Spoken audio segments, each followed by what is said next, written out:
like to eat. I like to eat. Oh yeah, I love to eat scrumptious food. I like to eat. I like to eat. I like to eat. I like to eat.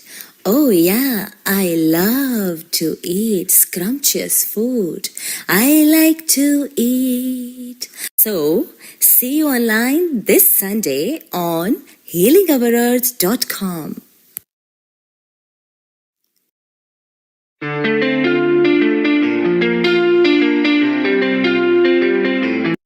Global Namaste. Please join us this Sunday on a free global online episode, Vegan and Vegetarian Kitchen, Achieving Good Health Gastronomically. I like to eat. I like to eat.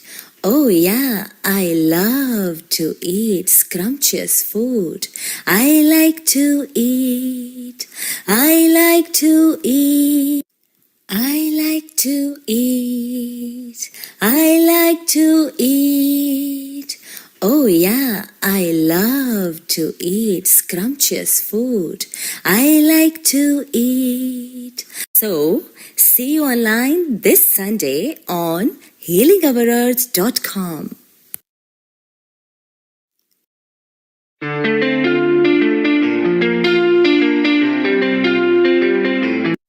Global Namaste.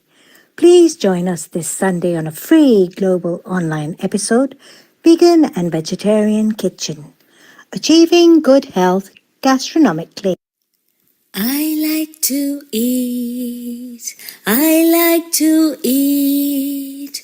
Oh yeah, I love to eat scrumptious food. I like to eat. I like to eat. I like to eat. I like to eat. Oh yeah, I love to eat scrumptious food. I like to eat. So, see you online this Sunday on healingourEarth.com.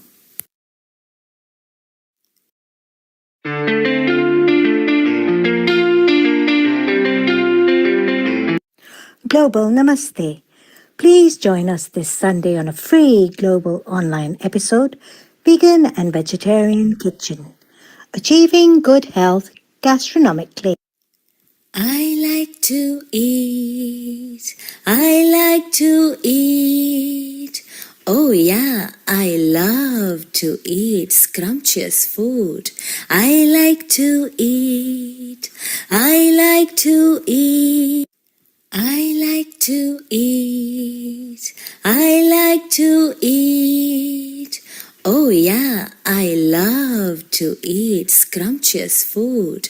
I like to eat. So, see you online this Sunday on healingourEarth.com.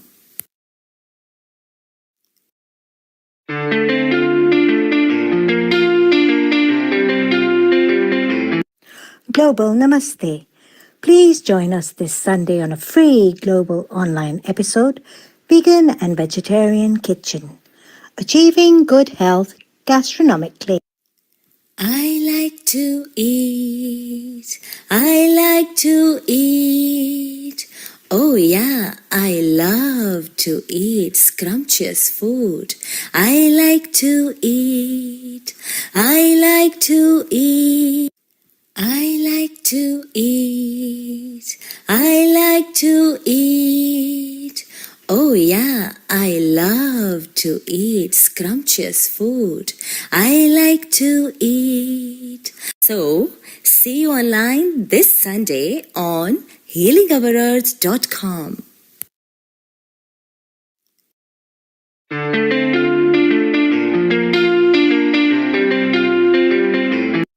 Global Namaste.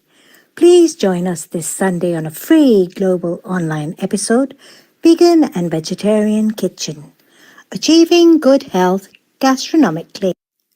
I like to eat. I like to eat. Oh yeah, I love to eat scrumptious food. I like to eat. I like to eat. I like to eat. I like to eat. Oh yeah, I love to eat scrumptious food. I like to eat. So, see you online this Sunday on healingourEarth.com.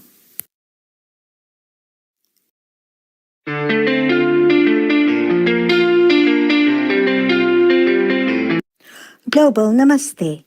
Please join us this Sunday on a free global online episode, Vegan and Vegetarian Kitchen, Achieving Good Health Gastronomically. I like to eat. I like to eat. Oh yeah, I love to eat scrumptious food. I like to eat. I like to eat. I like to eat. I like to eat. Oh yeah, I love to eat scrumptious food. I like to eat. So, see you online this Sunday on healingourEarth.com.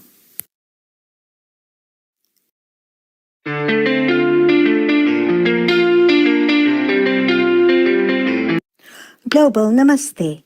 Please join us this Sunday on a free global online episode, Vegan and Vegetarian Kitchen, Achieving Good Health Gastronomically.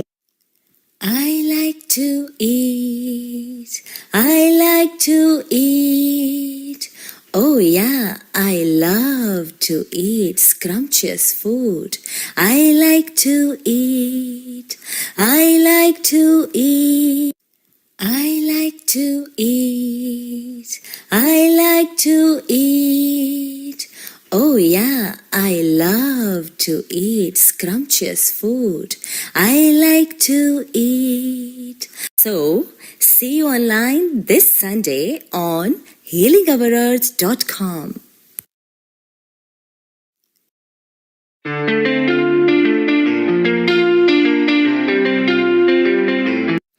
Global Namaste.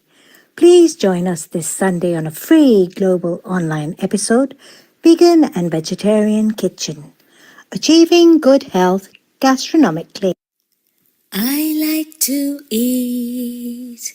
I like to eat. Oh yeah, I love to eat scrumptious food. I like to eat. I like to eat. I like to eat.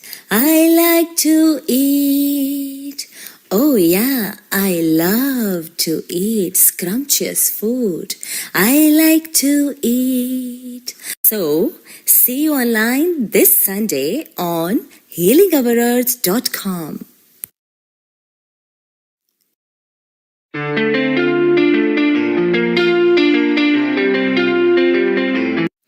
Global Namaste. Please join us this Sunday on a free global online episode, Vegan and Vegetarian Kitchen, Achieving Good Health Gastronomically. I like to eat. I like to eat. Oh yeah, I love to eat scrumptious food. I like to eat. I like to eat. I like to eat. I like to eat. Oh yeah, I love to eat scrumptious food. I like to eat. So, see you online this Sunday on healingourEarth.com.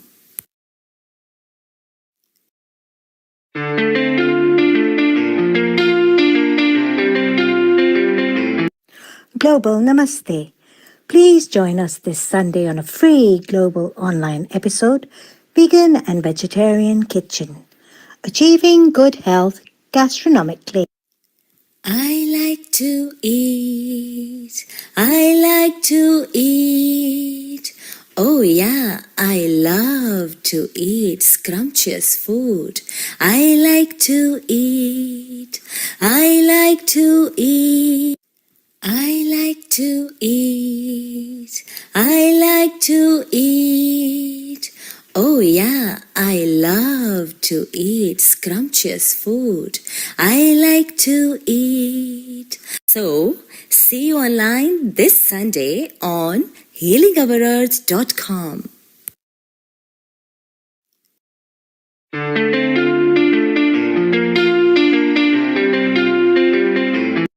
Global Namaste. Please join us this Sunday on a free global online episode, Vegan and Vegetarian Kitchen. Achieving good health gastronomically. I like to eat. I like to eat. Oh yeah, I love to eat scrumptious food. I like to eat. I like to eat. I like to eat. I like to eat. Oh yeah, I love to eat scrumptious food. I like to eat. So, see you online this Sunday on healingourEarth.com.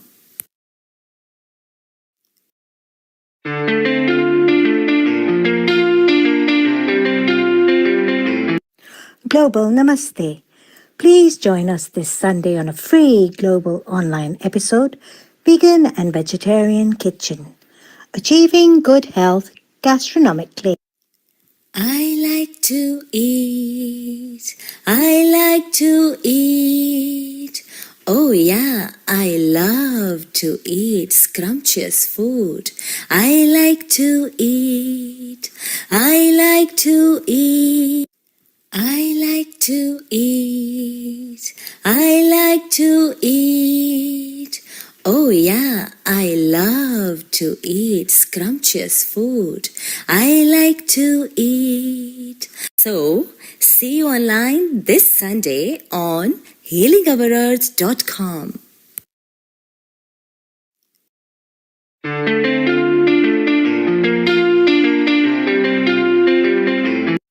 Global Namaste. Please join us this Sunday on a free global online episode, Vegan and Vegetarian Kitchen. Achieving good health gastronomically. I like to eat. I like to eat. Oh yeah, I love to eat scrumptious food. I like to eat. I like to eat. I like to eat. I like to eat. Oh yeah, I love to eat scrumptious food. I like to eat. So, see you online this Sunday on healingourEarth.com.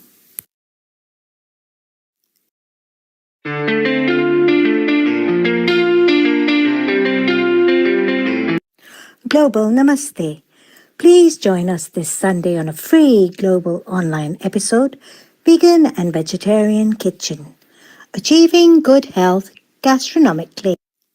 I like to eat. I like to eat. Oh yeah, I love to eat scrumptious food. I like to eat. I like to eat. I like to eat. I like to eat.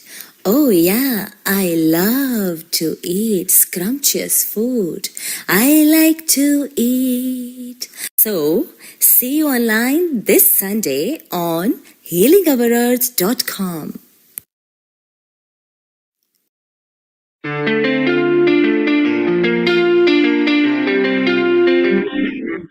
Global Namaste.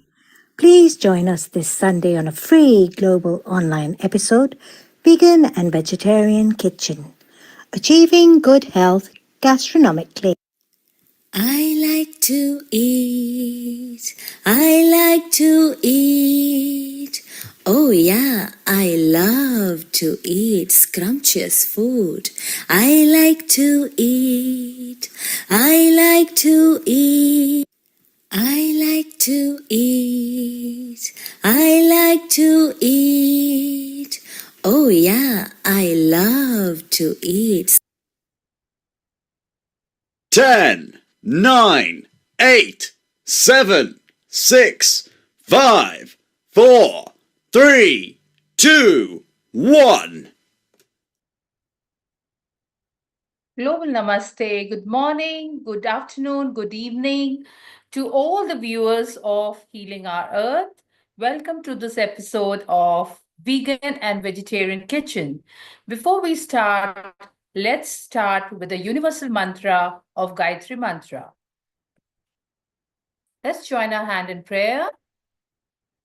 Om Bhuvasva Tasva Viturvarenyam Bhargo Devasya Dhimahi Yo Yo Na Prachodaya Om Bhuvasva Tasva Viturvarenyam Bhargo Devasya Dhimahi Yo Yo Na Prachodaya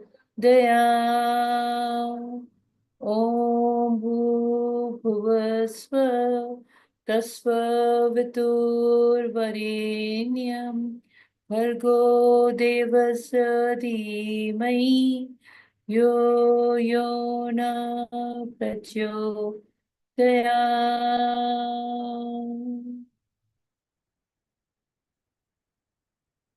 We are in the times in India, a very scary scene going on. We are in a warlike situation, and let us hold a minute of silence for all those who have sacrificed their life and are not with us at this moment. Anywhere in and around the world, we take them in our prayers. Let's have a pause of 45 seconds.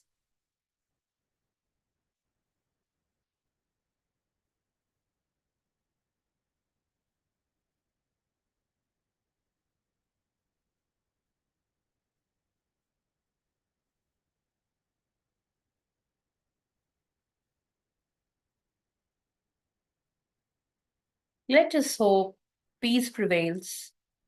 And let's welcome our guest host, Dr. Wai-Ching Lee, for a beautiful session on vegan kitchen. So Wei-Ching, let's introduce her. She grew up in Malaysia and Singapore in a family of Peranakan women obsessed with good food and flavors. She was in the world of gastronomy in San Francisco before becoming a culinary consultant for healing centers and integrated medical centers. She designs menus for people with cancer and other conditions. She's a holistic nutritionist with applied kinesiology. She has been involved in organic permaculture, biodynamic movement, and in the 90s, she would focus on sustainable agriculture, regenerative technologies, remeditate and nourish the soil, the earth, and the sky.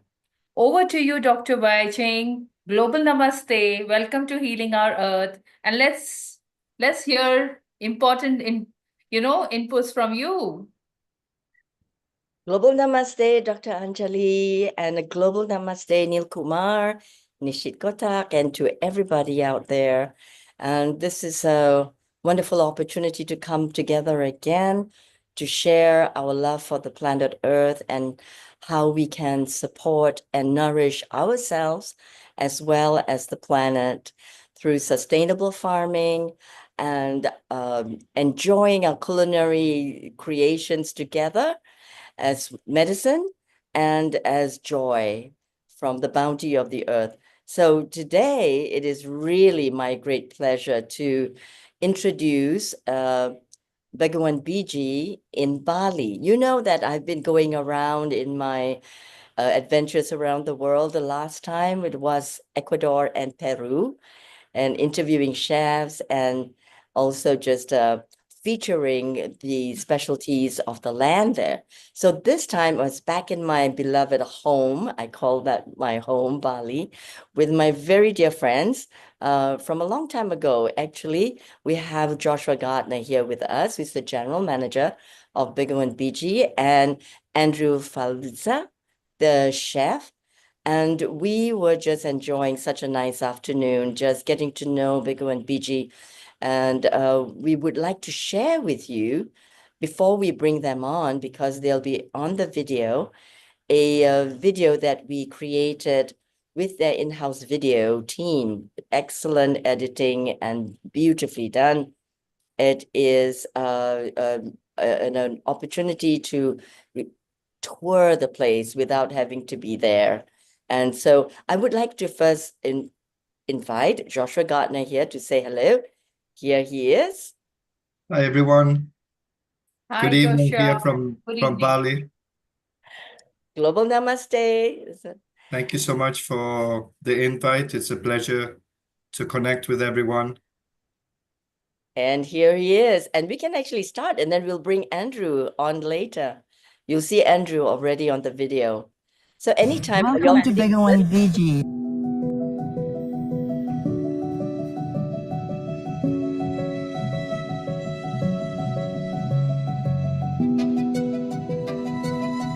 And we have here Joshua Gardner, who will take us on a tour of this magnificent restaurant in the rice fields. Joshua. Beautiful. So we're going to give you an introduction to the restaurant and our concept. The whole structure of the building, it represents a wantilan. A wantilan is a building which is exactly the same shape as our restaurant, which you're going to find on all the Balinese temples. And it's basically where the Balinese will gather before their ceremonies to do offerings. And the whole structure itself is constructed with all the wood that you can see, which is called ulin, also known as ironwood. It's all reclaimed wood, recycled wood that comes from Kalimantan, Borneo, which is all over 200 years old. The restaurant itself is divided into 2 floors. We have 74 seaters. The roofs itself are constructed with bamboo shingles. We have insulation on both floors, which really helps with keeping the restaurant cool. You'll notice already from coming outside the restaurant that you can feel the humidity. It's a big difference. What really helps as well is that the restaurant is elevated on 1-meter stilts, which maximizes on the beautiful natural breeze that we get in and out as with an open pavilion. But it also really helps with the view from both floors. All the beautiful yellow stone that you see in the entrance, just in the back of this area, which we call the Lotus Lounge, and in the kitchen going to the 2nd floor, it's all stone that comes from Sumba. The stone itself, it has been in storage for 30 years because the owners of Begwan Biji, or the previous owners of what is known now as called Begwan Giri Estate, it was voted best in the world by Condé Nast Travelers in 2001. 2005 is when they sold all the stone carvings by the entrance. They come from temples in Siddaman. Area here, as I was just mentioning earlier, it's called the Lotus Lounge because of the beautiful lotus pond. Yeah. But it's much, much more than just a beautiful looking pond. It's connected to a very important system that's been integrated to the restaurant, which is part of one of our sustainability programs, which allows us to recycle all the wastewater. Bali does have a problem with water, and most of the water, which is 60%, of the waste of water that comes from the tourism industry, so restaurants and hotels. So the owners, they wanted to come up with a sustainability program which would allow us to recycle all the grey and black water. So it travels through the filtration system that we call the wastewater garden. It finishes here in the lotus pond, and then the excess water is allowed to overflow, which we can then utilize to feed the rice fields and the farm. The concept itself for the restaurant is farm to table. The cuisine is from Indonesia, from all over the islands, and all the dishes are cooked over fire and a barbecue grill and a wood-fired oven of coffee wood, which gives all the dishes that beautiful charred smokiness to them. The menu itself is designed for sharing, and we recommend 2 to 3 dishes per person. After the waiter will initially take your order, they'll basically course it out the best way possible for you, so you have a nice flow of flavors coming to the table. The farm itself is divided, as I was mentioning, into two sections, which is the rice and then the farm. The rice itself that we grow, it's a very special rice. It's a native Balinese rice called Mansu rice. And it's all around here. Absolutely. Yes, So we're surrounded by it at 1.5 hectares. The restaurant, although it's been open for 7 months, the rice project has been running for nearly 3 years. So basically what we do is that we partner with local farmers. We lease the land from them. We generate the soil with tons of liquid seaweed and compost to bring it back to its natural state. Bali did have hundreds of types of Balinese rices, but unfortunately since the introduction of the hybrid rice, which is the genetically modified rice, most of the rices in Bali have gone extinct and forgotten.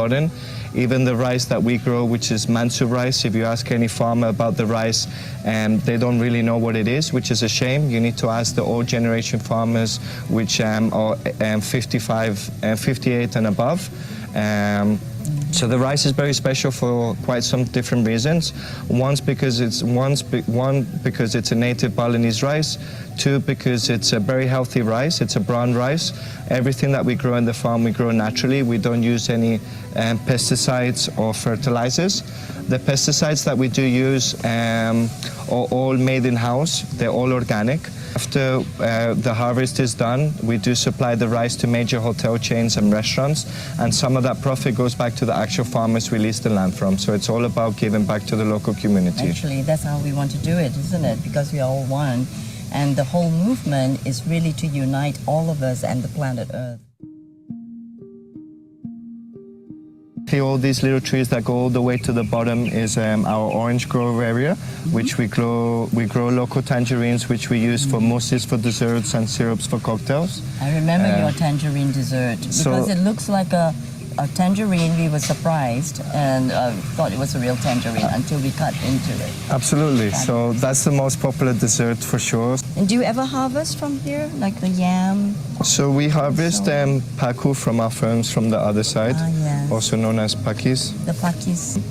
Just in front of us is where the other part of the farm starts. Yes. All the farm are different shapes of mandala, which it does have a purpose to it. It's not just aesthetics. Yeah. Obviously, it works in our favor because it's absolutely beautiful.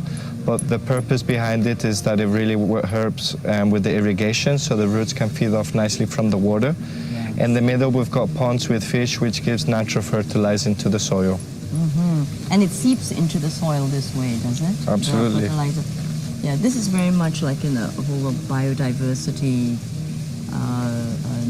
concept, right? And also the concept of circles in life and spirals, because that's how energy moves. And then this really increases the energetic field for the crops. I love that. Yeah, so this is beautiful. I can see that it's really rich and flourishing. We've got Cancun, water spinach, carrots on this side. This one's the most popular. Ah, the mulberries in the Robson Harrington Park. Yeah.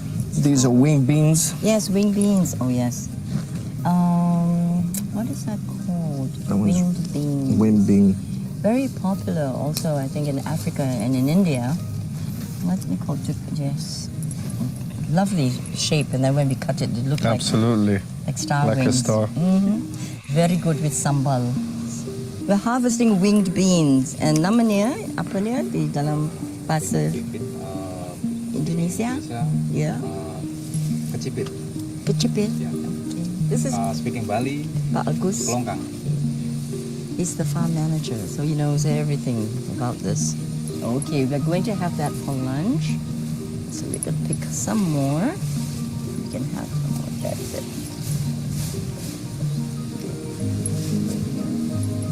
This is the best part, isn't it? No, the best part actually comes with the cooking and eating. With coconut, chopped coconut, and long beans, chilies, onions. So that's an urap, right? It's a salad that we make that later.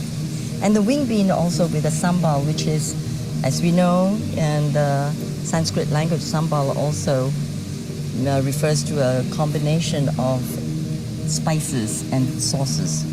Oh, Look at at that. Beautiful. Wow. I want to take a picture. Wow. You like to see this?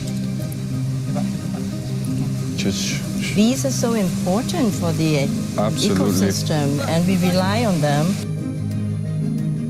Yeah. Bagus, Suksma. Yes, thank you for all this care that you put into the earth. And Mother Earth, Ibu Pertiwi, she thanks you. Terima kasih, Agus. And we thank you for all the food. Terima kasih. So we approach where everything started. Instead of saying to the end where we began, where everything began. It's just the beginning of another cycle. As we move into taking these beautiful bounties of the earth into the kitchen and to create all these culinary masterpieces to nourish us human beings. So we say thank you, thank you, thank you. Chef Andrew of Veggie, what are we cooking up today? So today we're gonna make the eggplant balado, which is our favorite dishes here in the Veggie restaurant. And this eggplant, huge eggplant, is come from my farm and is grown naturally. That's why they have a gigantic of egg sizes eggplant. And we have a heirloom tomatoes in the farm also. Yes. So the color itself is different from the tomatoes that you get from market. So it's a little bit green here and the red over here. And if you cut like this, you can see the colors is really ancient tomatoes kind of thing. Yes, the heirloom tomatoes. And also, if you taste it, It's that's much really sweet. Sweeter. I know these. Very nice. Real tomato flavor. Yes. Now let's go. We go to grill now. Please. So here in Veggie, we use our special wood. We call it coffee wood that we get from Singaraja, north of Bali. So we're not using any charcoal. We just use wood as our main Firewood. firewood. Yeah. Do you need to dry it? You need to cure it? Yeah, we need to dry it first. After you cut it and you put it in the sun, put on the sun and let it dry. So they take out the moisture inside of the wood itself. And how long does it take to dry it out, where you know that it's the right time without it causing a lot of... It's more or less 1 day. Just 1 day. 1 day. As long as there's the sun there. If you can see the coffee wood make a lot of smoke. That's make our food different. They have a Smokiness to it. smokiness. Yes. Comparing with the Kind of charcoal. And so you traveled the world cooking.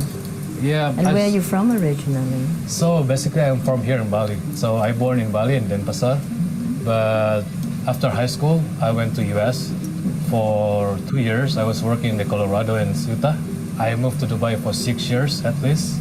I worked for W Hotels, San Regis, and also some of a Michelin star restaurant. That I learned a lot about the food.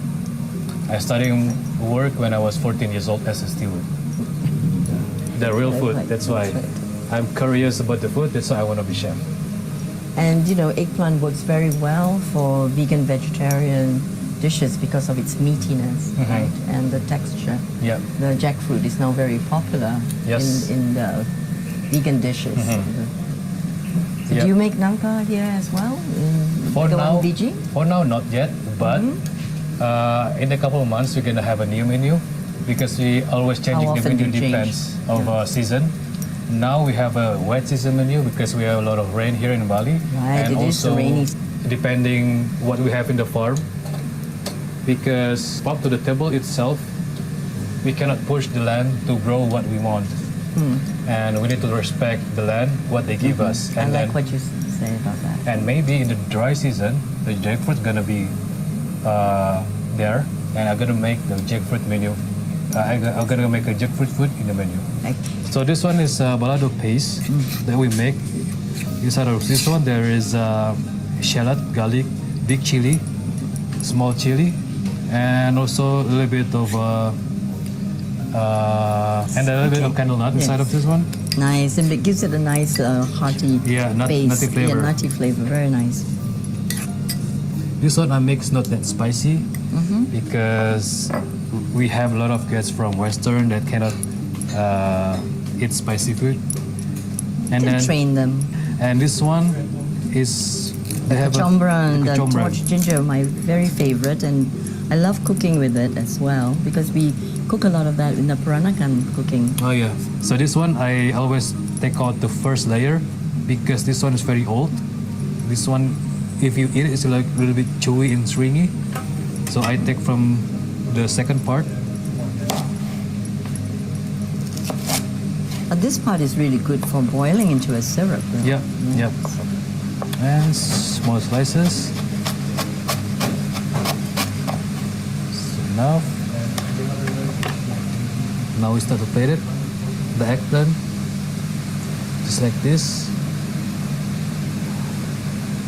My style of cooking is simple because I got very good ingredients for the farm, organic, so you don't need to put anything else.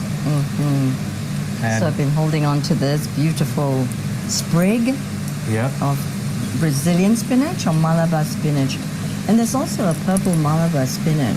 yes, And it has a little bit of mucilaginous, right? It's a little bit sticky Yes. in that. Okay. And it cooks down very well, and it cooks really nicely with garlic as well. okay.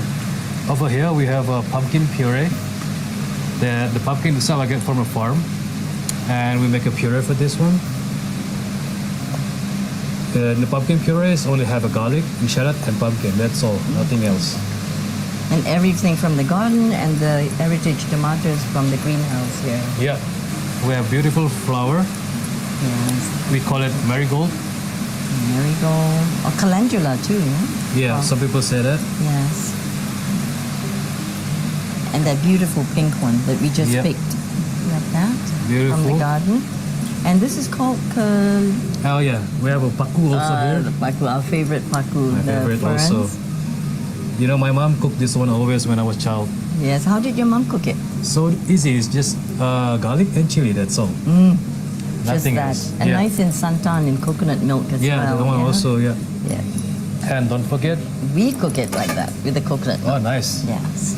So this is my virgin coconut oil. That little bit of touch. Pandan oil.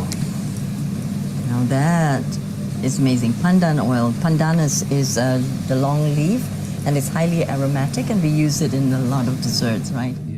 So here we go. Our special dishes. So from there, we have a halum tomatoes that I get from the farm, and it's mixed with the oregano and salt only, and the white one is actually tofu that we blend and mix with the salt and pepper. Yes. And the oil itself is kemangi, Kemangi, which Oil. is basil. which is Indonesian based. Indonesian basil, and Yeah. it's lovely. And this one is served with the rucola and dill. Rucola and dill, right? Very simple and nice. And this one, the one that we made before, is the eggplant balado, which is local Indonesian taste. They have a tempeh that we make here in-house, and also eggplant from the farm. The yellow one is a pumpkin puree, and we add a little bit of coconut oil on the top. And this one is a grilled zucchini. It's served with the soy sauce, our honey, and also the pandan oil. We have a little bit of edamame, coconut, and broccoli puree. Oh, lovely. I can't wait to taste the pandan oil. You need to because it's the one of the best oil in the earth. Let's see what we say. We have a guest here, Dimitri, who is Hello. from Belgium, and we are here and to try your wonderful creation. So thank you. Please have a so try. much. This one Delicious. is our special rice. It's a mansur rice. This one we make as a nasi uduk, as you know. In Malaysia, they call it nasi lemak. But this one we have a little bit twist. So we mix with star anise, cinnamon, and clove. So they have a little bit of aromatic inside of this one. Oh, lovely. And by the way, how was everything? How was the tomatoes and the balado? It was delicious. The balado was just nicely spicy, and the smokiness of the eggplant was really satisfying, meaty, and Yeah. yes, and the tempeh is really a delight to always have a homemade, tempeh made Yep, in the yep. house. We can control the quality also, and also we can control how dense is the beans are. Do you want like dry or wet or? A This bit? was quite wet, right? This one quite wet yes. because we grill it. I don't want to make it dry and it's very tough and tasteless. This one a little bit wet and soft. Yes. We don't use any chemical inside, so maximum 2 days and we don't use it again. Right, so like that. And so, yeah, lovely. And the rice you make also nasi uduk. You're Nasi saying, uduk. like, Yeah, with the we cook nasi also lemak. with the coconut milk. Coconut milk. And please have a try. Yes, thank you so much. And we completed with a grilled zucchini. Very good. Just the rice, only the rice, just like super good. Yeah, that's why. Mansur rice, it's called. So how are you both enjoying? It is so delicious. The smokiness of the zucchini and the eggplant and sweetness really comes through. And the sauce, the pandan sauce is really good. The oil. Fantastic. Yeah. What do you think about the rice? Yeah. Really, What do you really think? tasty. Almost a bit crunchy. Yes. And, It's got a particular crunch to it, and it's kind of nutty. Nutty, yes. Very different, and very healthy and delicious at the same time. Goes so well together, right? Absolutely. With this, yes. And the little spice of the balado was just nice. Yes, balado is fantastic. Yep. And really appreciate also the tempeh that's made here. It has Yeah. just the right amount of moisture in it. So yeah, Yeah. Chef Andrew, he creates It's fantastic. really, Chef really good Andrew. sambaos. As I always say to everyone, he's very talented. He is. He always keeps on stepping up the ladder. So yeah, I'm very happy that you enjoy him. Thank you so much for your visit. We're definitely know. If you're Yes. interested in having some of our rice, apart from supplying it to restaurants and to hotels and serving it here at Bagwan BG, we also do delivery to our guests. So we've got half a kilo, 5 kilos, 25 kilos, and 50 kilos. We can send you the prices or inform you after you're done with your meal. Yes, please do. Yeah. And, yeah.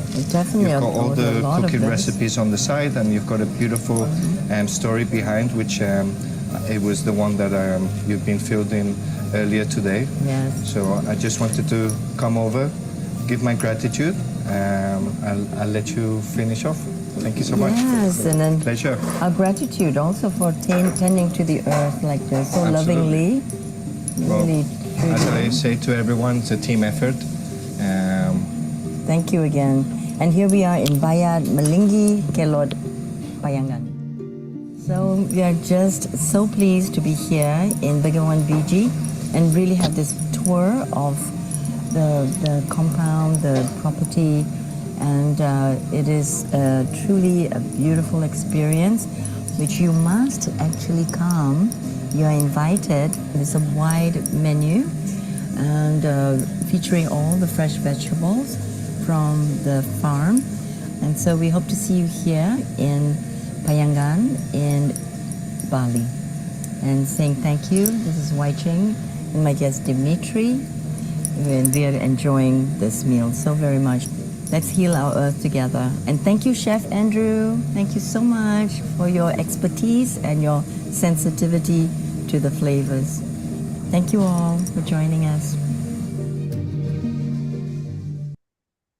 Wai-Ching, what a wonderful recording you did. I want to chit-chat with bit of you in a moment. Wai-Ching, stay around before we chit-chat with Joshua and Andrew. One of the person who is dying to now travel over there is our technical director, Nishit over here. Nishit, say hello to Bali, Joshua, and Andrew. Global Namaste and welcome to Healing Our Earth. And Nishit, did you notice that from farm straight to the restaurant? So you are eating fresh foods, organic foods, the plush greenery of the open plan restaurant.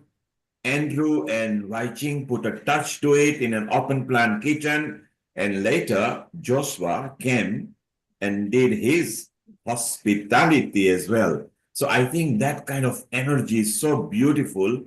and it's something wonderful. Joshua, you can unmute yourself. Wai-Ching, what a wonderful outreach that you created over there. I love the recording as well, and the way you brought your touch in there. It was so beautiful. And just before you comment, Anjali, I bet you are ready to fly to Bali. Yeah. Yes, Joshua, what do you think about we all visiting Bali and flavor and hit on to the flavors there? It'll be Yeah. fantastic. We're welcoming everybody to join us. We are a new restaurant, growing fast. We've only been open for 8 months.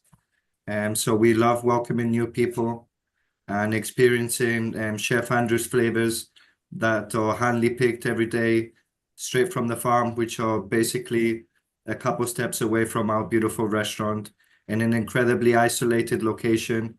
Unfortunately, there is not many places left like Begwan Beachy in the island. So it's a unique experience. We're not just a restaurant, we're a destination. So it's a unique place full of incredible energy and a lot of peace. And Wai-Ching, Joshua mentioned that it's not just a restaurant, it's also a destination. And we want people to know what Joshua means by that. So if you visit their website of this organization, begavan.org, very simple to remember, you will see how people get involved. What Joshua means that it's not just visiting a restaurant, it's a concept. It's an outreach, spiritual retreat. Look at that. For 24 years, Begawan has dedicated itself to community development for the people of Bali. And it just doesn't stop there. If you see some of the YouTube links, progressive education, the nature conservation, which the world is in demand and healing our earth loves. And look at that. Heena, you will love this. Regenerative farming. You love plant-based. So we'll take a comment from you as well. And this video link is so beautiful. Wai-Ching, your comment first. And then we ask people and then we chit-chat with Andrew and Joshua further. Over to you, Wai-Ching. Well, I don't think I was commenting first because you jumped right in because you're too excited, Neil, before I can introduce you, Joshua. Neil Kumar is our producer. And Andrew, also, please meet Neil because he's our beautiful producer. He started Healing Our Earth, right, during the pandemic to keep everybody together and to do something positive. And that's what was born was Healing Our Earth. And we've been together for how long? 3 years, 4 years now, Neil. Thank you so much. Literally from day one, Wai-Ching, you just came in and said, I want to contribute. And ever since you become a senior host, contributor, part of the trustee team, together with Nishit, of course, here, and now Anjali. Heena actually has been there during pandemic time as well. And Anukul is here. He's a very senior surgeon and also advises on a legal matter. We want to take a bit of comment from him as well. Anukul, you are watching there and you love Bali as well. Look at the outreach, not just the restaurant. As Joshua said, it's a retreat as well. It's a destination. Yes. It's absolutely a lovely presentation, and what a lovely place to go to. I mean, I would love to go anytime over there. More than anything else, the way we interact with nature, it is so important because we live on the nature, we are part and parcel of this nature, and we must make sure that we can continue to integrate these two components. We often try to exploit nature, which is not right. I think we just have to be a part of it, and I think Joshua has shown that very nicely. And there's something more, Anukul, that is coming. Nishit, you have actually booked your flight tickets now to Bali. I mean, after seeing this, you are definitely going, aren't you? Yes, I think about 18th or 19th of next month will be in Ubud. So I'll definitely drop by. And congratulations, Joshua and Chef Andrew, on showcasing your wonderful establishment. I think the key point for me, two things. People don't understand these days the importance of regenerative farming and what the concept of farm to table, farm to fork, what they call it. That concept is so important, especially if it's done in the manner you're doing it without artificial pesticides and chemically introduced products into the food ecosystem. So sustainable farming, And I also like the fact that you support the local community with the work you do.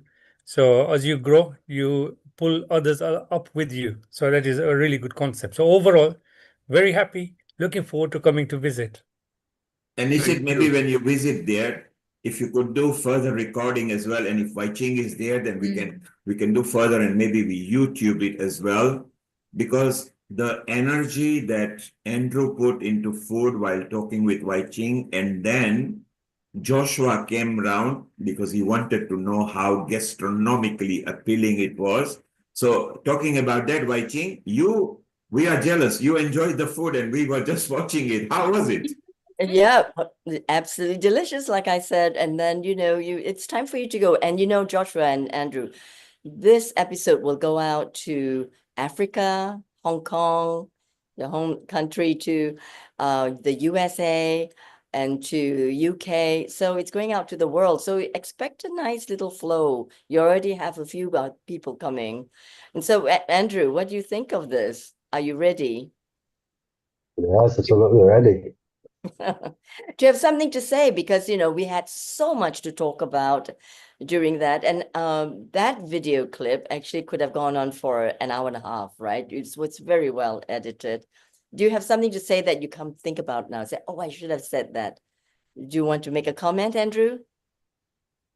So actually, back again, Beyond Veggie is not only a restaurant; it's a destination. And also it's kind of like education for the people outside that come to Bali to my restaurant, that they know the earth is struggling right now, and we need to respect the earth, the mother earth, so they will give back to us like the healthy food, the energies, the vitamins in the real vegetable that you get, and will be go to your body, and the body will respect again to you, and you're gonna have good health after that. So this is a part of education for the people outside there. Yes, thank you. That's beautifully said. Thank you. And we are all in this together, and that's why we are healing our earth right here. And we to speak a little bit more of the Subak system, actually, because that is so based on the philosophy of the Trihata Karana in Bali, which then I've done the same research in Peru, because it comes from the philosophy of the connection with the divine, and the waters are divine. They come from the mountains, from the sky, from the heavens, and then flow down through the canals, and then to nourish the earth and to create the food for us. And so I've just been researching a little bit of the Subak system, which is actually the reason why the UNESCO designate this system and Bali as a heritage site. It's because of the Subak system, by the way. So I'm researching a little bit in for Japan as well, and Nepal and Spain, which is something similar, where they actually attributed all to the divine, to spirit, and the spirit of water. So that's really beautiful. Maybe perhaps we can talk about that another time. So when we have a little bit more discussion about regenerative medicine and regen for the earth.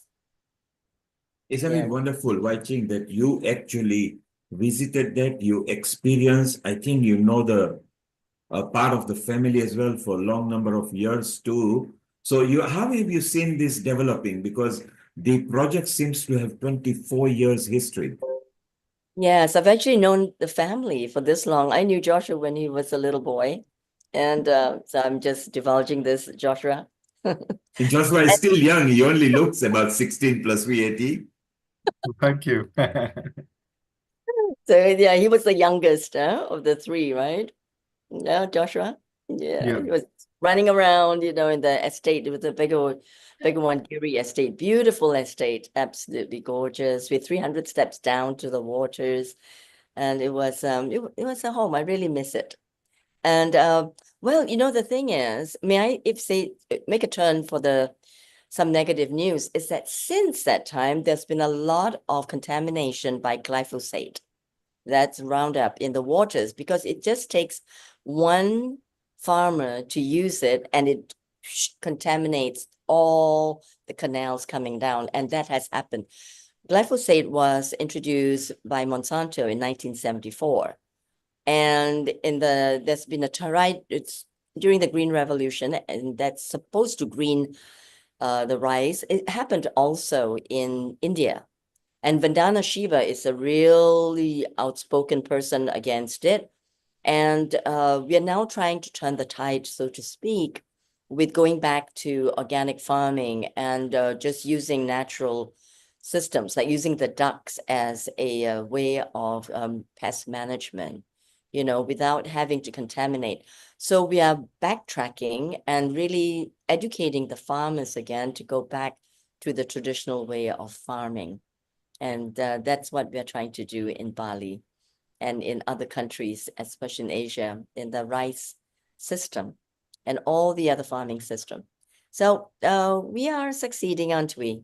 Because more people know about it, just as also in recovering or remediation of the land, as well as the skies. And we don't burn the plastics, for example, in Bali, as much as we did before. But there's still a lot of work to do, not only in Bali, but around the world. And that's just what we're here to do, is to share this information. And what a wonderful share it is. Let's take a comment from Heena, who will be the next guest in about 10, 15, 20 minutes. She's also enjoying, she loves plant-based and she loves regenerative farming. Heena, you were here right from the beginning. Yes. What did you feel? You're flying to Bali now? I would love to. It's been on my list for some time. I hear that vegan food is absolutely amazing in Bali, so I can't wait to go. Yeah, Yeah. I know all the restaurants. I will, let you know. Or come with me. And that's the beauty part of at Healing Our Earth, isn't it, Wai-Ching? That throughout the start of the first week of pandemic, how many several thousands of people we have connected as a contributors, as a guest, and like as you were explaining to Joshua, generally each episode is viewed for on average by 22 different countries, depending whether it's yoga, meditation, food, children, kidney, heart. It just varies slightly. So it's nice that different people from different places can watch. And isn't it wonderful that one thing maybe good that's come out from pandemic is it got us together via Zoom and via Meet and in places like that. So it's just amazing. And Heena, obviously you resonate here because you actually teach people to shift to plant food, which in about 10, 15 minutes time, you're going to tell us what it is. So Joshua, coming back to you, quite young, and I think you're going to bring this Begavan project to a very powerful institution because you've got so many years ahead of you to bring it. What are the next thoughts? What is going on in your mind that can help the local population and also educate generally people at large? Over to you, Joshua. So basically, we've been educating villagers for nearly 25 years now, from education to conservation and now generative farming. It started with a very small crop of land, not knowing much about rice and the solutions of coming up with preventions of having clean water and having the best methods of growing in organic ways. I'll give you some insight on, for example, the soup bag system. Before we opened the restaurant, which was just over a year ago, obviously, as we have rice fields, the whole island is connected to the soup bag. So we're connected to the soup bag. And when the restaurant was still on the construction, we used to take out tons of rubbish every day. But with constant talks and meetings coming from the owners with the villagers to make sure they understand how precious and important their system is, because the subak is something incredible. It's super fascinating. It was all built by hand in the 9th century, over 1,200 years ago. So it's something that they need to really be proud of, but try to prevent the getting rid of the rubbish by just throwing it in the soup bag. So since we've had these talks, long talks, for hours and hours, for weeks and weeks, we barely take out rubbish at the moment. So there is seen a great improvement. But unfortunately, the soup bag comes all the way from the north and goes all the way back into the ocean, back to south. So there is still a lot of education to be given. Unfortunately, there is major food markets that are further north from us. And after these markets get closed from morning until early afternoon, all the rubbish is thrown into the soup bag. So it travels all the way to the bottom. And obviously, a lot of it does reach us. But there is a lot of people doing great things in Bali. So it's all about maintaining the efforts and just spreading positivity and making sure that we continue the hard work that's been put since day one. I love your website as well, Joshua.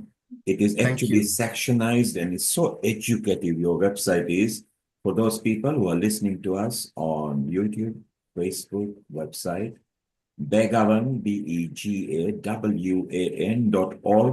There is so much to learn. Joshua, Dr. Wai-Ching Lee will be in touch with you for the World Environment Day, which is on Sunday, June 8th, next month. And I think we want to bring this project again because this is exactly what the environment needs. So Wai-Ching, what a wonderful guest that you have introduced. You will be kept in touch with Amrita. You will get the fry because you are always with us in the World Environment Day episode as well, Wai-Ching. And I think for this project, let's allocate, generally we give only 15 minutes. I think for this, let's give 30 minutes for this. How appropriate is this? They have not just walked the talk, they have actually demonstrated with quantum. So if you go on the website, 44% of the female are now involved. Over 2,500 people are actually have taken, I think, was it a 10-day course, Joshua, or something? Well, what was that? Sorry, can you mention again? About 2,500 students have taken part on a 10-day course, are there? I think it is, 10-week conservation courses on the. It was nearly 3 months. Yes. And that's really amazing, you know, how many people were involved in there. And can you imagine if more people bring this kind of projects, wouldn't it be fantastic that the world can slowly heal together? Wai-Ching, what a wonderful guest that you have brought. Joshua, I agree. who has got a hospitality background and with his smile and the youth. I think the world, you've got 50 years to 60 years education from Joshua in future. Watch out for this name. Andrew, what a wonderful person you were. You were actually enjoying when you were preparing the dish. They say if the chef is happy and puts good energy, it transpires into the face of the consumers. In this case, it was Wai-Ching and a guest who were there.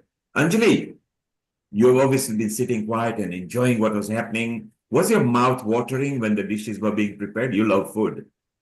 Oh, wow. It was beautifully done, Andrew. It was mouth-watering, yummy.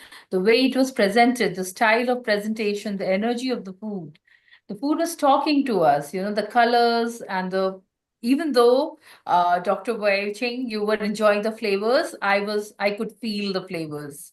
I could feel what, you know, the fragrance or the aroma of the food was coming out from the beauty of the food. Yeah, it was all, I think, what you speak, the food should speak to the person, I feel, Andrew, right? That exactly was happening, what you were preparing, and how Dr. Wai-Ching was happily having it also. So I think the energy flow was beautiful there, out there, for sure.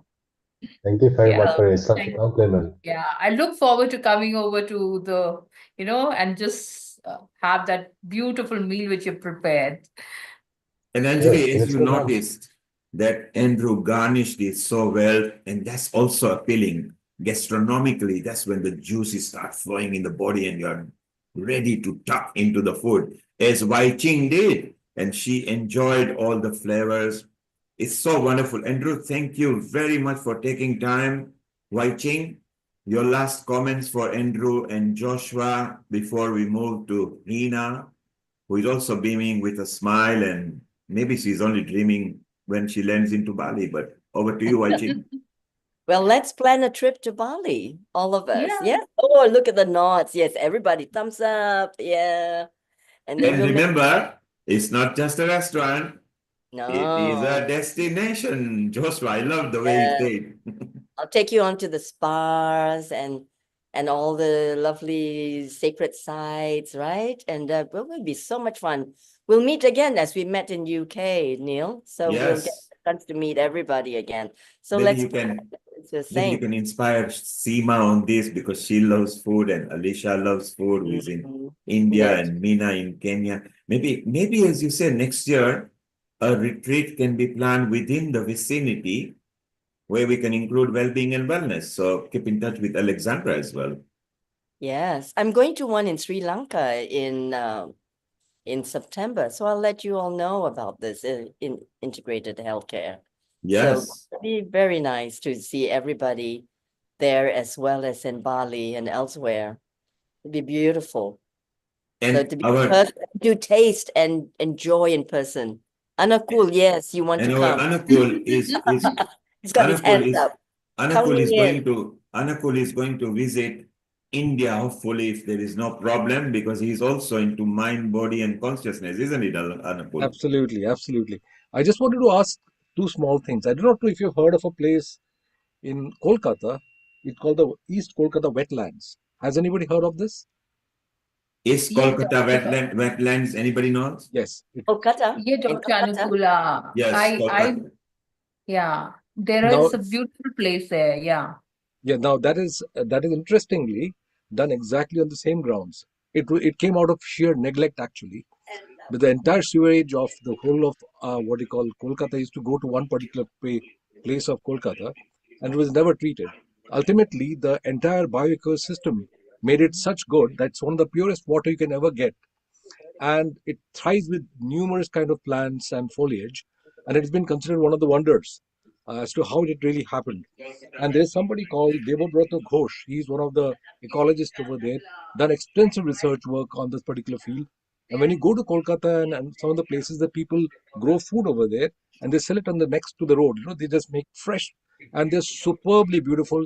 There's no manure, no nothing, but the plants are absolutely green. So I just wondered if you know that.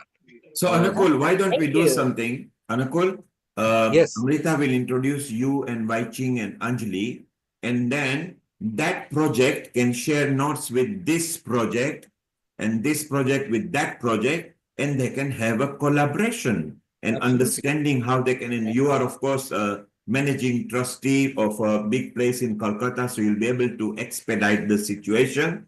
So, Anjali, if you could make sure that Amrita does a common introduction between you, Wai-Ching, and Anukul, let's exchange. That's what we do at Healing Our Earth, collaboration.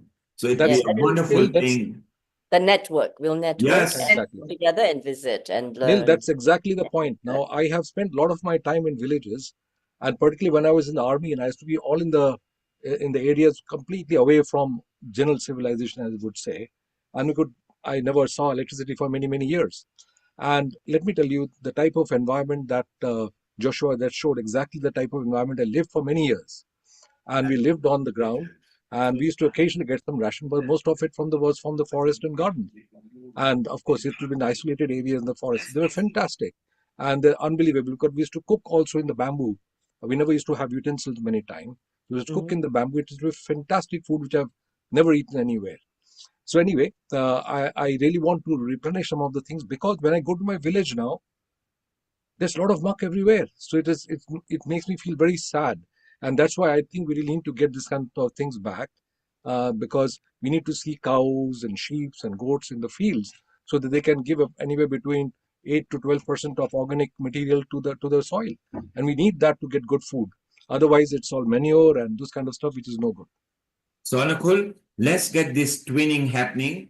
Yes. between this place in Bali and that place in Kolkata, and that will be very good. So Anjali, I leave it to you and Wai-Ching through Amrita. Just get it happening, because that's what healing loves: collaborations and projects. And in fact, the next guest, which is Heena, who is in Plant Shift, Anjali, also include Heena in the same group, because you are all related in the same group as well, and together come with a project that can be a project that's good for the community and outreach.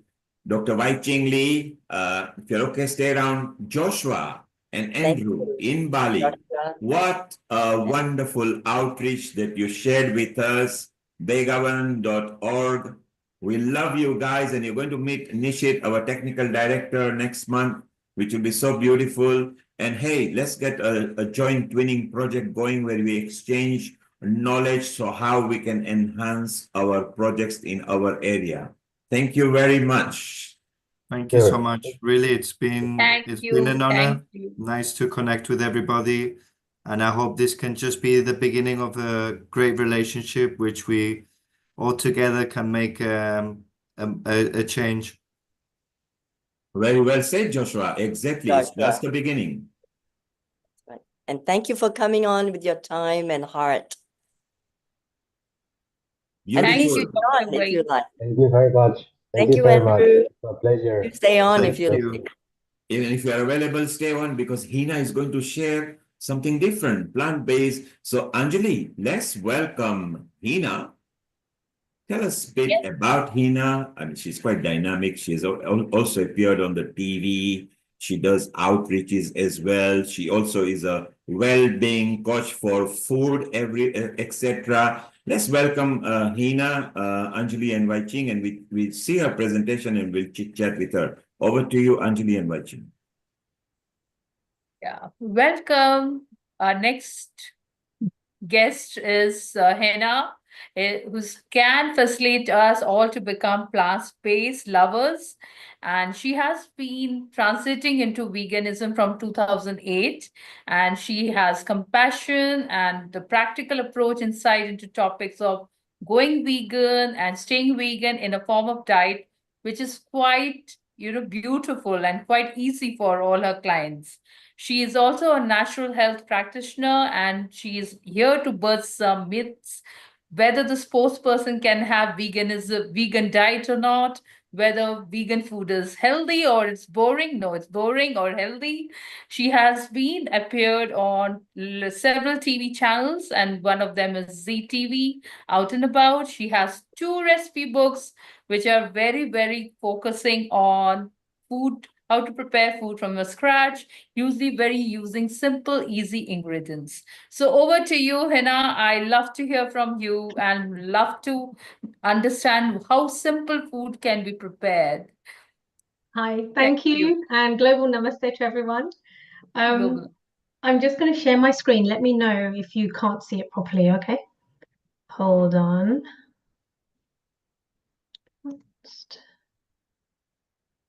So as we mentioned, Heena loves plant foods and there we are. Heena is perfect. The benefit of shifting to a plant-based diet. It's over to you, Heena. Thank you.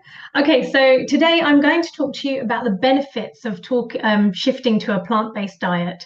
And the aim I have is to help you make an informed decision without confusion, without doubt, without anxiety. Some of you may already be plant-based. Some of you may be making the shift. Some of you may be considering it. Some of you may be, no, I'm never going to do that. But if you have all this information and more that I'm going to share with you, then I think it will make things easier and hopefully make it a decision that will last. So the next bit is, my screen's not moving for some reason. Hold on. Okay, yeah. So there's an interactive bit now and at the end of this talk. So if you can find me on Instagram, Facebook, or X, it's at Plant Shift, and if not on LinkedIn, it's Heena Modi. And the reason I want you to find me there is because I'm going to ask you some questions which I would love to get your responses to. And they're gut responses. I don't want you to overthink it, or, oh no, but what if this, or what if that, or, oh, but I'm not sure. Just literally whatever comes into your mind straight away. I'm going to give you about 2 seconds, not too long, just to get something ready. And even if you just make notes on a piece of paper or your phone and you send me the answers later, that would be fine too. Okay, ready. So your gut response. Does going plant-based or vegan have a positive or negative impact on the environment? Yes or no? So you can just send me one and then yes or no, or don't know, or maybe, whatever your response is. I don't expect you to type out the answer. Number 2, would living a vegan lifestyle save animals from captivity, harm, and death? Gut response. Third question, would this shift have a positive or negative impact on you and yours? So you and your family, your friends, your people, your community. Number 4, does going plant-based improve our physical health? Number 5, can going vegan have a positive impact on our emotional well-being?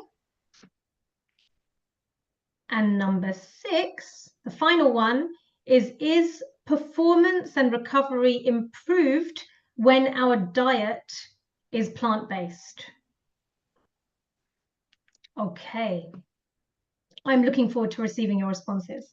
So, why has it become so popular?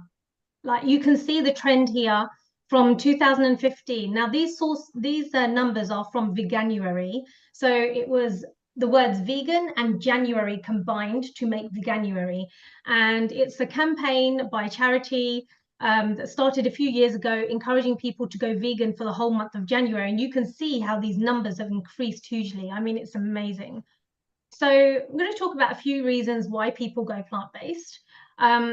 This all ties back to the benefits of going plant-based, okay? So for some people, weight loss, improving health, preventing certain health conditions, the environment, animal welfare, allergies and intolerances, minimalism, reducing negative input in the mind and body, performance and recovery, peace of mind, reducing duality through alignment. So some of these you may think, oh yeah, that makes sense. And others you may think, huh, really? Oh, I would never have considered. So we're going to talk that through. So for the planet, so you can see this image here. So 3/4 of the world's agriculture land is used to raise livestock. This wouldn't be necessary if we shifted to a plant-based diet.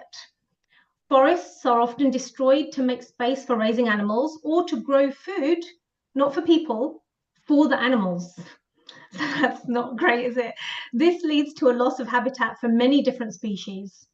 This system feeds animals instead of directly feeding people. And you know that there are people starving in the world, so we could help fix that. It contributes to global hunger, while nearly 9% of the world's population goes to bed hungry each night. Raising livestock emits more greenhouse gases than all the world's vehicles combined. It takes enormous amounts of water to raise livestock. Going plant-based reduces your water footprint hugely, much more than taking a shower instead of a bath and all that kind of thing that the various government and people share. And over 70% of our planet is covered by the oceans. They are being overfished and the trawlers destroy marine life indiscriminately. So going plant-based would help with all of these things. It's amazing, the power that we have, that we wield and we could use. So some people say, no, we can't go plant-based because we need animals to get sufficient iron. So I'm here to tell you we don't. Some of the things that we can get iron from are beans, lentils, peas, nuts, sesame seeds, dried fruit, prunes, molasses, whole grains, brown rice, fortified breakfast cereals, soybean flour, dark green leafy vegetables, such as watercress, curly kale, all that kind of thing. Previously, health organizations and professionals said we need meat for iron, but that is no longer thought to be true. For those who have updated their nutritional education, they know that that's not true. And the Department of Health and Social Care advice is to limit the amount of red and processed meat we eat because of the probable link to bowel cancer and other health conditions. So that's more arguments for going plant-based. Calcium. Again, do we need meat or animal products for calcium? We don't. Calcium can be consumed through fortified items such as vegan milk, cheese, well, pak choi is vegan anyway, broccoli, cabbage, okra, soybeans, calcium set tofu, fortified soy drinks, almonds, sesame seeds, foods made with fortified flour, blackstrap molasses, chia seeds, so many things.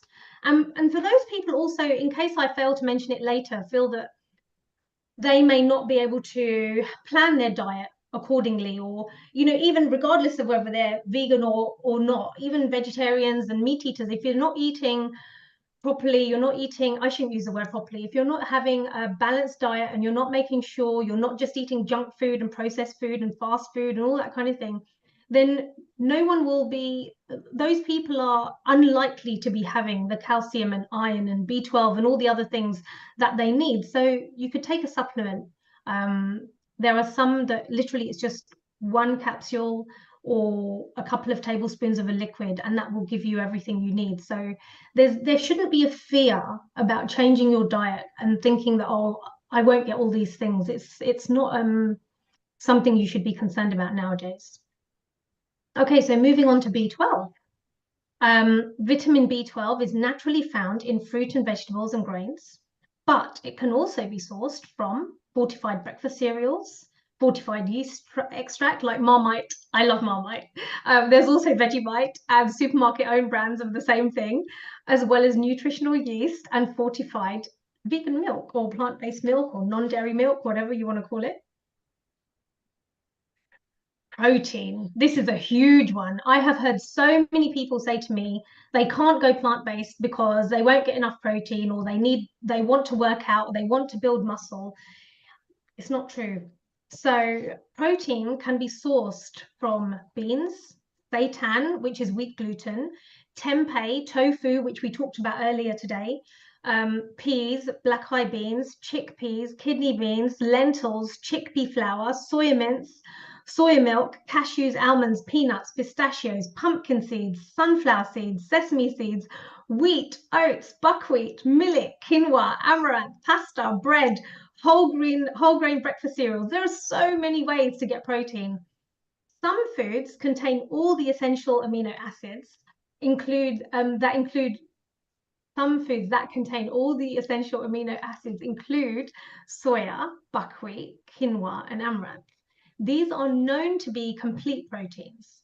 And something that came out in 2009 from the Academy of Nutrition and Dietetics, oh, I can't say that word, I'm so sorry, A&D, released a paper stating that eating a variety of plant foods over the course of the day, as opposed to in one meal, provides all the required amino acids that we need.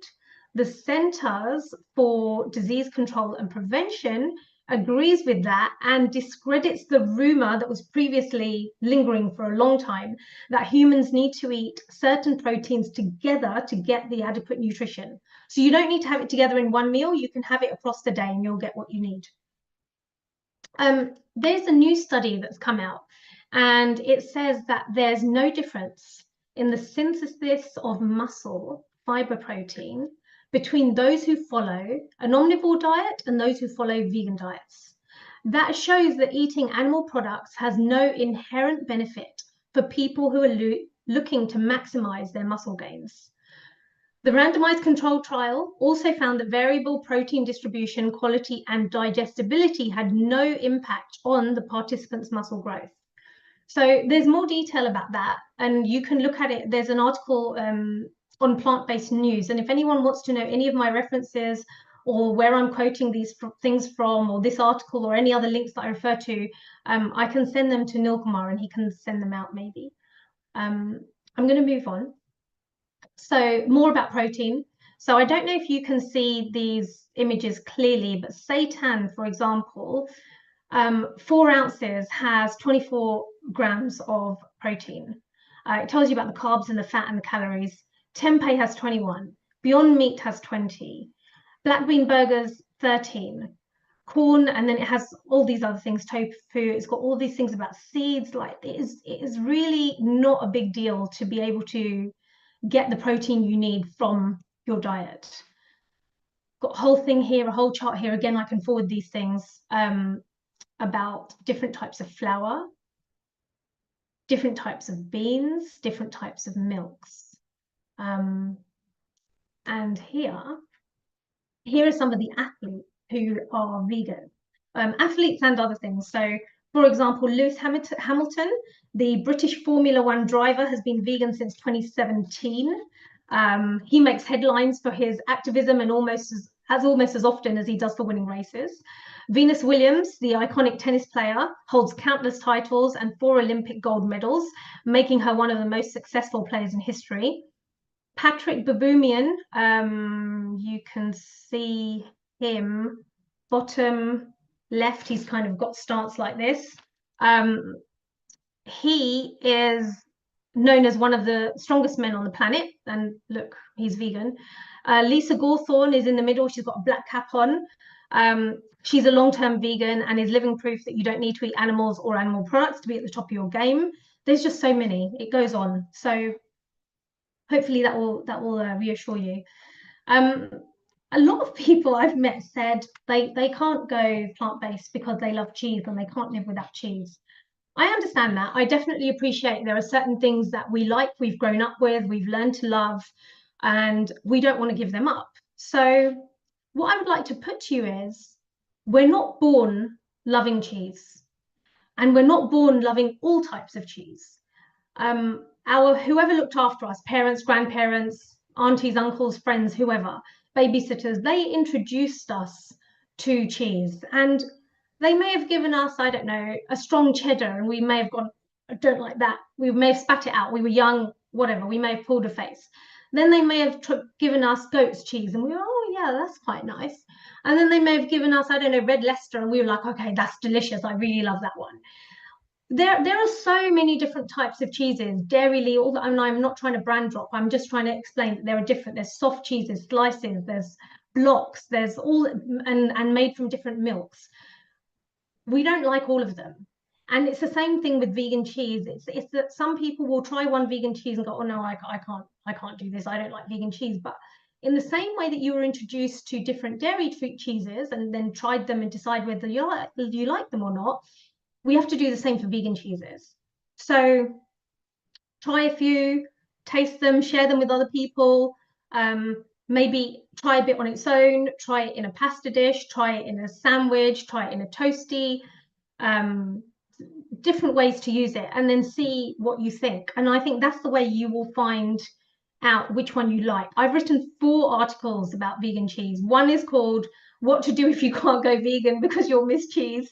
The other one's called Finding Vegan Cheese in Your Local Supermarket. Another one is called What an Amazing Feast This Vegan Cheese Board Had. Cheeses from 4 different places, and you could see a couple of cheese boards on your screen. And another one is about my thoughts on a selection box of vegan cheese by Sophie's Delight. So I like cheese, hence I've written about it quite a lot, and I don't want that to be an obstacle for people to go plant-based or vegan. A bit about meat and fish. So some people say, well, okay, I'll stop eating meat, but I need to eat fish. 1, it doesn't hurt them anyway, so it's no big deal. And 2, I need fish because of X, Y, and Z. So what I would like you to know, if you don't already, is fish are actually intelligent, sensitive, sentient animals that are capable of suffering and feeling pain. I think there's only one person who said that fish don't feel pain, and for some reason he has become the most famous and the most known by everybody, and everyone else who said something different seems to have faded into the background. So yeah, I was one of those people. I thought they didn't feel pain, but they do. So science is increasingly showing that fish are capable of impressive, sophisticated behaviors. They're able to integrate information, have good long-term memories that allow them to learn tasks, problem solve, use tools, navigate long distances, and learn through watching others. I mean, it sounds very similar to humans, right? In that way. They can have social relationships, they look after their young, they cooperate with each other. But unfortunately, they're not really treated as sentient beings. They're often just dismissed and discarded and thought it doesn't matter if we do whatever and we eat them. So billions are reared in underwater factory farms each year. And just like on land, these farms are crowded. They're grim places where the animals suffer immensely. And surprisingly, some people say they're vegetarian while they consume fish because they don't feel they're animals at all. So again, the benefit of shifting to a plant-based diet will mean we're not responsible for catching and killing intelligent, sentient fish that are not needed for good health. So this is about the processes. So the global industrial fishing industry operates with huge vessels, taking vast numbers of fish from our oceans. Some of these super trawlers pull nets that are big enough to hold 13 jumbo jets. They're pulled along the seabed, they're hugely destructive, and they're indiscriminate in design. So it's not like they know, oh, we're only going to catch this. Anything that comes in their path is taken with it.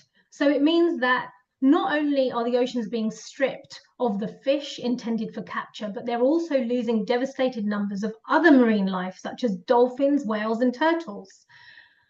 In the wild, fish numbers are catastrophically plummeting due to overfishing, and an estimated 93% of fish stocks are either overfished or fished to the limits of what's biologically sustainable. So really, it's just too much. Aquaculture has been touted as the blue revolution, needed to feed the world and respond to a growing population. But just like modern industrial farming of animals on land, fish farming is unsustainable and devastating for fish welfare. So again, going plant-based will mean we're not harming the fish and we're not harming other things that get caught up when people are fishing. So in summary, over 37% of global fish stocks are now overfished. This figure was 10% in 1974. Industrial fish farms are turning wild fish into feed. So we're fishing for food to give to humans, but we're using other fish to feed those fish. It takes up to 6 kilograms of wild fish to produce 1 kilogram of farmed salmon. Beneath the surface, trawlers are bulldozing marine ecosystems and dragging nets that have destroyed 25 million tons of deep sea fish in the last 60 years. Now, you might think, why am I talking about this? This is about vegan and vegetarian kitchen. The reason I'm talking about it is because many of our viewers won't be either. They'll be interested in it, but they haven't made that shift yet. And they may be considering it. Also, there are a number of vegetarians I know who have shifted to eating fish because they've been told that they need it for health. And this is why I'm trying to bust those myths. Energy. Nil, you made me smile when you brought it up earlier about our energy going into our food. So you can see the picture here of this guy who's looking down and frowning and holding his head. So if you imagine, have you ever cooked a meal when you're in a bad mood, or you're really sad about something, or you're grieving, or you're distracted and you're rushing? I'm very sure that that food did not turn out the way it would have done if you'd made it, if you looked like the couple below who are really happy making the food and tasting the food. So what I want to put to you is the same way that our energy and our feelings go into our food when we're cooking it. Imagine the energy and physical responses that occur within animals that are being taken to slaughter, or when they're young are being taken away from them because we want the milk that their young should be getting, or we don't want to raise their young because they're male cows, for example, that we don't need. We only want the females so that we can have more milk. All of that, consuming that cannot be a good thing.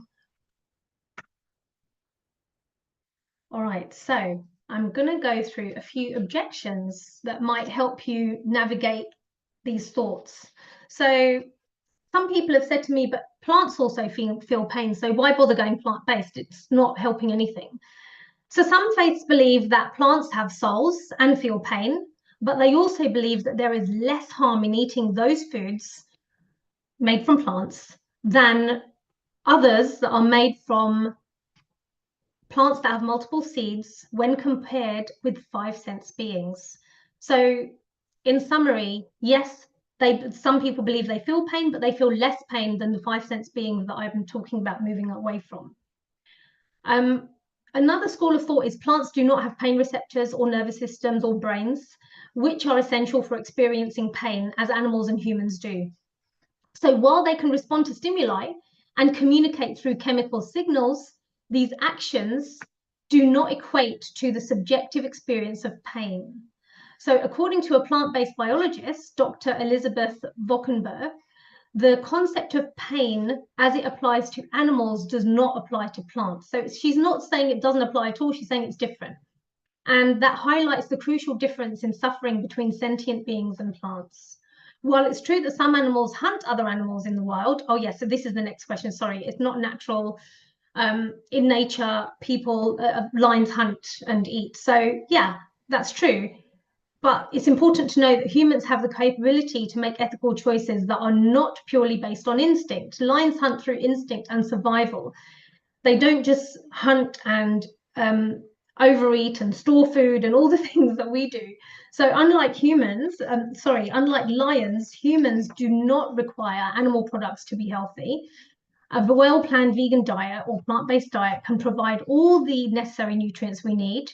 And studies show that about 70% of global farmland is used for livestock, which contributes significantly to deforestation and greenhouse gas emissions. Instead of replicating natural predatory behavior, we can choose compassion and sustainability and opt for plant-based foods. Deforestation, this is a good one. So many people have said to me, you vegans, you're destroying our planet. Deforestation is all because of you, because we're growing so much soya for you guys. It's actually not true. So people think the soy that's being grown is for vegans, but actually the bulk of it is used for animal feed. So by going vegan, that would put a stop to that. Much of what we eat, much of what the vegans eat is not brought about through the deforestation. So that's just something very a myth that has gone about and actually very interestingly got stuck in a lot of people's minds. So yeah, I'd really like you to take that in, that the deforestation is not because of growing soya for vegans. So next question, vegan food is all processed or so processed and unhealthy. So much of what we eat isn't natural because people don't make what they eat from scratch. And when I say we, I mean everyone, not vegans. So bread, biscuits, noodles, refined foods like rice, pasta, sugar, dairy, crisps, drinks, all that stuff isn't natural. It's all processed. If you have a chicken breast in front of you, that's not natural. It's all processed. Everything is. All these things are. So processed and unhealthy foods which vegans, vegetarians, and omnivores eat include many of the things I said to you, including or as well as ready-made meals, cereals, deli meats, hot dogs, sausages, frozen pizza, frozen meals, packaged snacks like chips, crackers, baked goods, all instant things, instant soups, noodles, all those kinds of things.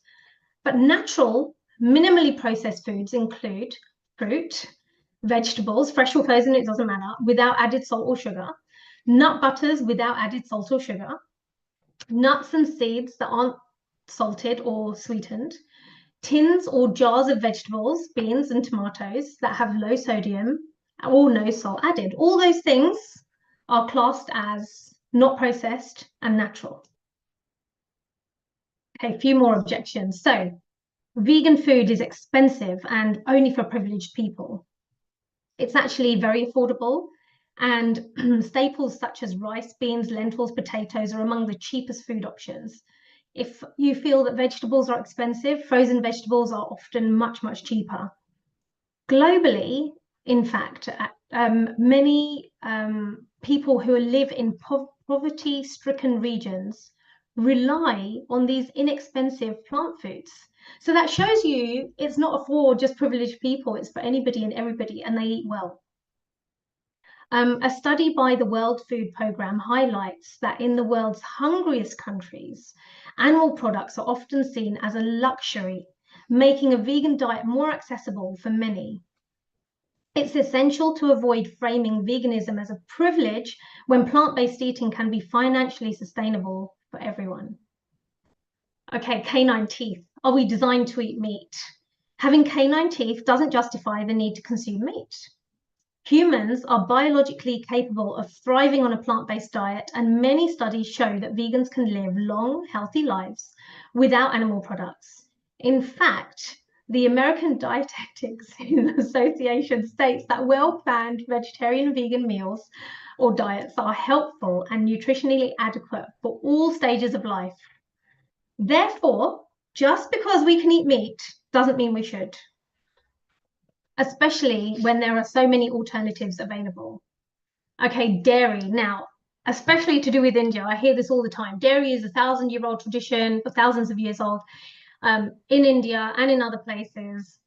Why would we give that up? So yes, it's been part of the cultural history in India, but market dynamics and consumer preferences are changing rapidly. Currently, India is the world's largest dairy producer, which, you know, doesn't coincide with this thing about India loves cows. It's only a small part of India where they protect cows, not the rest of India. But the rise of plant-based alternatives is undeniable, even in India, with significant growth fueled by health, environmental concerns, and animal welfare. Nearly 60% of India's population is lactose intolerant. That's another point, highlighting a substantial demand for non-dairy options. Now, you see, that's interesting. A lot of people actually don't know that they're lactose intolerant until they cut it out. They suddenly realize, oh, I haven't got digestive issues anymore. I haven't got this, I haven't got that. My skin's cleared up. Like, there are so many benefits to cutting out dairy. But yeah, we won't know until we try.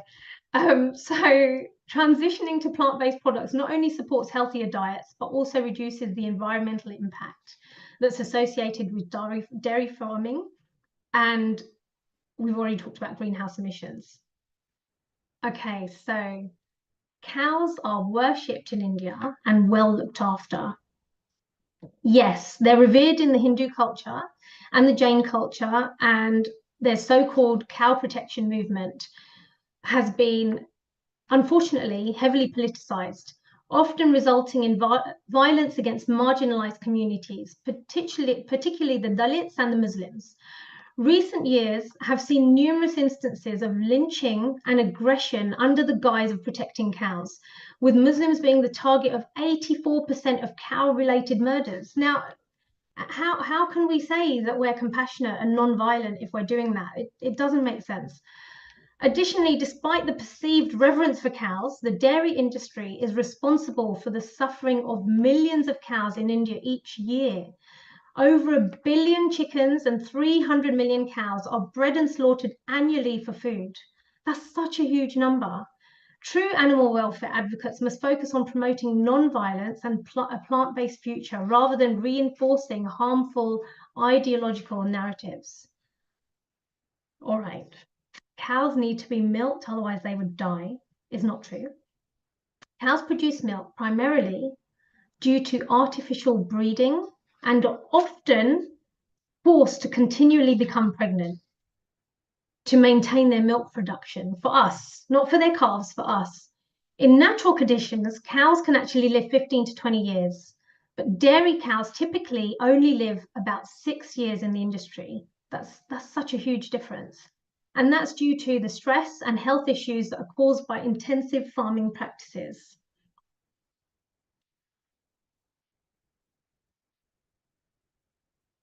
All right, I'm going to go on to the next one. So, if everyone turned vegan, all farm animals would need to be killed. The claim that all farm animals would need to be killed if everyone turned vegan overlooks the reality of supply and demand in the animal agriculture setting. Currently, the billions of farm animals exists because of our demand for their bodies and their animal products, the products that they give. As more people adopt veganism, the demand will reduce, and that will lead to fewer animals being bred. It's a gradual process. It's not going to happen overnight. And existing animals would not automatically face slaughter. Transitioning to veganism will reduce breeding of these animals over time, and it will mean that ultimately there will be fewer or no farmed animals as society shifts away from harmful practices. While concerns about farmers' livelihoods are valid, studies indicate that a shift to a more plant-based food system could actually create more jobs than it displaces. So, for example, a Cornell University study showed that moving towards a plant-based alternatives might reduce the number of cows raised for beef by up to 12 million, which would lead to a decrease in greenhouse emissions by 13.5%. Also, the plant-based sector is expected to grow significantly. I mean, you must have seen how much it's grown since 2010, maybe. And that will create new opportunities for farmers and workers, especially as projections estimate the plant-based industry could be worth 85 billion by 2030. So, sustainable, economically viable, better for the animals. Yeah. Last one on here. Cows are being killed for food anyway, so it's okay to use their skin for leather and shoes and all those things. So leather is not merely a byproduct of the meat industry. It constitutes over a quarter of the value of the Brazilian cattle trade, with estimates predicting a rise in cow slaughter for leather from 290 million to 430 million by this year. The production process is filled with extreme cruelty, with adult cows enduring brutal treatments such as dehydration and physical abuse while they're being transported long distances. Also, the tanning process to color the leather has severe health risks to workers, so we're not helping humans there. It contributes significantly to the environmental destruction, and it makes leather the unethical choice, which also supports the systematic animal cruelty and exploitation. So really, we need to avoid these things. And there's so many alternatives available. It's not a difficult thing to do.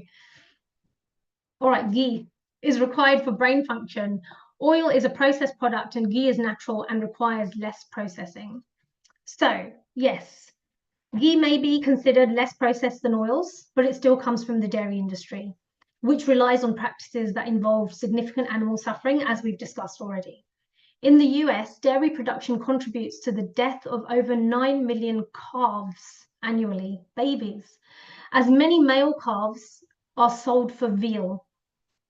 Also, extensive research shows that plant-based diets that are rich in whole foods, not junk food, can provide all the necessary nutrients for brain health while significantly reducing environmental impacts, unlike dairy production, which contributes to all the things we talked about before: greenhouse gas emissions, water pollution, all of that.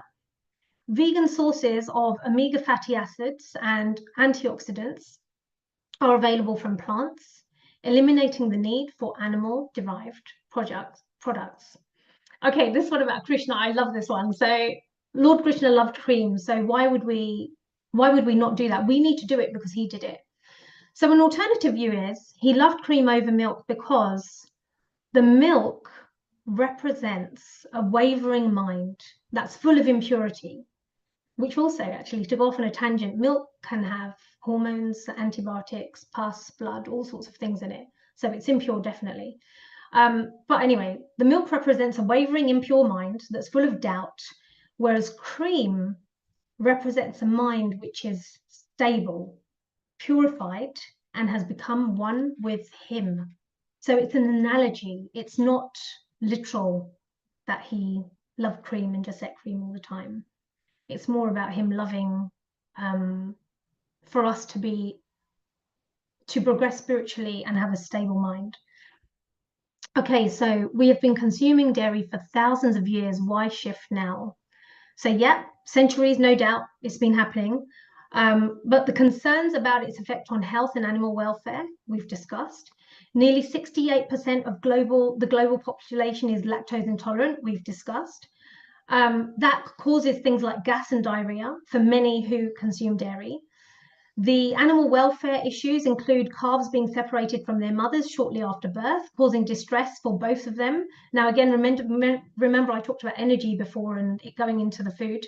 The environmental impact causes more greenhouse emissions. Habitats are being destroyed. Yeah.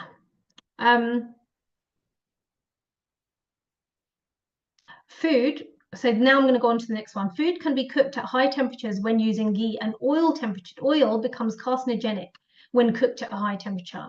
So yes, it's true. Cooking oils may produce harmful compounds when heated to very high temperatures. Numerous studies indicate that animal products, including ghee, exhibit a direct link to increased cancer.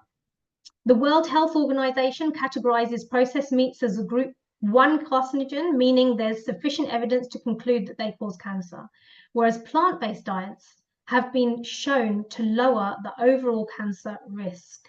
Transitioning to vegan options can reduce health risks while also addressing environmental concerns and everything else we talked about already. All right, ahimsa milk. So we only use ahimsa milk. That's not violent. So even with ahimsa milk, it's important to recognize that the dairy industry, even on a smaller scale, still relies on the exploitation of cows. While ahimsa dairy promotes better welfare, the reality remains that dairy inherently involves separating calves from their mothers, and it can lead to stress and suffering for both. I have actually written an article about ahimsa milk, which I can also share with you. I had an interview with a couple of the people who organize it, and yeah, it's very interesting. So Heena, we can maybe share that in our next kitchen episode. Okay. Let's go on a chit chat or with some questions. There is so much information. Yes, Let's there's take a lot. some questions with our hosts and stuff. And yeah, look, eating out. There you are. Yes. Look, plant shift. Can I just quickly tell you, just go ahead. very, very briefly. So eating out, going plant-based, eating out is not a big deal. All these restaurants and more, they have a vegan menu or they mark vegan items on their regular main menu. It's just so easy nowadays. Desserts is not hard. Like, look, these are some of the desserts I've made. At the bottom, you can see this is a whole box of Indian sweets that I made, or we made actually in an event where we got together. And my most recent recipe book is all about desserts. So it's really not hard and nobody has to miss out. One sec. Yes, I will stop my screen share. Yes, please. Come back, hold on. Can you see me now? Wow, wonderful. Yes. So Cool. Heena, you can see how how useful it is for environment and convincing people to go plant-based, not just being healthy, but it's the way forward. And shortly we'll be going to Hasmita. She's part of Healing Our Earth. And she is going to use all the 12, none of the guilt. She's going to make us enjoy a veggie pasta. She's ready to go in a while. But before we do that, let's take comment on your presentation and see if they've been shifted to plant-based. Wai-Ching, let's go with you first. Thank you.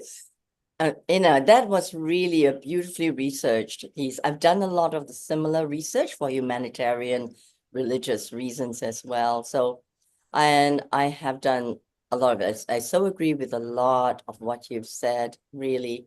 And just as a like a juxtaposition, I've also been vegan, right? And naturally vegan, and vegan, not even vegetarian. So, because I'm lactose intolerant, I'm gluten intolerant. So all that seitan stuff does not sit well with me at all. And all the mock meats, why they do that, I don't even know. And also any kind of dairy products, including cheese, except for goat cheese, right? Right. And what I do is actually over time, like over years, I've discovered something called applied kinesiology. I don't know if you know it. A little bit. It's a very useful tool, which I teach to people and to my clients with cancer as well, and diabetes. And what it does is that it actually hones in what you actually need, even with vegans and raw foodists I work with, that it hones in because many of them are sensitive to honey. Okay, if they're vegetarians, I know honey is not considered vegan. They're also sensitive to a lot of pulses and legumes, Yeah. which is a protein source. I mean, soy contains a lot of estrogens, and for someone who is prone to cancer, that's not a good food to eat. And I personally, soy upsets me. I'm Chinese.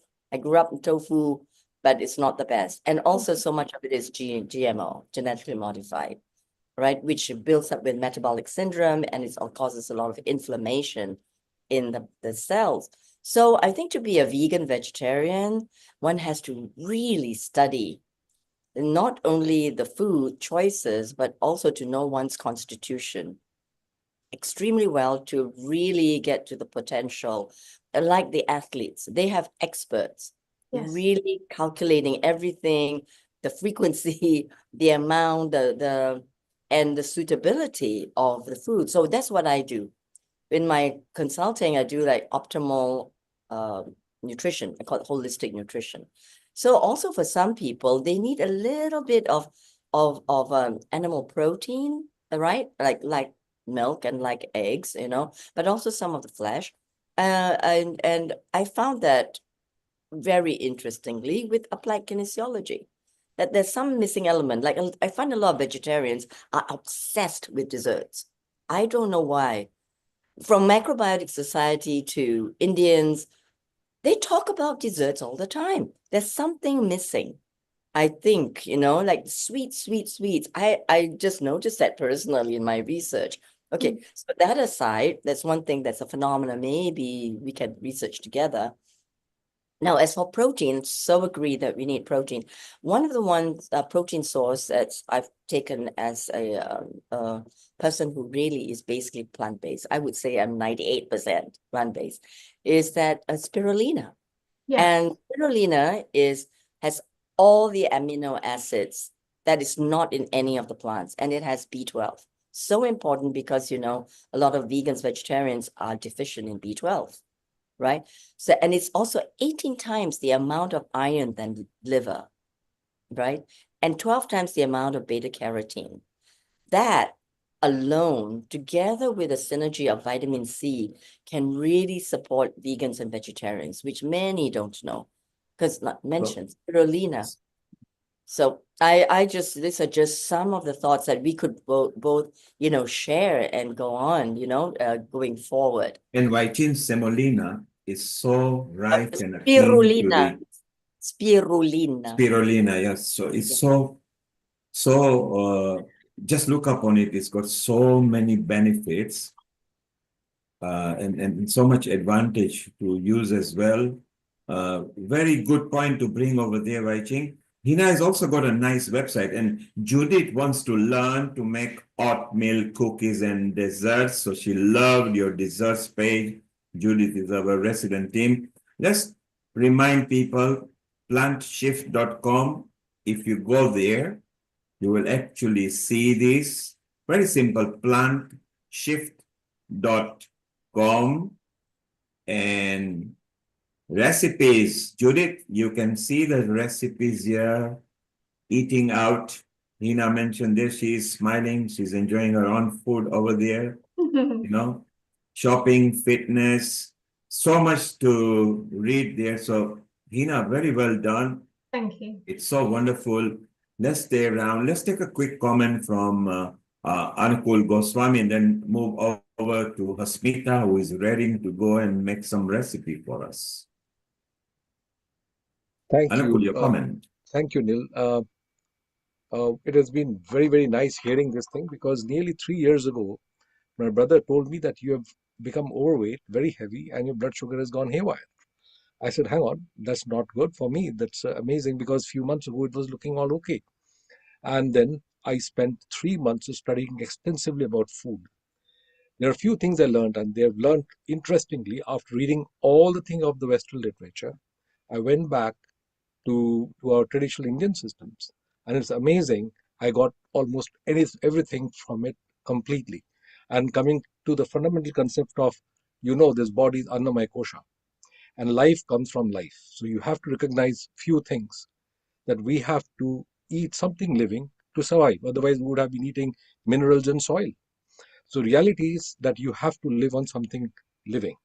And that reminded me of the aunt who I used to see in the morning, would get up in the morning, give food to the animals, insects and plants around the house, which was often come in the form of various drawings you make outside the house with rice and things like that.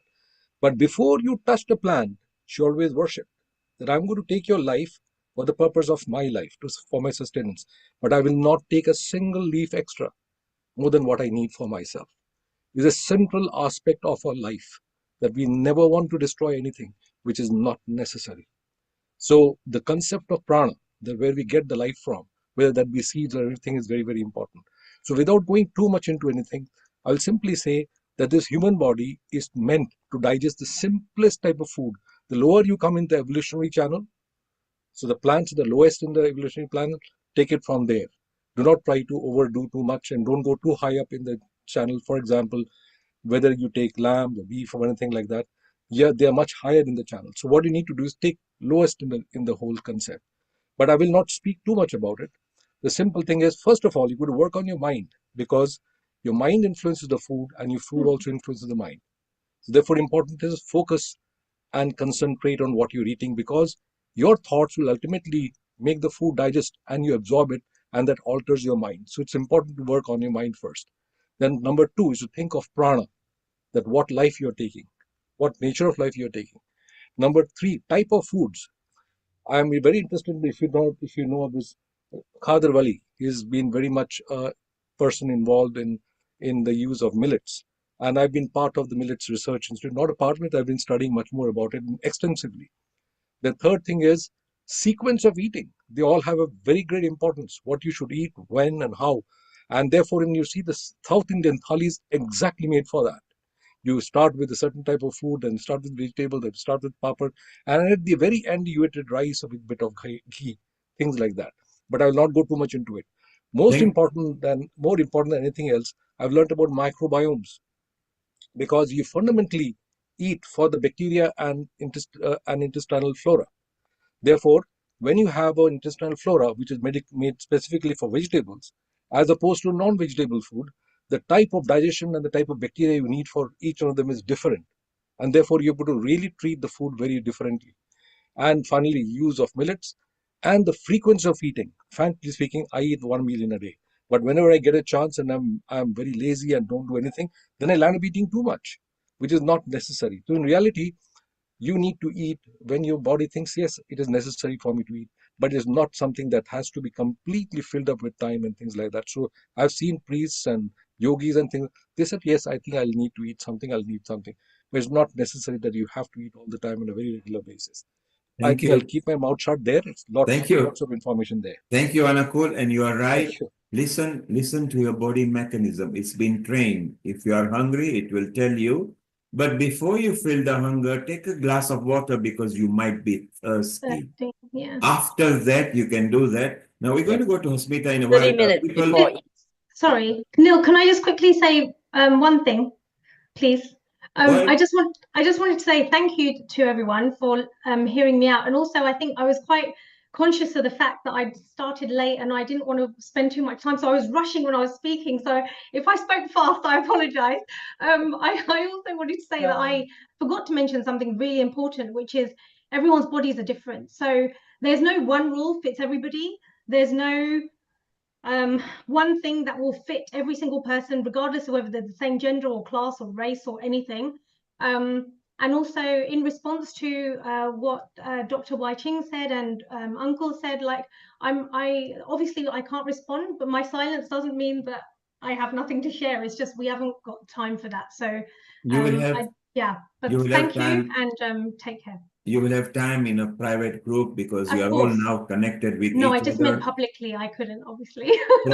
From a social media, Wai-Ching mentioned spirulina, and people wanted to know what are the benefits. Well, there are various benefits for spirulina. I mean, it's a lot of places where you can boosts immunity, improves heart health, providing essential nutrients, which is what Wai-Ching said. And maybe in the next episode, we can bring more to you. Every now and then at Healing Our Earth, we bring benefits and tips. At this moment, let's go to our waiting home chef who is ready for us. Anjali, let's welcome Hasmita in London. Hello, Hasmita. A global namaste to you and good evening. How are you? I'm good. I'm good. The weather is lovely here. It's the afternoon and the sun is shining. It's one of the warmest days. So it's lovely and it's great to be here. And what are you cooking for us? So it's been really fun listening Hasmita, I love the title you gave to the flyer. And just before you come on, let's tell people a bit about you. She's a professional single mom juggling busy work-life balance, and she loves doing outreaches, who also loves cooking with an adventure to experience the different flavors and cuisine across the globe. I know her because it is one of our kitchens where we use with our chef Chandu, who is very good at cooking as well, and we create so many dishes, and the whole cuisine time takes about 6 hours because generally the courses are more than 5 courses. We end up doing 10 courses and etc. And although Hasmita is a professional and busy, she loves cooking. Isn't that right, Hasmita? Absolutely, yes. Thank you, Neil. And it's a wonderful day, as you say, over there. We can see your worktop ready for us. Over to you and Anjali, and let's enjoy. Thank you very much, Neil. Thank you. Thank you for the intro. So, yes, I do have a busy work life. So for me, I enjoy cooking, and it's phenomenal what, listening to your presentation, Heena, also. And I'm also passionate about sustainability, environment. So last year I kind of covered a demo on spaghetti squash, which is also a healthy option, so away from pasta. Spaghetti squash is very rare to get, so it's not easy to buy. Actually, it's not available anywhere. So the alternative I have today is a combination of black bean spaghetti and edamame spaghetti. So, which again is very nutritious, full of protein. It's high in fiber, organic, and gluten-free. So we are always looking for alternatives. So this is how it is. You buy it from any, you can actually get it in supermarkets, but generally known in health shops and various outlets where health is always at the priority. So I'm going to give you a demo of a couple of options for cooking the pasta alternative.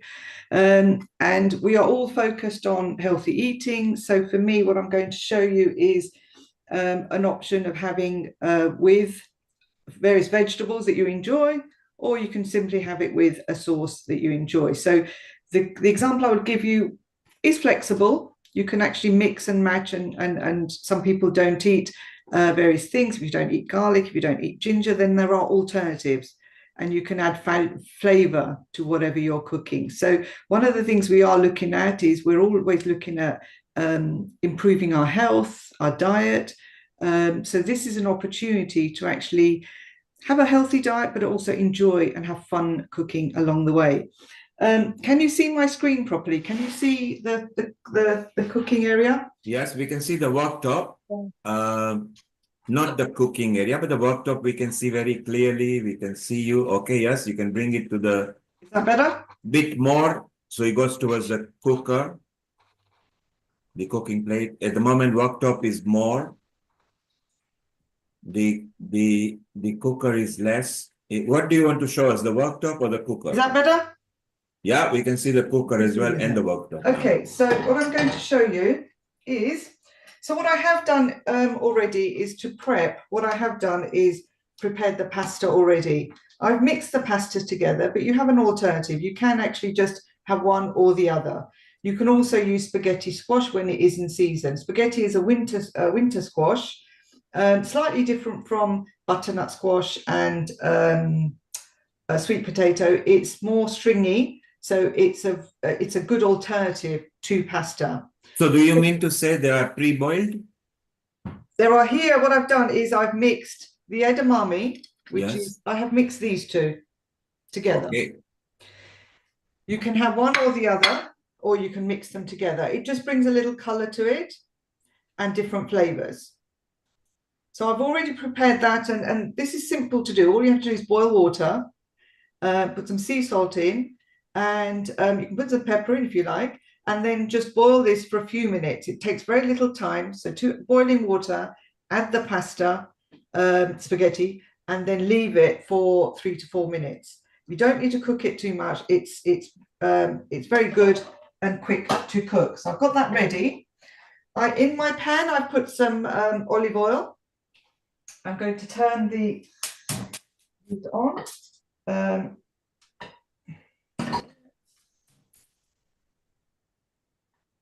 you go. I'm going to heat some oil up, and there are a couple of alternatives here.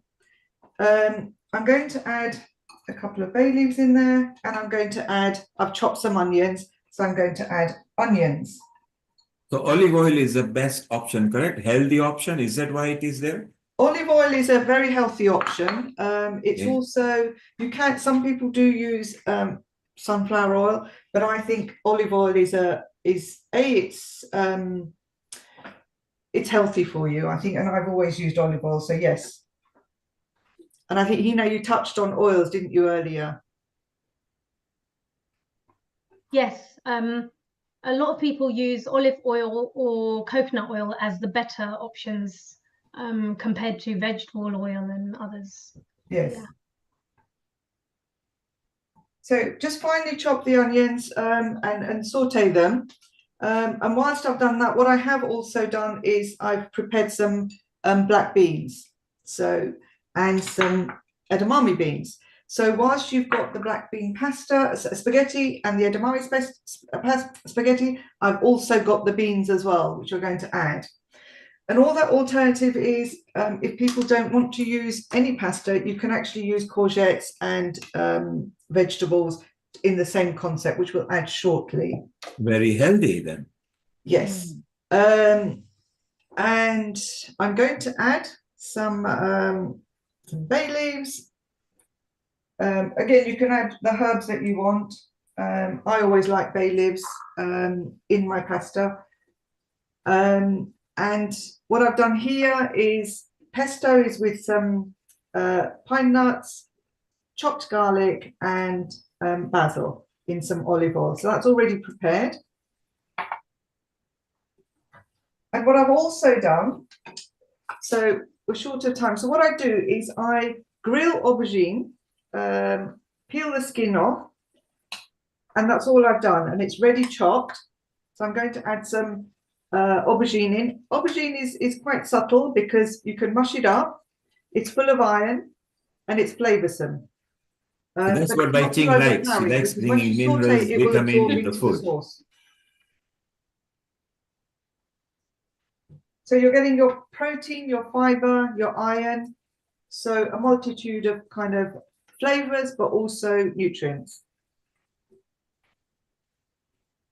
So that is ready. I've sauteed the onions. They're looking good. They're smelling lovely. I'm going to add the aubergine to this now. And Anjali, all these ingredients are available in India as well? Anjali? Pardon, sir? All these ingredients are available in India as well? Yeah, mostly, we're getting this millet noodles now. Yes, Like millet jawar noodles. millets. Yeah, we're getting And that. Anupul was mentioning about millet, wasn't he? Yeah. And we can make it at home also. Sometimes we make buckwheat and vegetable noodles or pastas at home, like ready to make and ready to serve. You can use, I think this is a combination, you can use whatever flavors, you can use alternatives. I think it's choice, but I think it's kind of the opportunity that there is more that you can add to it. I'm going to add, what I've done is I've chopped some peppers, only because I enjoy peppers. You can put other flavors in, whatever you want. Adds a little color to it. And for this one, what I've done is also the peppers I've chopped up, minced, and I've put some chili in. So this is an alternative. You can add that just again. So if you like it hot, you add chilies in it. Is that what you mean, Hasmita? I missed that, sorry. Okay, nobody carry on. So there you can see, look, you can see the colors coming through as well. Look at the color. You can see the right color. And then I've just got here some spinach and some broccoli. Okay. Broccoli, spinach, the greens are coming in now. I think we can see the rainbow color. Yeah, so Wow. we've got a lovely rainbow color. Bon appetit. Yes, indeed. So now we are looking mainly in the pan cooking. So what you can do, Hasmita, bring the camera more near towards the cook. Yeah, the If you cook look, plate. you've actually got it here. It's ready. Yes, yes, And we it can doesn't see. take long at all. Yes, And look at the color. it's beautiful. Beautiful. Yes. Wai-Ching, is this how you do? You prepare your noodles like this? Yeah. Well, also in soup. But you know, one word is that I always check the noodles, the healthy noodles like Yes. buckwheat and whatever spinach noodles and all that, because a lot of them are mixed with actually flour, wheat flour to Wow. start with, and they call it whatever, spinach, carrot, right? Right, Dr. Anjali? And so, you know, and then you think that you're just buying the pure alternative, right? And then you look, you go, and like, it's all wheat anyway. So I think we have to read the labels. Yeah, reading the label is important. If you eat in moderation, then don't worry too much. If you don't eat every day, you're okay. Everything in moderation is fine. But anything that you know is not very safe to eat, then maybe avoid, because nowadays choices are available. Yes, yes, and knowing how to optimize, you know, like someone who is gluten intolerant, if sometimes they just take it once or even just a little bit in a sauce, they can have a whole celiac reaction to it. Yeah. It's actually sent to, you're right, Dr. Anjali. So, Correct. you know, yeah, it's nice to say it's moderation, but it can be a trigger. And Now, yeah, let's honey also. go back to Hasmita's cooker and see when the So now also what I'm going to do, now there's an option here. You can Yes. keep it as it is. As you can see, it's ready now. I've actually added the beans. So it's ready now. But if you'd like to make it with sauce, then what I have got here is just really cooked pasta sauce. What I've done here is chopped tomatoes. You can use fresh or canned. And what I've done is I've chopped up some of the peppers, which are here, and I've added the peppers and I've boiled this for at least 30 minutes. And it comes out with a thick sauce. And I've also put some mixed herbs in it as well, fresh mixed herbs. You can actually put basil in, you can put rosemary, you can put whatever herbs you'd like, oregano. So I put a little bit in so that the flavoring is not too overpowering. And then I'm now going to just add some of the sauce to the mix, only because I like a bit of sauce in my in the pasta. And we are on a low heat, are we? Sorry? We are on a low heat. Are we? Yeah, we're cooking on a low heat. Is that right? It's a low heat, yes, very low heat. So it's sauteing, it's on a low heat, and also you'll see that it cooks very quickly. So it's a very quick dish. The pasta doesn't take long to cook, and the vegetables are now ready. So now what I'm going to do is we've got our pasta that we've already cooked. And I'm now going to add the pasta to our dish. And you have an alternative. What you could do is you could leave the pasta like this as you want it and pour the sauce over, or you can mix the sauce in like this. And what I've done is the pasta and the sauce are all blending together.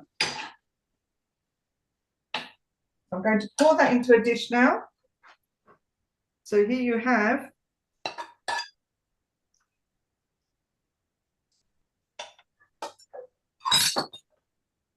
your wonderful pasta dish. I'm going to put some, you have pine nuts, mixed nuts, where you've got sunflower seeds, you've got pine nuts, and then you can You've got put every some ingredient here. Vegetables here. So if you bring it next to the camera a bit the other way. This way? Yeah, and up. If you bring it up to the camera. There you are. Look, you can see.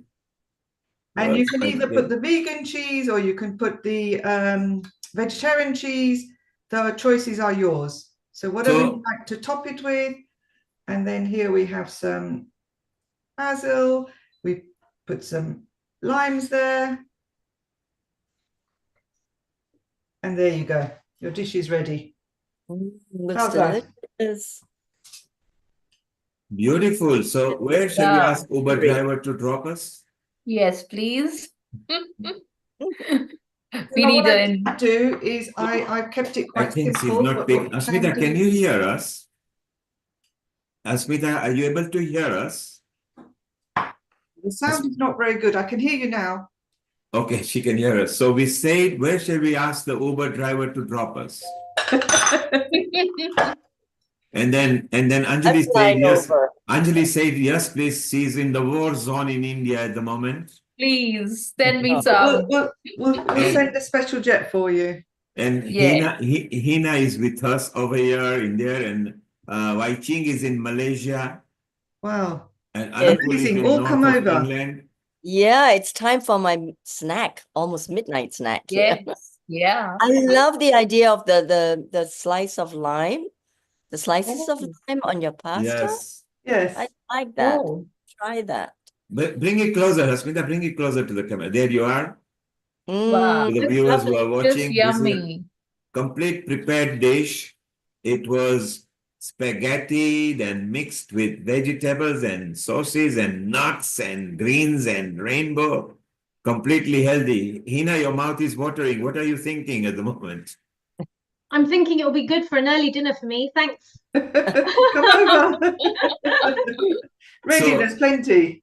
So Hasmita, hiding behind somewhere must be Chef Chandu, who is our expert pizza maker as well. And he also loves cooking. I bet he's hiding somewhere. So He's is he going to be hiding. lucky and then eating as well? He's eating, yes. You're hiding. Oh. You've been called. He's enjoying it already. He'll only come out when he's going to make his. I think he's going to. I'll put him on the spot now. He's going to tell us how to use a pressure cooker. Ah, pressure cooker. Yeah. By the way, next session he's going to lead on that one. The millet noodles are fantastic. Then we will have our pizza session. So Anukul says, Hasmita, Anukul says, the millet noodles are also very exciting. Anukul, tell us, you love millets. Tell us why millet noodles are exciting. That's one of the things about this noodles and the pasta that we get. They're very high in carbohydrates to start with. The millets reduces your carbohydrate intake enormously, and because it has got anywhere between 8 and 14% of fibers, and therefore it does not increase your blood sugar a lot. And I, by the way, collect the millets from London, somewhere around London. I can give you the address. Oh, later. Excellent! But I get a whole packet of it, lots of it, and make that. We get chura, those flakes also from it. Yes. We get proper this thing like atta and things like that. And it is fantastic. It is just wonderful. You just have to know how to make it. Next time you are here, we'll show you shortly. We'll show you the garden pizza oven as well. This is our garden pizza. The owner, normally when we want to make pizza, we ask owner to take a day off. We just go it as a venue. He keeps everything ready for us. He's telling we you about enjoy the garden. So it's wonderful there. So you are welcome whenever you are in London over here. Lata is enjoying as well. Lata, you love noodles and you love food as well. And what are your comments while you were watching it? I just can't get over this wonderful dish. How quick you made it. I understand you've done a lot of preparation, Hasmita, by the way. Well done. Thank you, Lata. Come over. I'm coming over. I'm not going to make any excuses. I'm there.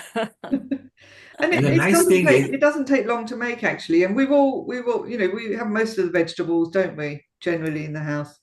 Yeah. But, I also find that with this pasta, it's easier to digest, easier to eat. So, you're not feeling as if you've had, you're bloated or you've had too much. So it's quite a refreshing meal.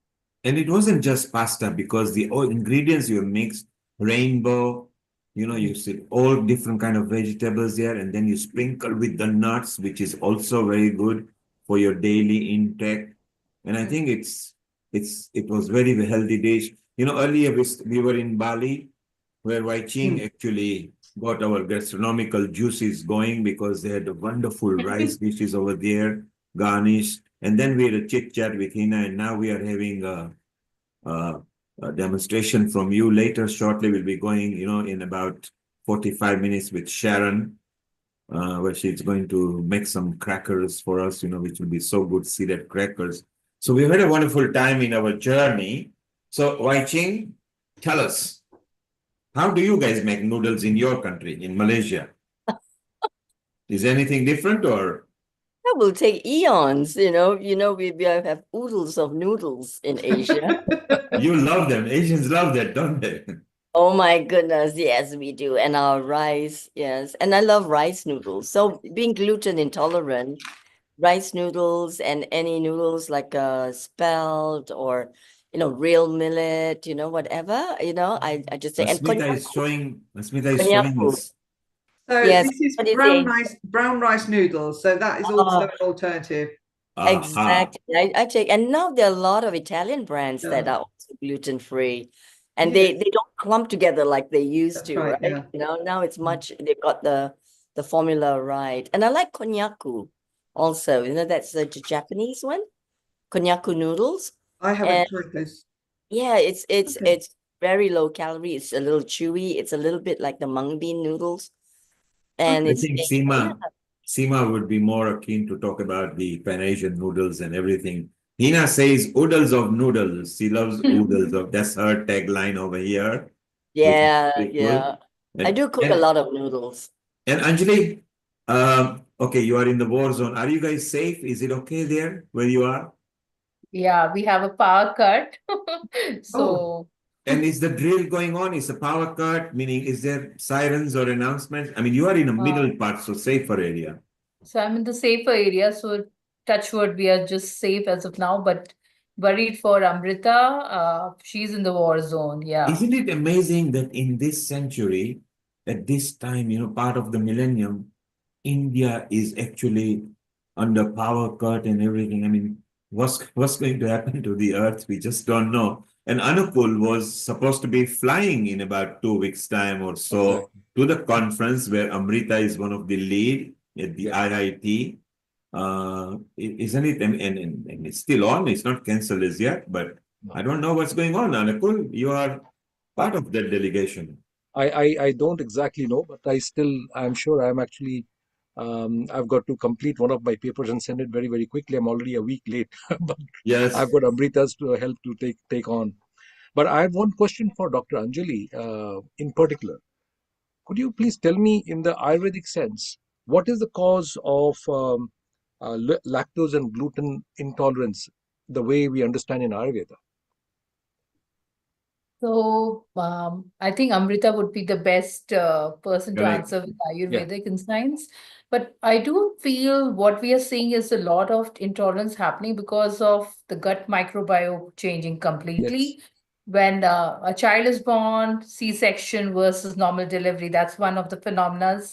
Second is the way the food is being prepared or processed or brought into the like farm to table, as Dr. Like the more or less it is handled by people directly from the farm without pesticide exposure coming directly to our kitchen. I think that process is easy for our tummy to digest, and the microbiome is good. And also the soil structure is changing, the entire environment around which the plants are growing or the food is growing, or even the milk and the gluten, especially with glycophosphate, as Dr. Ching has mentioned. Lot of pesticide being sprayed on the wheat. So I would say we are not intolerant to the gluten, but we are intolerant to the pesticide being sprayed on them. And that is causing the allergic reaction to our gut, basically. The processes. Yes, excellent. Yes, Excellent. Yeah. I agree with that because, actually wheat, the heritage seed is fine, the ancient grain.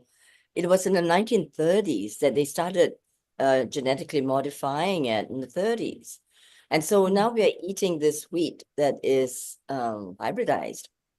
And now they're also going to splice fish genes into tomatoes to make it more last longer on shelf life. I mean, we're getting, and also there's too many antibiotics and hormones in milk, for example.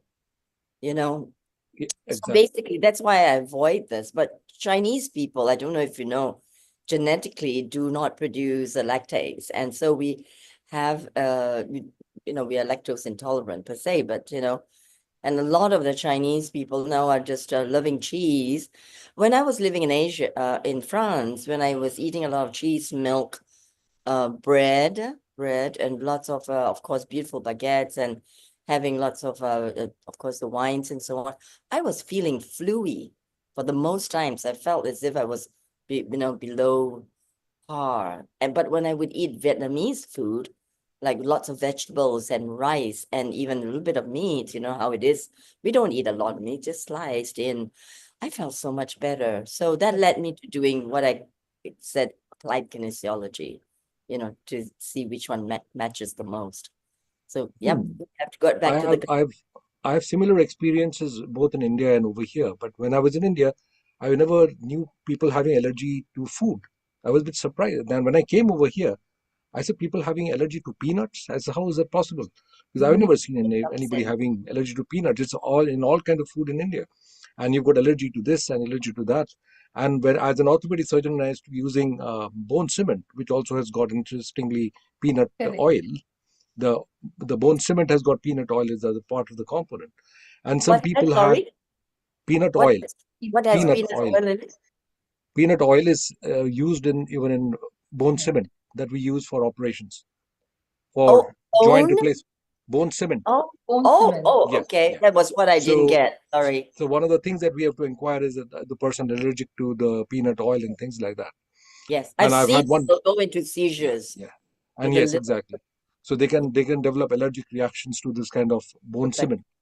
So what happens is, but it's the reason is why is because as we have evolved, what was a natural food for us, we have gone into industrial processing of food, and that has created lots of aberrations, and our body is not used to this industrialized system of eating.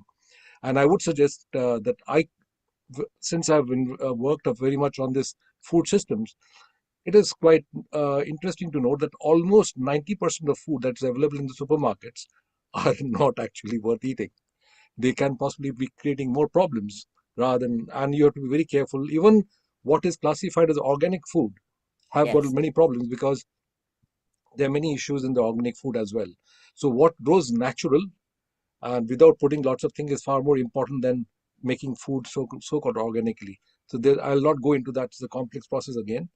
But in reality, I've realized how much of industrialization has taken place and how much money participates in creation of the food. And it's creating a lot many health problems for us. So, Anakul, I've got a question here for Heena and then one question for Hasmita.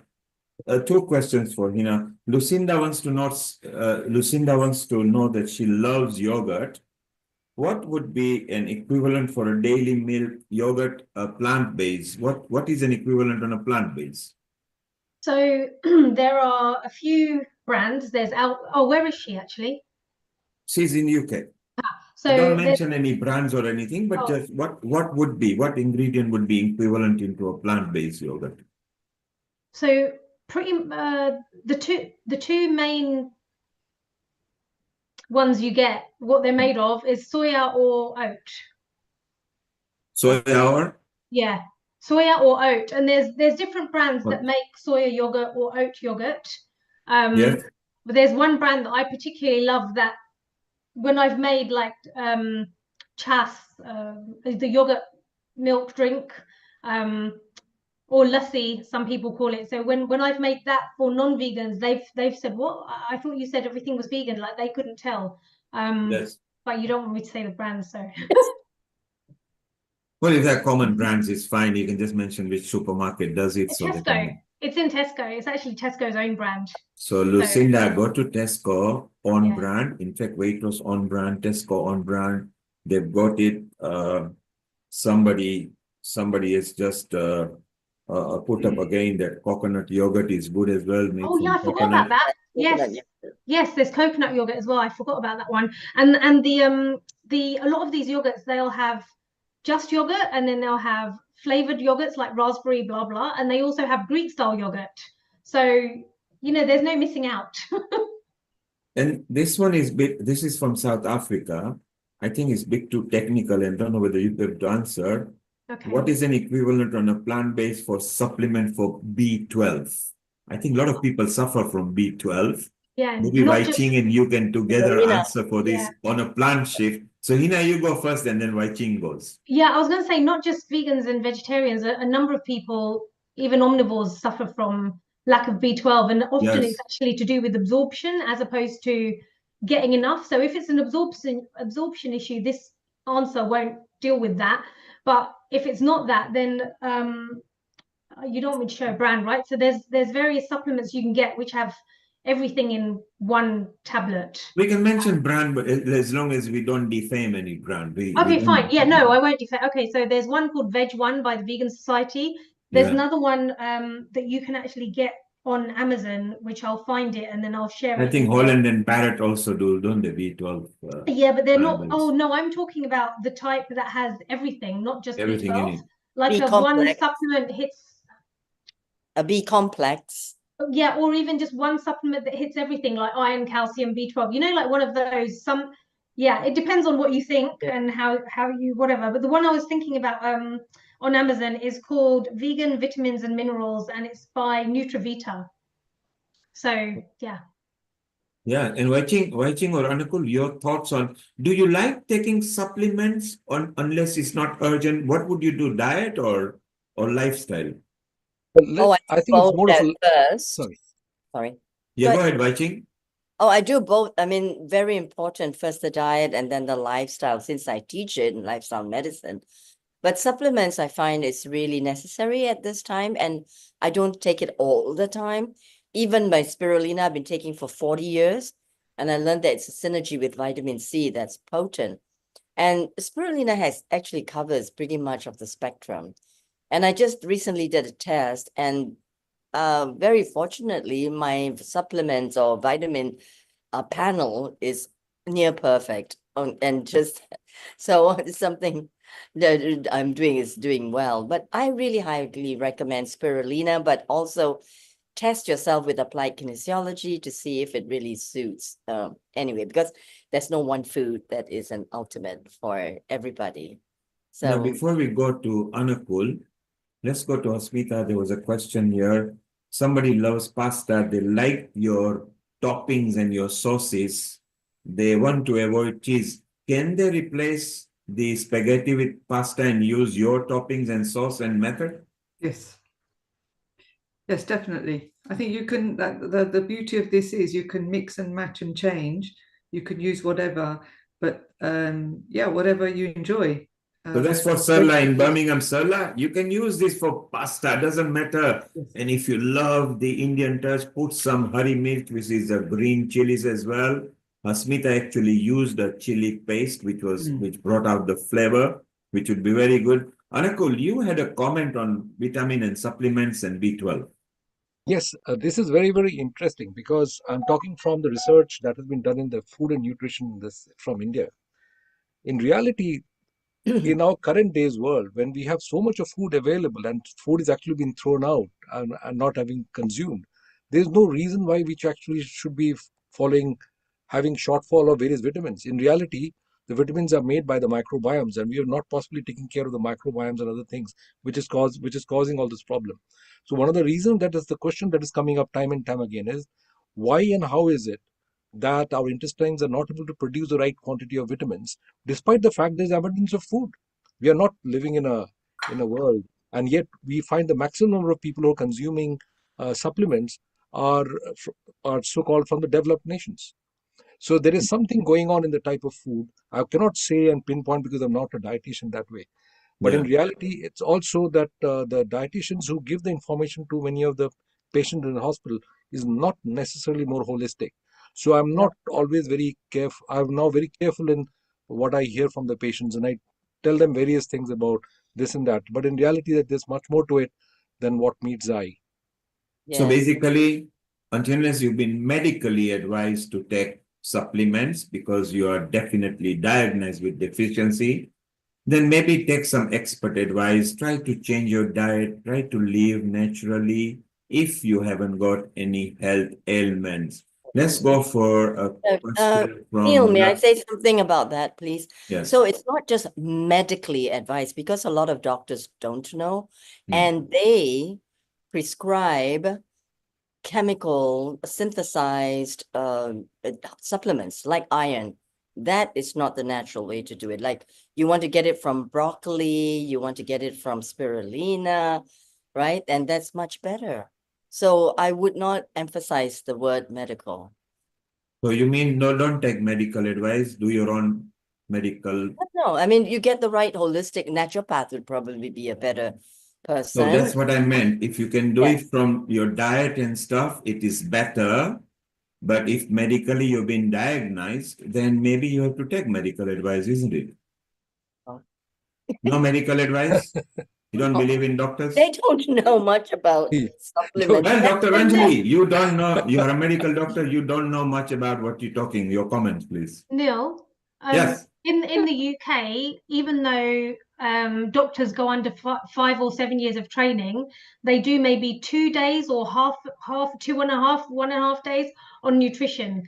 They haven't got a clue, and this isn't me being negative about them. They will say it themselves that we haven't trained in it. The focus is on other things, so they just really have no idea, and they're not even encouraged to do it after they start practicing. Some of them do, because they realize that actually so many things can be fixed or prevented through eating better, but unless they choose to do that themselves, they don't know.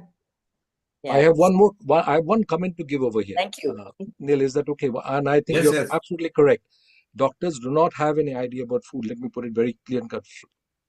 I go to my friends, I've got 15, 20 of us getting together, and I can confess there is no way of anybody getting together and even recognizing or agreeing with other persons. So it goes out of the window. Number two is things like even simple things like having eggs or ghee or this oil and that oil. We landed with whole lots of conflicts. I said, all right, no more talking about food, right? Just eat whatever you get, and that's about it. But the reality is that doctors do not have much of an idea, and the science keeps on changing about this food. So frankly speaking, when it comes to understanding food, I go to a good practitioner in Ayurveda, full stop, because I think there's a huge amount of information there. You can collect lot and go to the traditional people, ask your grandmother, ask your anybody in the village who are doing the cooking. They know it much better than we trying to sort of subject everything to analysis. That's not worth it. I So think there by you and are, large, you got three different views. Let's go to a practicing medical doctor who is not into food, but so Dr. Anjali, do you feel doctors know their role, or maybe they don't know food or diet? What is your comment? Yeah, medicalized information on food is not, it can't be imbibed into daily habits. Basically, it's like a diabetic patient is given this is the amount of calories you're eating, and they're taking away all the fruits and the natural nutrition. By the time they end up coming to us, they're like all nutrition deprived. Why are they getting nutrition deficiencies? Okay, this is bad, that is bad, don't eat this much food, this much calories. So in a way, like it's not happening the way it has to happen. As Dr. Anukula said, as Dr. Wai-Ching has also said, we need to look at the grassroots level. Everybody's way of cooking is different. What kind of microbiome we have been born at. Like if I'm in a city in Kolkata, they use mustard oil for cooking. That's your, grow local, the word is grow local, eat local. So that's the thing. You can't be importing olive oil in India and eating it in Kolkata. That's again another thing. Then again, the another thing which is coming is, okay, you got to eat this much calories. Yeah. Okay, so the calorie part is again depends on person to person's flora and fauna, which is in the gut. That's the flora and fauna which we talk about. and The the com- environment where the food is being grown, the environment from where we are getting the food from. So if it's all loaded with pesticide, I don't think so. Whatever we eat will not be sufficient for So our body. earlier, our visit in Bali was successful because it was farmed to the table in organic way. Well, you heard different people's different view. This is their personal opinion. The official opinion of Healing Our Earth is very simple. If you have got condition, you're being diagnosed, please seek advice either from dietitian or the doctor or food expert, and then make your own decisions. Follow your grandmother's advice, maybe. Try to find locally sourced food, and if they are organic is better. Maybe sometimes changing your diet might be better. But look, at Healing Our Earth, we allow all sorts of opinion because it comes from experts who have practiced. Now, Hasmita and Lata has got their hand up. Hasmita, Lata, before you, Lata, your comment before we go to Hasmita. Over to you, Lata. Yeah, my comment was, or question was for Hasmita, because I love that dish so much. I think it's so, it's got so much variation and so much input of different forms of noodles I wasn't aware of. So this is new information to me. And I love the way that you got all the different variations that you can combine it with, and to our own specific diet or allergies or necessities, you know. So I thought, you know, I must congratulate you on that, Hasmita. Well, Hasmita, there you are. Lata loves your dish. And Hasmita, before you make your comment, one more person would like to know that your dish, when prepared, can it be frozen and is it safe to eat afterwards? Yes. So you could freeze it once it's cooled down, you can freeze it. And also once you've cooked it, if you want to put it in the fridge for up to 3 days, it's fine. 3 to 4 days is fine. But So just there make you sure are, it's look. cooled and stored, sealed before you put it in the fridge or the freezer. But So yes, let totally. it cool down properly. Yes. Seal it The correctly. only thing I would recommend is don't put any seeds. If you noticed, I put the seeds on top because seeds, when you actually put them in, can soften. And if you want them crunchy, so I toast the seeds, and to keep them fresh and crisp, don't put the seeds on until you're ready to eat. So if What you're going to Hasmita freeze is saying, it or if put you in the prepare fridge, in bulk or more, the one that you are going to eat that day, you can put the seeds on. The one that you are not going to, freeze it, preferably eat it within 3 days, let it cool down, and then sprinkle your nuts later. Hasmita, you also had a comment. So I was just really echoing about the food and how the vitamins, any medication. I think it depends on individual bodies, what your metabolism, how you can digest. One person having, say, for example, I put aubergines in this, which is iron for me, but it may not work for somebody else. So for me, when we look at Ayurvedic, when you look at the medics, it's on individual. So I do believe you have to see, and you've covered it, Neil, also, is that you know your body, know what works with your body, what doesn't, what your weaknesses are, what, you know, everybody can eat the same dish and react in different ways. Yeah, So, we have all the comments are actually leading to the same point. Use your common sense, go with natural ingredients, eat in right portion. Heena has said very clearly, no one size fits all. Well, naturally, yes, because it would not do. Every individual body is different. Every season in the country where you are different. But if you practice eating seasonal fruits and vegetables, if you are not allergic to them, you've got good chance. Consume good amount of water. Don't over drink anything. Be reasonable in everything you eat. So yes, be wise. If you've got medical condition, then be careful, because if you are diagnosed with something, then seek appropriate advice. Heena, you wanted to make a comment. No, Heena she's not on the board, but I think she's cut out. So Anjali, is it safe where you are? Are you okay? Do you need to go in the bunker? Are you fine? I'm all fine. Thank you, Neilji. I can't imagine that I'm talking to our people and see, you know, Amrita, just the 2 nights back was actually almost stone throw away from the drone that attacked them. I mean, can My you God. imagine that? It's just amazing that in this day and age. Hasmita, is your dish been devoured yet or is still there? You can bring it to the camera. I can bring it to the camera, yes. You mean the Well, chef Chandu has not eaten it yet? No, he's not. He's waiting. How do I put this on the? Yes. I have to put this on the camera now, so you have to. Maybe don't put it. Yeah, just that's it. That's it. Yes, beautiful. Then just lift it slightly. Lift it up. Lift the dish up or bring the camera down, zoom into it. Look at that. And Wai-Ching noticed one ingredient that was lime because it was green on top of it. Of course, lime and lemon are good for body. Acidic as they are, they become alkaline, not the Wai-Ching when they go in the body. Is that right? Yeah.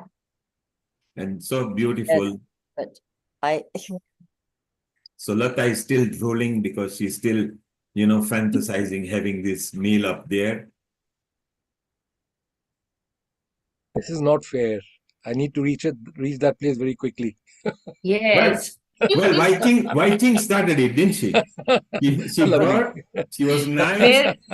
Her mind was on the food, so she was the first person to sit at the table. Absolutely. The guest joined afterwards. I think the guest was from Europe, was he, Wai-Ching? yes, from Belgium, yes. Belgium, yes. So it's amazing. Well, we've got another chef. We call her singing chef over here. And we thought we will have her and she can sing a couple of songs. She loves cooking as well. She loves doing good dishes as well. So she's going to join in our conversation. Meena, global namaste, and how are you? Global namaste everybody. I'm fine, thank you. I've just got back from my picnic and I thought I must join as soon as I'm back. So while you were enjoying your picnic, we were enjoying. Wai-Ching actually enticed us with this wonderful place, which is, although a restaurant, we call it a destination because you can see the open plush green, everything. But the Begawan project was also involved and is still involved in actual projects and outreaches in the local vicinity. So it's so beautiful. So you can watch the recording later. Meena, you can hit us with a couple of songs and then we go chit chat. We are talking exciting about food supplements, Hasmita's dish, Wai-Ching's dish, which was in Bali when it got it done. And maybe you can make us enjoy a couple of sing songs and we go into questions then. yes, definitely. Why not? The first song that I'm going to sing is from the movie Sur. Abhija. Oh, kya baat hai. Abhija, hai subha. Abhija,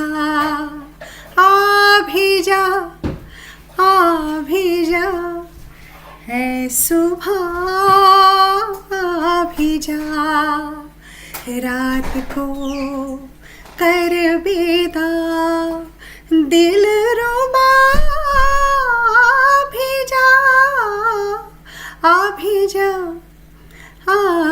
जा है सुबह भी जा रात को कर बेदा दिल रुबा भी जा मेरे दिल के पागलपन की ओ सीमा क्या है यूं तो तू है मेरी छाया तुझ में ओ तेरा क्या है मैं हूँ गगन तू है ज़मीं अधूरी सी मेरे बिना रात को कर बेदा दिल रुबा भी जा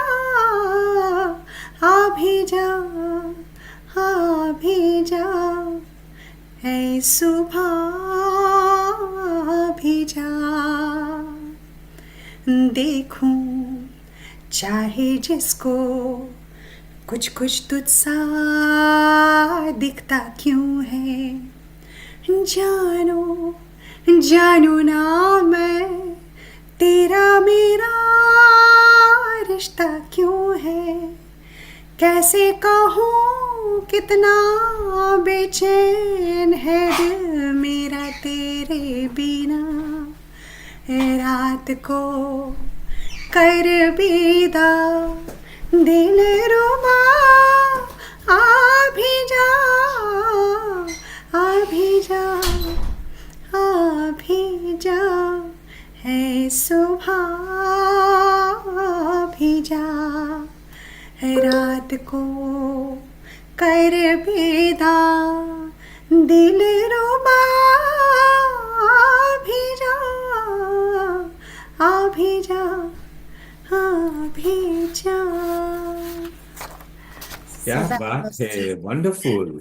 Thank So you. if you're listening to that, this is our singing chef. She loves eating food. Yes. She loves making dishes as well. And it's so Yes. wonderful to have people of different. So we're gonna have a bit of musty with sing song as well. Yeah, And we talk definitely. about Meena, do you take supplements? I do. Yes, definitely. I And take is it vitamin because you C. are Yes. diagnosed with any deficiency or just for general health? Just for general health, but yes, I have calcium deficiency definitely. So Mhm. I do take calcium D3, and on top of that, I take vitamin C and zinc, and I top it up with B12. This is Monday to Friday I take. So we just talked about B12. Yeah. Because And being a then- vegetarian, I guess we are always, we have deficiency of B12. I think, I personally think.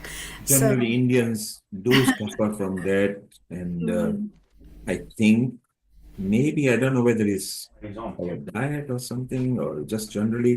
Maybe Dr. Anjali can give us more about B12. You need a lot of cofactors for B12 to be absorbed. You need, folate, what we call it, methylfolate, for B12 to get absorbed. You need vitamin D, which is the actual calciferol, all these cofactors to get the B12 to be absorbed. Without the methylfolate, or what we say folate, B12 absorption is sometimes not happening. And many can be born with a gene mutation, which we call as MTHR. These are all going to medical terms. But if you find that you're not absorbing, perhaps you need to go and look for what kind of B12 you're taking. And spirulina is a good way, which is natural ways of getting your B12 absorbed. But also look that your B12 is not having folic acid, because sometimes it's a synthetic version of the folic acid which is there, which can contribute to giving you wrong numbers when your B12 is there. That's one thing. And also look for the fact that you're not having some infection in your gut, like H. pylori. H. pylori infection in the gut is the most common infection which we see. People are not absorbing B12. So they're supplementing every time, but they don't absorb. Okay, so these are the things. And of course, your way of sleeping, the way you're cooking your food, and how you're eating your food, all that will go into increasing your absorptions. Yeah. There's something called malabsorption, which can happen when you are trying to eat food, but it's not getting digested. So you got to eat your food as per prana of the food. As Dr. Wai-Ching will say, prana of the food has to be good for food to be absorbed, and then assimilation is good and absorption is good, and there's no problem with, going less for B12 basically. Yeah. Nice. Good to know that. Yes, definitely. And so some people wanted to capture the dish, and maybe we'll also show Wai-Ching's dish. This is what Hasmita prepared just few minutes back, and you can see how it is over here. There you are. Behind those nuts and sprinkle, you can see lots of rainbow colored vegetables, and the way it's been garnished. Obviously, this is freshly prepared, so shortly they'll be tucking into it. So well done, Hasmita. Your spaghetti are getting famous and doing wonderful. And Meena, at this point, bring us with some couple of other nice music and songs, and then we keep on chit-chatting. We'll have Lata, yes, you can make your comment after Mita is sung, okay? So Mita, hit us with a number. I mean, Meena, hit us. Sorry, yeah. I thought you said Mita, so it was. No, you.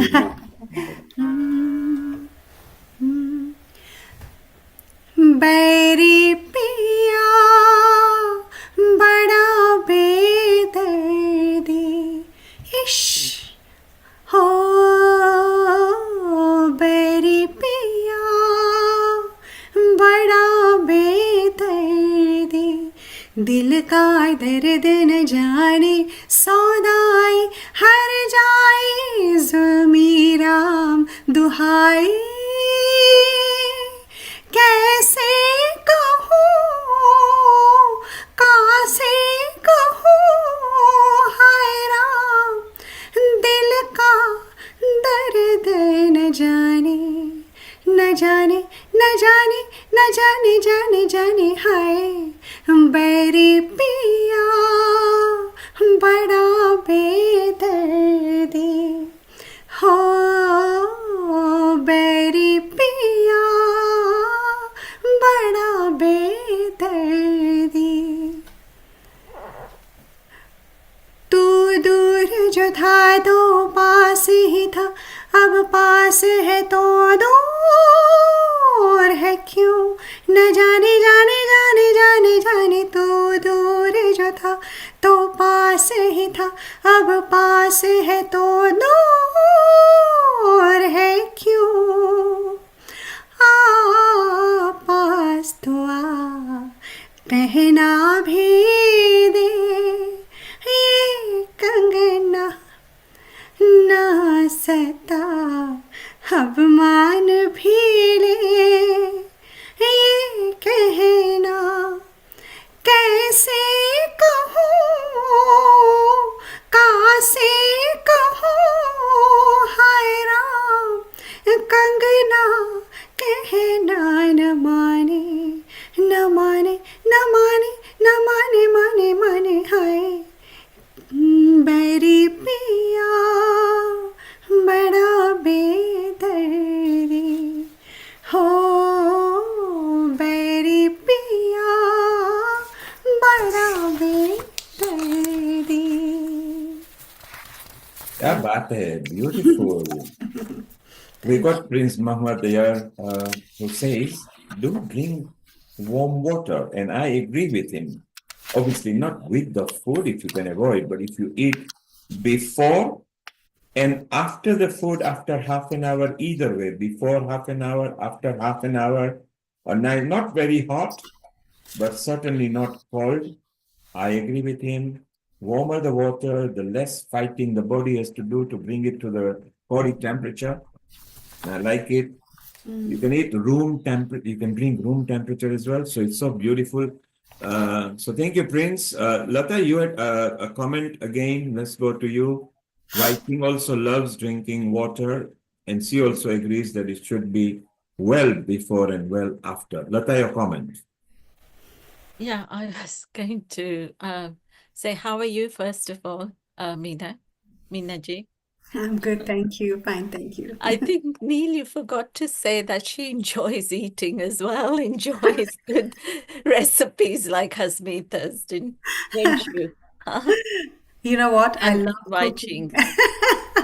I love cooking actually, and I have switched to air fryer completely. I don't deep fry at all, and it turns out as good as deep fried. So why not? Yeah, just being And- healthy, and Did you yet you can see- eat everything. And Meena, Lata, and Hasmita, Yes. you were all with Wai-Ching the year before in a picnic, weren't you, in London? Yes, yes, we were. So Wai-Ching It's been, also- it's been 2 years. Yes. Oh, too long, too long. Too And long. you and don't forget, Neil, you and Nishit and Yes. Mala and Honey. There were lots of other people. Lots, We'll be organizing the next one soon. Yes. We should. Come Yeah, we over to should. Bali. And We're on our way. I was going to say, I loved your song just now, Meena. Oh, thank you. Thank you, So well Leopard. sung. Beautiful.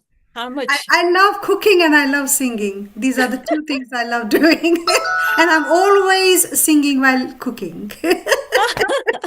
And that's a good energy because if you are Yes, happy, yes, I and when you believe are that. cooking, we discussed about the energy. And so it And do you sing while you eat?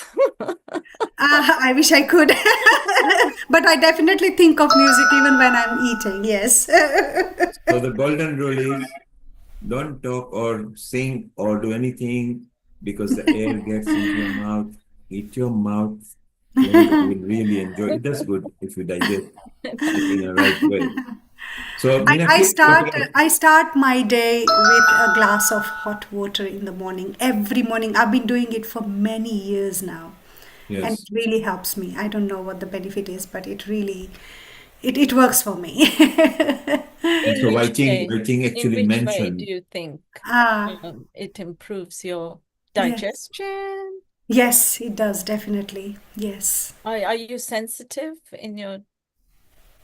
Yes, I am. So for years I have been practicing this. That's the first thing I have. Even when I'm on holiday, the first thing I have to have is a full glass of hot water before having anything else. very Yeah, good.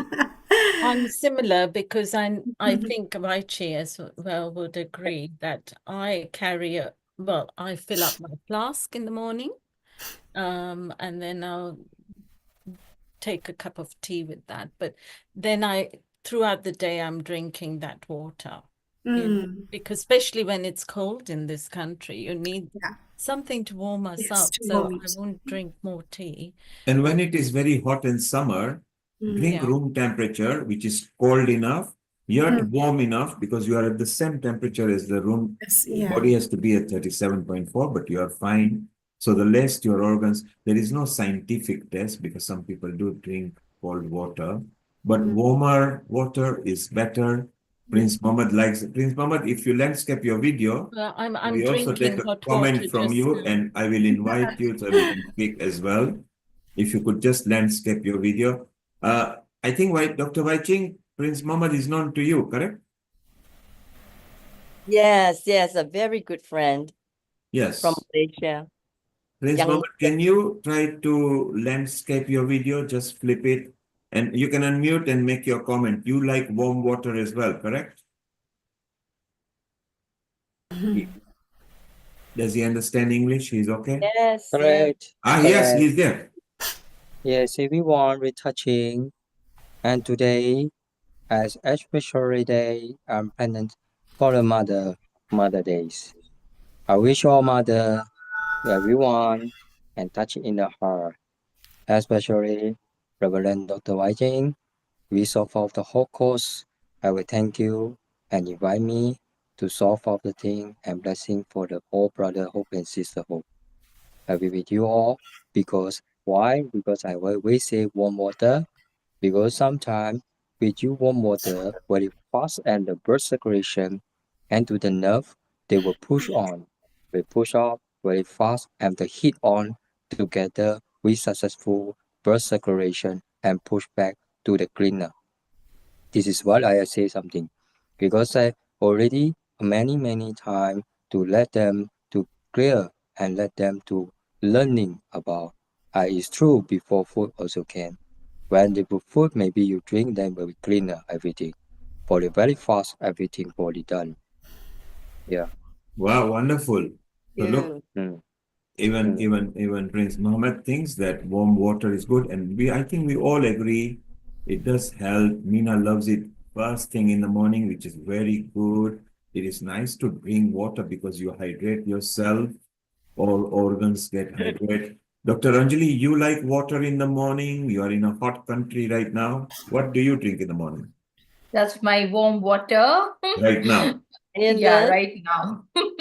And Wai-Ching Oh, has yeah. got I do start my Nataki day with warm glass. water. Yeah, you love warm water as well. Yeah, So it cleans out maybe the Meeta. arteries. I think it also takes out all the fat and dilutes the fat, and avoids the clogging of the arteries, so keeps the So energy flowing. another person loves warm water is Lata as well.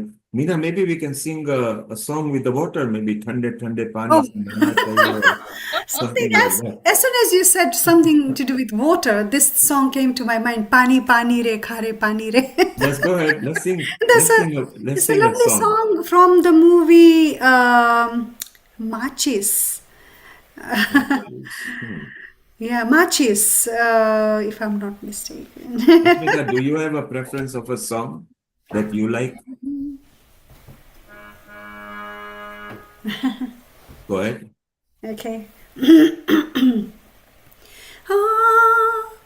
Pani pani re khare pani re pani pani re khare pani re नैनों में भर जा नींदे खाली कर जा पानी पानी रे खारे पानी रे पानी पानी रे खारे पानी रे पानी पानी इन पहाड़ों की ढलानों से उतर जाना धुआं धुआं कुछ वादियां भी आएंगे गुजर जाना एक गाँव आएगा मेरा घर आएगा जा मेरे घर जा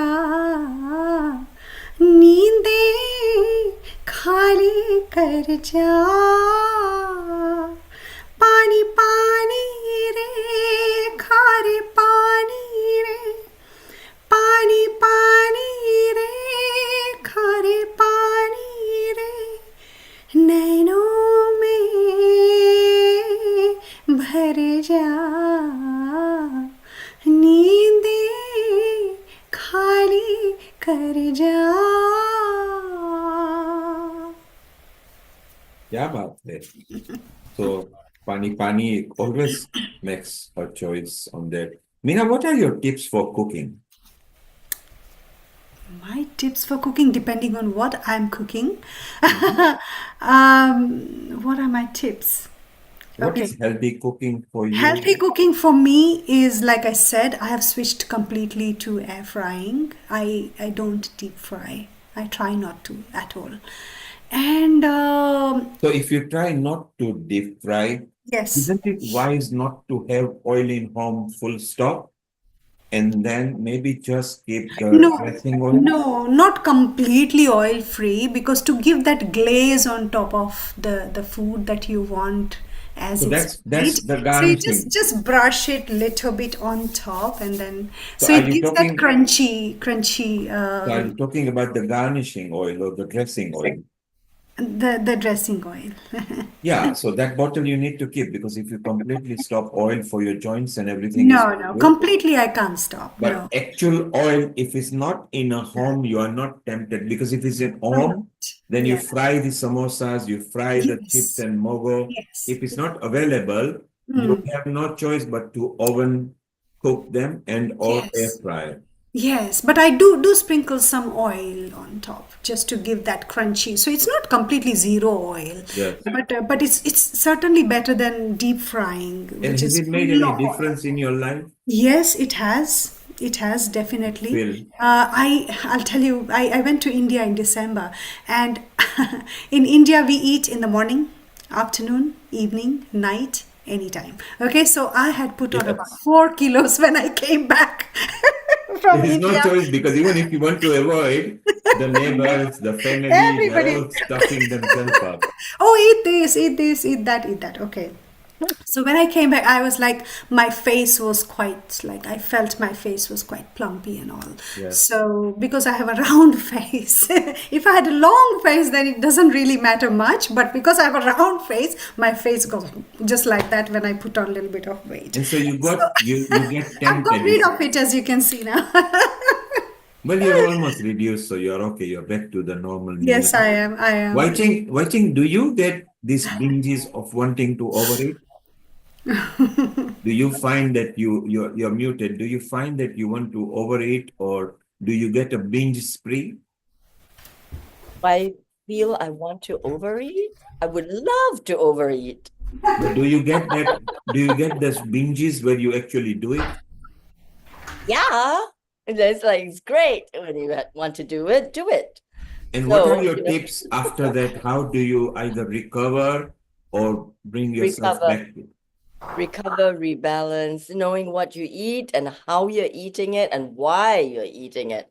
All the emotional issues, let's say stress and emotional, even subconscious issues that are coming up, and you are just wanting to eat that like chips with the salt, you know, for example. It has to do with our hormones as well. So we got to know very clearly in conscious eating why we're eating. And I do food meditation. So I eat very slowly. I teach people to eat very slowly and chew and breathe while they're eating so that we don't overeat. But I find that, you know, being as a flight attendant, that if I'm in a rush, I would overeat. But I've trained myself that I cannot eat fast. Absolutely cannot. I get So what something you are saying, and I get hiccups. Train yourself not to overeat. so what you are saying effectively, while you are eating and consuming food, enjoy the food, don't just gulp it. Savor. Savor the food. There you are, look. And it Yes. makes sense because you are eating, and eating is a good part of life. Obviously, you eat to live, don't live to eat. Eat to live is better. And Meena, Yes. like Hasmita and Wai-Ching before, is tempting us. What is that, Meena? What have you made today? Thinking of healthy eating, I have started making this chevro, which is not fried at all. It's completely roasted, and I don't know if you can see. So bring it to the camera. Yes. I don't know if you can see properly. I can see peanuts. I can see Yes. is it cornflakes? Yes, it's cornflakes, Rice Krispies, peanuts, some potato sticks. Even that is not fried. I have got chana dal here, Yes. which is not fried at all. It's roasted. Arre wah, Soaked, yes. yeah, soaked and roasted, and obviously I've got the vagar on top, which Yes. has got some green chilies. Even that is only shallow fried, not deep fried. I have got some curry leaves, which we usually deep fry, but these are all roasted in the air fryer. And I also got some coriander, which was not fried at all. It was everything was done in the air fryer. And now Anjali is angry because you have tempted her as well. Because Please Meena, come. Please come to Anjali my is like house. a child pet, isn't it? It's like a child pet. Meena, I have a Yes. question. When you say it's not, when you put it in the fryer, do you put anything in it at all? So when you did the chana, do you put anything in when you put it in the air fryer, or just no oil, nothing, no, not even a little bit of Yes, I did. What you do is soak the chana dal first over the night. The next day, just make it completely dry, and just with about little bit of oil, make sure it's just covered. And then otherwise, if you put all the masalas in there, it won't stick. You see, Right, yes. just to get the masala stuck, the salt, the little bit of chili, this powder, that powder. So you have to have little bit of something that can hold the masalas together, yes. and then just slowly air fryer. Otherwise, it gets burnt very easily. Then you know some chevra has the vagar, so you don't do any of that. I did. You know what? I made 2 kilos of this chevro. 2 kilos, okay? And in that 2 kilos of chevro, I put in vagar at the end only about 2 tablespoons of oil in 2 kilos. Okay. And in that vagar, I have got sesame seeds, I have got coconut slices, everything in there. And you can think of variari, fennel Yeah. seeds, all these things, all the good things I have got in here. So You yes. look lovely. Yes, it tastes yummy, and I love my food. So this is what I have adapted to. This is my new way of. It's lovely. Maybe you can send some samples so we can verify. Definitely. Would you eat that with yogurt? Yes, you can. Yes, definitely. Because You can also make bhel, Lataji. You can make bhel out of this. Just put a little bit of chopped onions, Cucumber. chopped cucumber, chopped tomatoes, chaat masala, green chutney, all that, you can just have Meena? very healthy bhel you can make. Meena, Chandu has said, Potatoes, yes. what Chandu has said, don't talk about it. Bring the sample to the pizza garden party. We'll invite you shortly. Okay? And he will sacrifice his body and sample try it. Okay? Perfect. I Right, agree. Hasmita? Let's come over. Excellent. I'd like to say something in that I bought an air fryer. Okay. Okay. And then I loved it. Then I found out, I did some research, and that it has off-gassing from the Teflon type coating. Mhm. And I'm waiting for new air fryers to come out where it's ceramic Yes. over the aluminum. So if you know of a brand that Yes. has ceramic over that rather than the Teflon Yes. coating, The let me- one the one I use has got ceramic coating. Excellent. What is the Wow. brand? Yes. So send Meena, send Yes. Wai-Ching the link of the brand. I will do. And if Definitely. available in her country, she would like to maybe Yes. use that. It's Ninja. It's Ninja. Okay, so Oh, Ninja has a I know the ceramic Ninja. version. That's what Meena is saying, Wai-Ching. Thank you. Because, it's, with that, that's why people don't use the Teflon type already. No, I don't use that. No, Yeah. that's Can we not ask? healthy. That's Can not we healthy ask at Dr. all. Lakshmi Vyas if she uses air fryer? Dr. Lakshmi Vyas, we are talking about kitchen today. All you ladies are an expert over here, women empowerment. Do you use air fryer? No, Normal. not at all. What are your tips? What are your tips of cooking? Just Basic cookings, very little oil. Most of my food is ground food, which I grind it in the mixer. It could be idli, dosa, and different kinds of batters. This is what I generally make at home. And for night food, it is always dal, rice, and man sabji. Okay, simple food, dal rice. Very simple food, Abhi, I have. Very And simple. is it white rice or brown rice? Both I have. It depends on my mood. On your mood. And Yeah. women are allowed to have the I moods prefer because- white. My husband prefers red.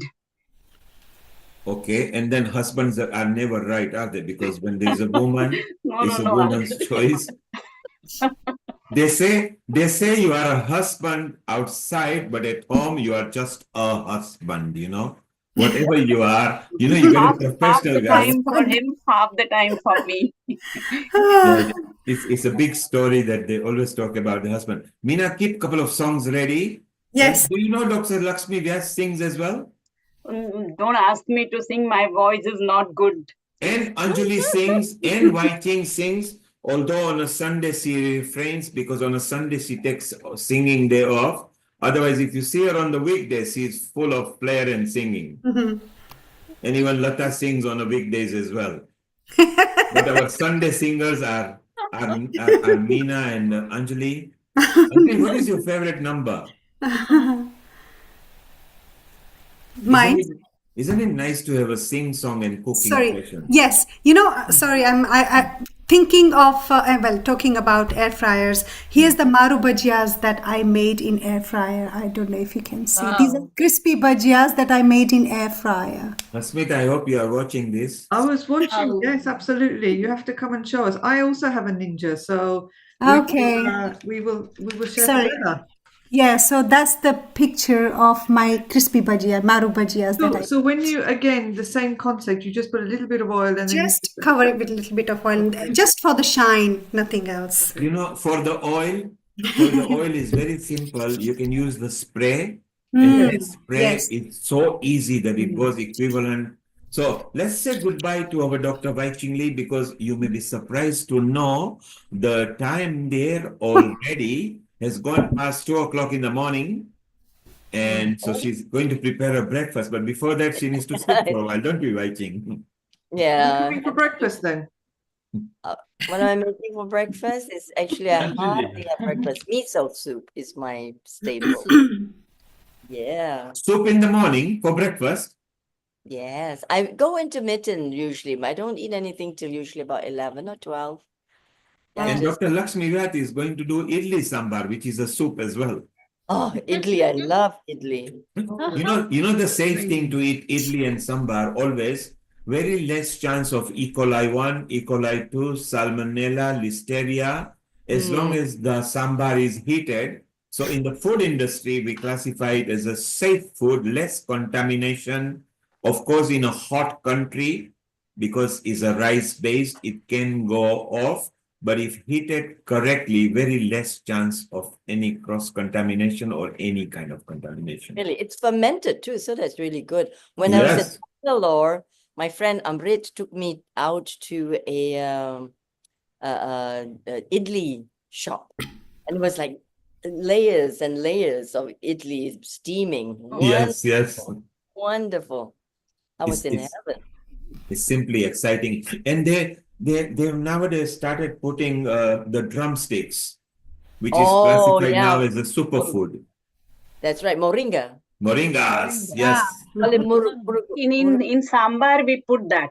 Yes, so I said in sambar, now even because it's expensive, but even restaurants are forced to put in there. In Africa, twice a week we were to eat that.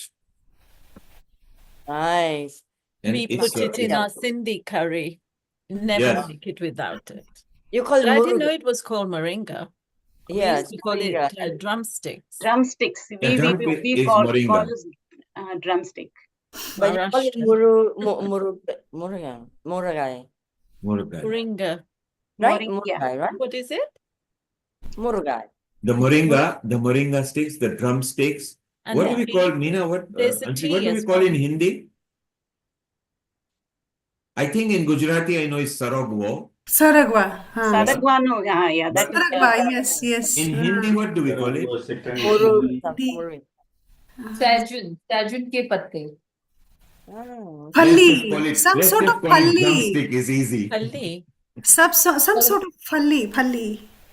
It's my favorite. I usually go pick them out of the sambar. They don't give you very much. So I would pick them out. Scrape it. It's so delicious.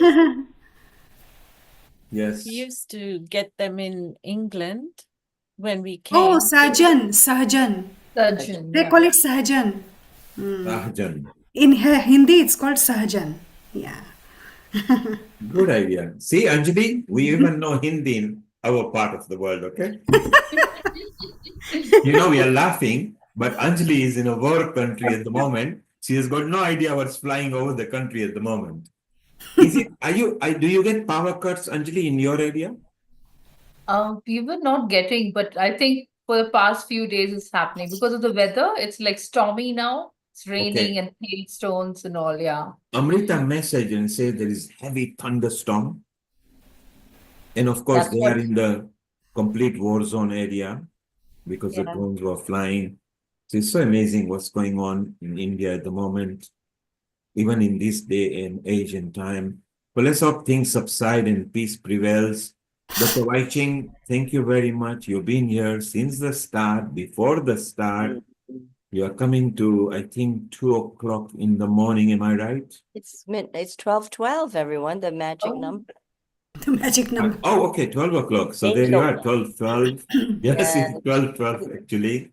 It's been a long day, and I have to wake up at 6 to go over to Singapore. Tomorrow is Vesak Day, everyone. Pizza Day?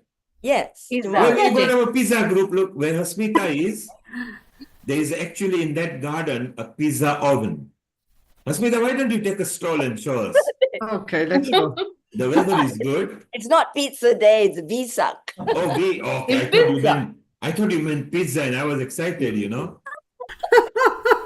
So now tomorrow you It's the make it up. birth, the ascension, and death of the Buddha. There you go, Neil.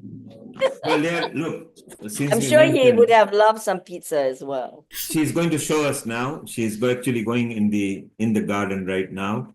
Hopefully the signal, I think, is freezing. Can you see? Yeah, so this is our pizza den. We have Wow. almost once a week live pizzas over here. Yes, Hasmita, we can see that now. Yeah, sure. Wow.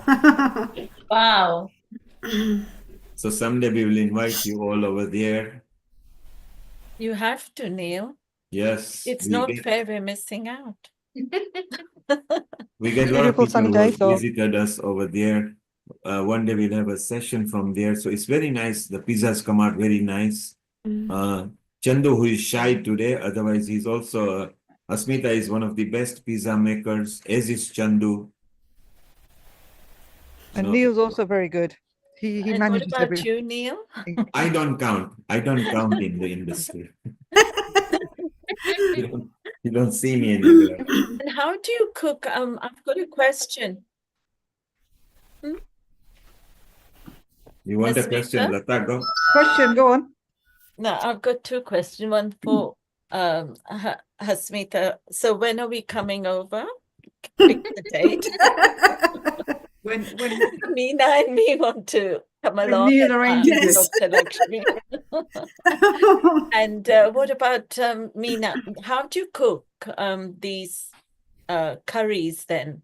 Do you do that on the in the air fryer or? You mean curries? You mean Yeah, sabzi or vegetables? Sabzi? No, no, no. I make them in pressure cooker or in just pots. Proper yeah. So there style. you need Proper oil. style, yes. Proper Proper style. traditional way I cook, yes. But obviously with less oil, as much Okay. as less as I can. Wai-Ching, So before you you go, need say oil hello there. to your Yeah. Yeah, friend of course you do. Sharon. I'm not completely oil. I haven't gone completely oil free. You need little bit of oil. And I Meena, eat ghee as well. Why Meena, not? before we say goodbye to Wai-Ching, let's Yes. say hello to Sharon, who is there in USA waiting to show her recipe. And maybe you can do a song that says goodbye to Wai-Ching and welcome to Yes. Sharon. So Yes, let's sing a nice definitely. Thank you song. so Sing much, the best Sharon. favorite antra. So for both of them will enjoy. Okay, I don't know which one, but I'll just sing any song. It's a beautiful song anyway. हमको हमी से चुरा लो, दिल में कहीं तुम छुपा लो, हमको हमी से चुरा लो,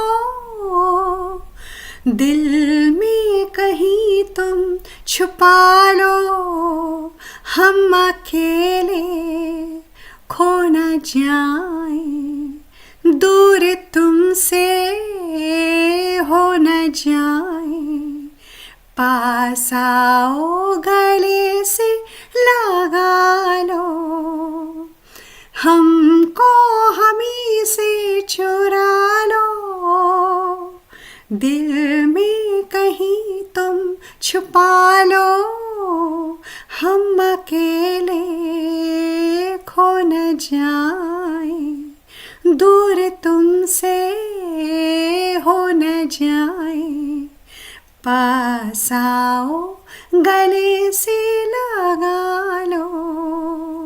So beautiful, Meena. Well done. Wai-Ching, Meena sung to you. Keep me in your heart. Hide me in your heart. Stay near me so I never lose you. And same applies पास आओ to गले Sharon. लगा लो. A big hug. All of you. Thank you. Say hello to Sharon. Hi, Bye. Sharon. Hi, I know Sharon. I get your recipe from you. Namaste. Enjoy. Night. Time. Good night. So Wai-Ching has been there for quite a long. It's gone past midnight. So from one country to another country, let's go to USA, where our American correspondent and our senior resident host, Sharon Rose, is there. Our producer director for Quantum Chi.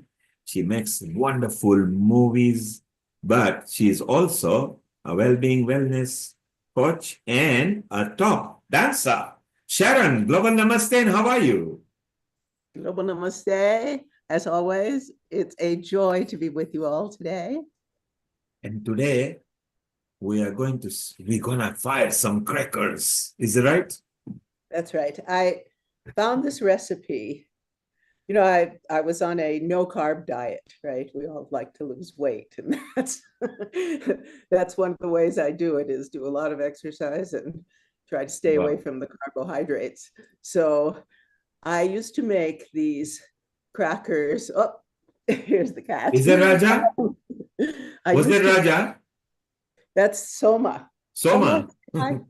You want to say hi to everybody? Look at that. That's so cute. Hello. I used to make them with a dehydrator, and that took like all night. So then I found this recipe and I really like it, and it's very nutritious. So I am going to show it to you. I already put the oven on to 420. And so we're going to start. So and Sharon, you know, Meena and Anjali both love cooking, different styles. So we're going to chit chat with you. Meena will sing with us while you are cooking, and you keep on talking, and we'll ask you questions. So go ahead, just share what you want to show us. Okay. So we use all these great ingredients. So it's 1/3 of a cup. I'm going to show you one by one. Organic pumpkin seeds. And they're sprouted. And then ground organic flax seeds. And then sprouted sunflower seeds. This is all 30 sprouted seeds. What? How? Show us them. Are they sprouted? Yes. Meaning they are pre-sprouted and packed up with sea salt. That's right. And then these are hemp hearts. And then I think Hasmita actually used sea salt today when she was making her spaghetti. And then the same amount. This is, I sprouted I put them in last night. These are chia seeds. And they're really good for you. Chia seeds. And then put in. So the chia seeds were soaked overnight? Yes. Okay. Yes. And then 3 tablespoons of nutritional yeast. That's kind of the binding of it. And I love the cat. The cat is cowering and getting ready to see what is being prepared for. Oh, yeah. I think Raj is that Raj? Raj, come here. Come on, Rasha. And then I love caraway. What is that? Caraway seeds. Okay. I use a couple of teaspoons. And then granulated onion, a couple of teaspoons. So I can see a lot of ingredients here. Yeah.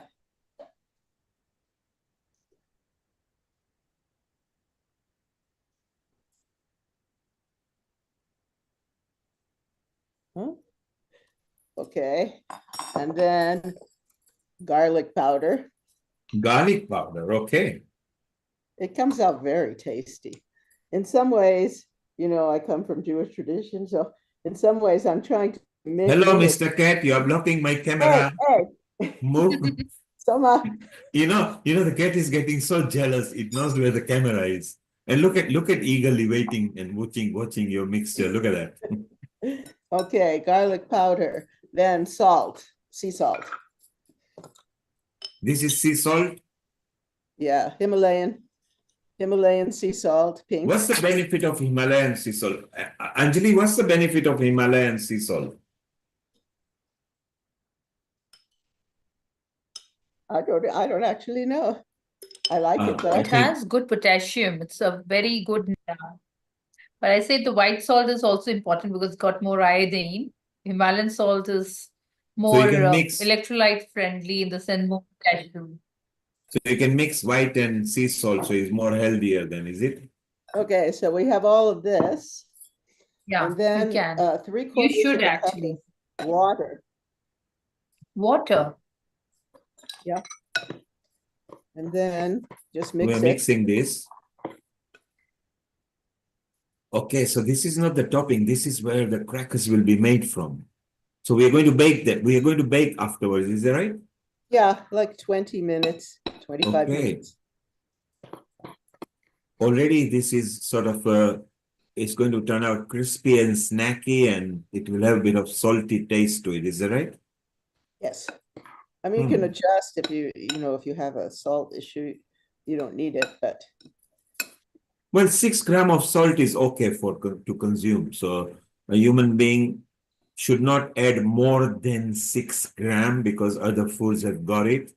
If you average 3 grams of normal salt, you are fairly healthy.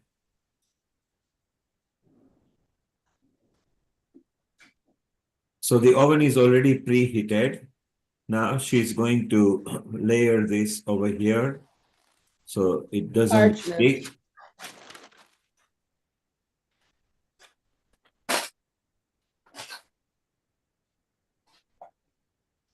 So this is authentic home cooking.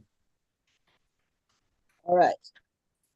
I need to let it wait for like another couple of minutes. Yes. And then we're going to spread it onto this cooking sheet.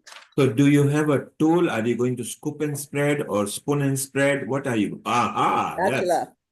What That it looks makes like, I sense. have some right here. They end up looking like.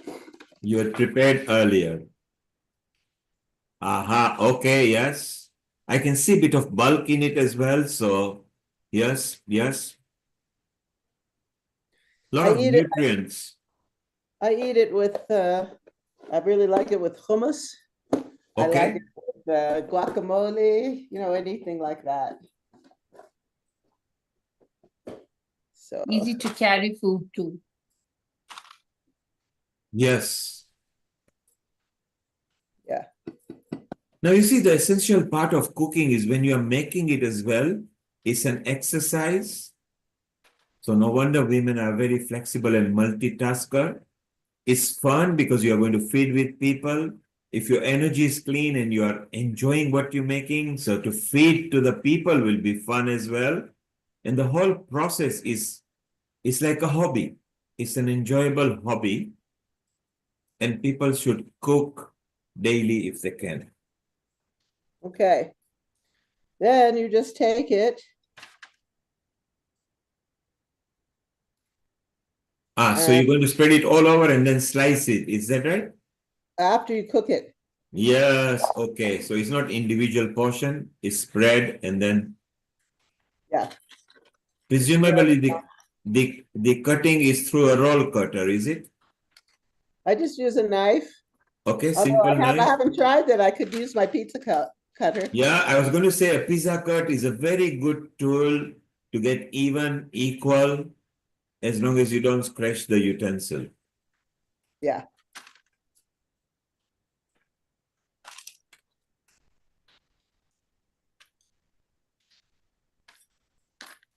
Yeah, so you just spread it out. Yes.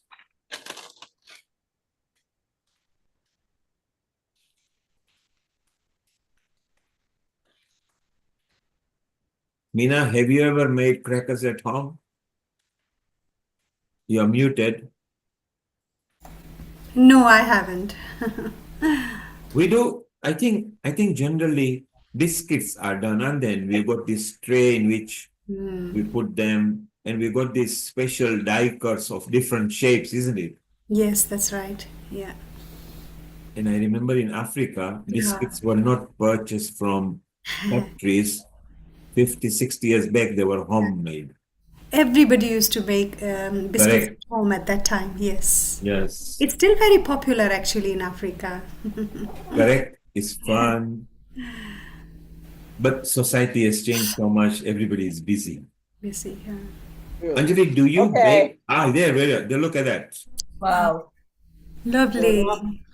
And then how Beautiful. many minutes and what temperature? Are we at 200 degrees centigrade or do you use Fahrenheit?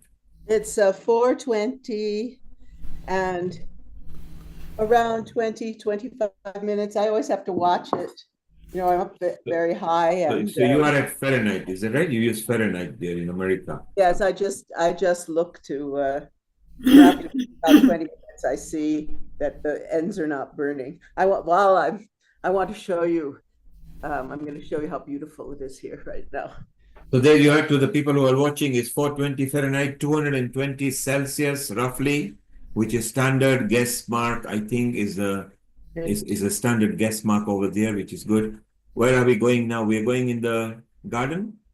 No, I'm going to show you how beautiful it is right now. We Yes, had a because lot. We had Wow. 5 days of rain and snow. When? Oh, I can see the snow on the mountain peaks. Where are you, Sharon?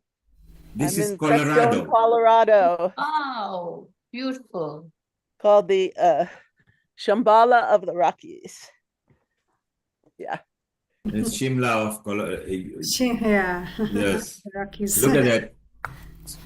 Fresh air, fresh oxygen, mountains, and they are quite up on the hill, so you need to know how to breathe. They're very much high on the altitude over there. And Sharon also, look at that beautiful dog. Look at that. And it knows it's on the camera. Sharon, what have you got the growing going on? What is growing in the greenhouse at the moment? Actually, right now, this year we decided, because so much is going on, Yes. we decided to let it rest, let the soil regenerate It's a good idea. for this summer. We have so much left over from last year and even the year before.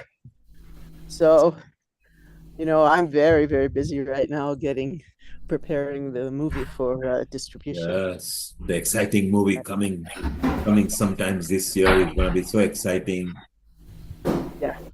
Artistically I'd say- exciting, content-wise like exciting. End of June, beginning of July, somewhere like that.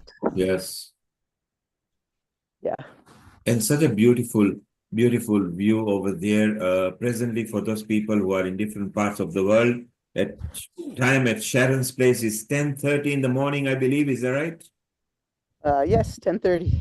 10:30 in the morning, and where Anjali is at the moment, I think we are coming to 10 o'clock or maybe 11 o'clock.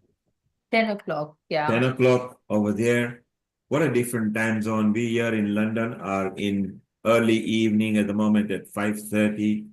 The sun is out. Hasmita went to the garden to show.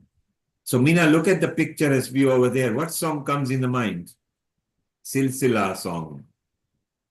Look at, you're muted. And Sharon is up there on the mountain. Yes.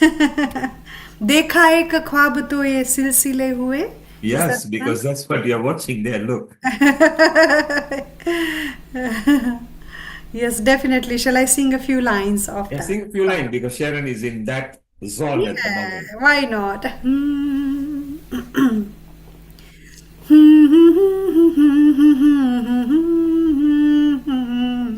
La la la la la la la la la la la la. देखा एक ख्वाब तो ये सिलसिले हुए, दूर तक निगाहों में है गुल खिले हुए.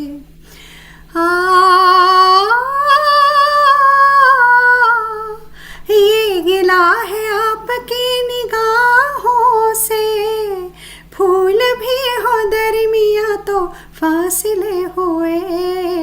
देखा एक ख्वाब तो ये सिलसिले हुए, दूर तक निगाहों में है गुल खिले हुए. मेरा दिल है तेरी पनाहों में, आ छुपा लूं तुझे मैं बाहों में. आहा तेरी तस्वीर है निगाहों में, दूर तक रोशनी है राहों चले अगर न रोशनी के काफिले हुए, प्यार के 1000 दीप हैं जले हुए, देखा एक ख्वाब तो ये सिलसिले हुए, दूर तक निगाहों में है गुल खिले हुए. Wow, so wonderful. Look, you brought look at the cat as well. Even Sharon is enjoying. Raja. Look, there you are. Oh, Is that so Raja? cute. Sharon, is that Raja? Yes, that's Raj. That's Raja there. And you made our Sudhir Sharon happy as well. Let's say hello to him. He's in India and let's find out if he's in the war zone. Sudhir, how are you? Fine, thank you. How are you? Global Namaste. Global Namaste. And dekha to ye silsile hube. How was it?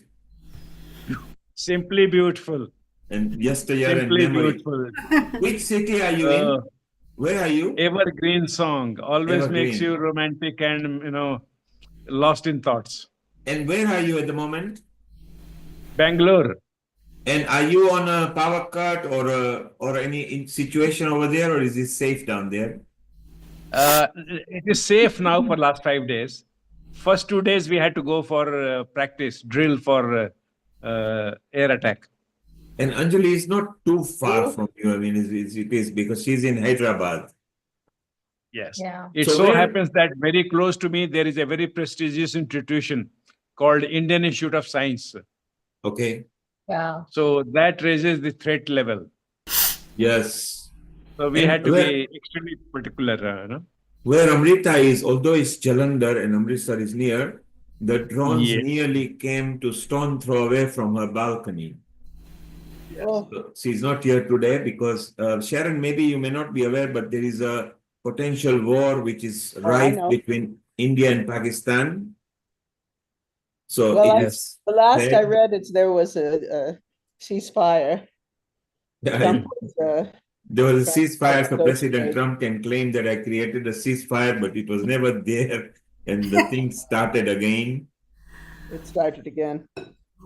And Anjali is fine because the drones leave from there and don't come to them, so she's okay. So she's smiling. And Bangalore is slightly, maybe more lower, isn't it? Bit down. It is a plateau, but for Yes. Indian Institute of Science, we don't. Of course, we have a lot of military ordnance factories. Base, yes. Hindustan Aeronautics Limited and all those are located here, but they're very well protected. Extremely Yeah, I well think protected. we've got a good radar system. Let's hope that things spoil and common sense prevails and terrorism is not imported anymore from the neighboring country and it stops so that we don't have to fight and do anything. Sharon, at your end, how is our preparation coming? Can you send the aroma from the cooking? I wish there is a technology which can transmit aroma as well. Correct. Yeah. So actually there is this sense technology. So if you go to the Disney World, they throw the pipes which are near your seats as well. So if it's any scent that is relevant to this happening to the movie, and pretty soon, Sudhir, what you are saying will come through to our screen because the screen will be able to. The only problem is the physical medium cannot be delivered. So how will they do? So they're planning to put a chip that has got contents that are compressed that can use for every 6 months.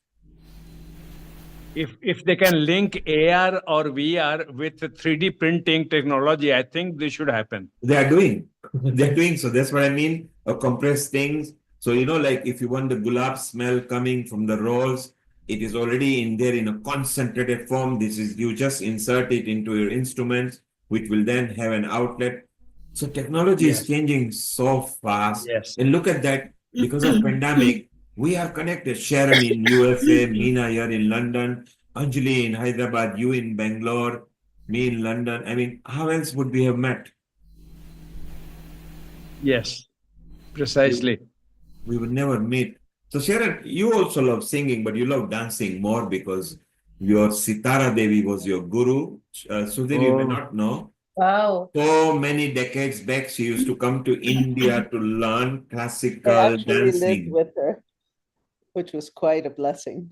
Yes, and Sitara Devi is a good name that quite a few people in the dancing world would remember.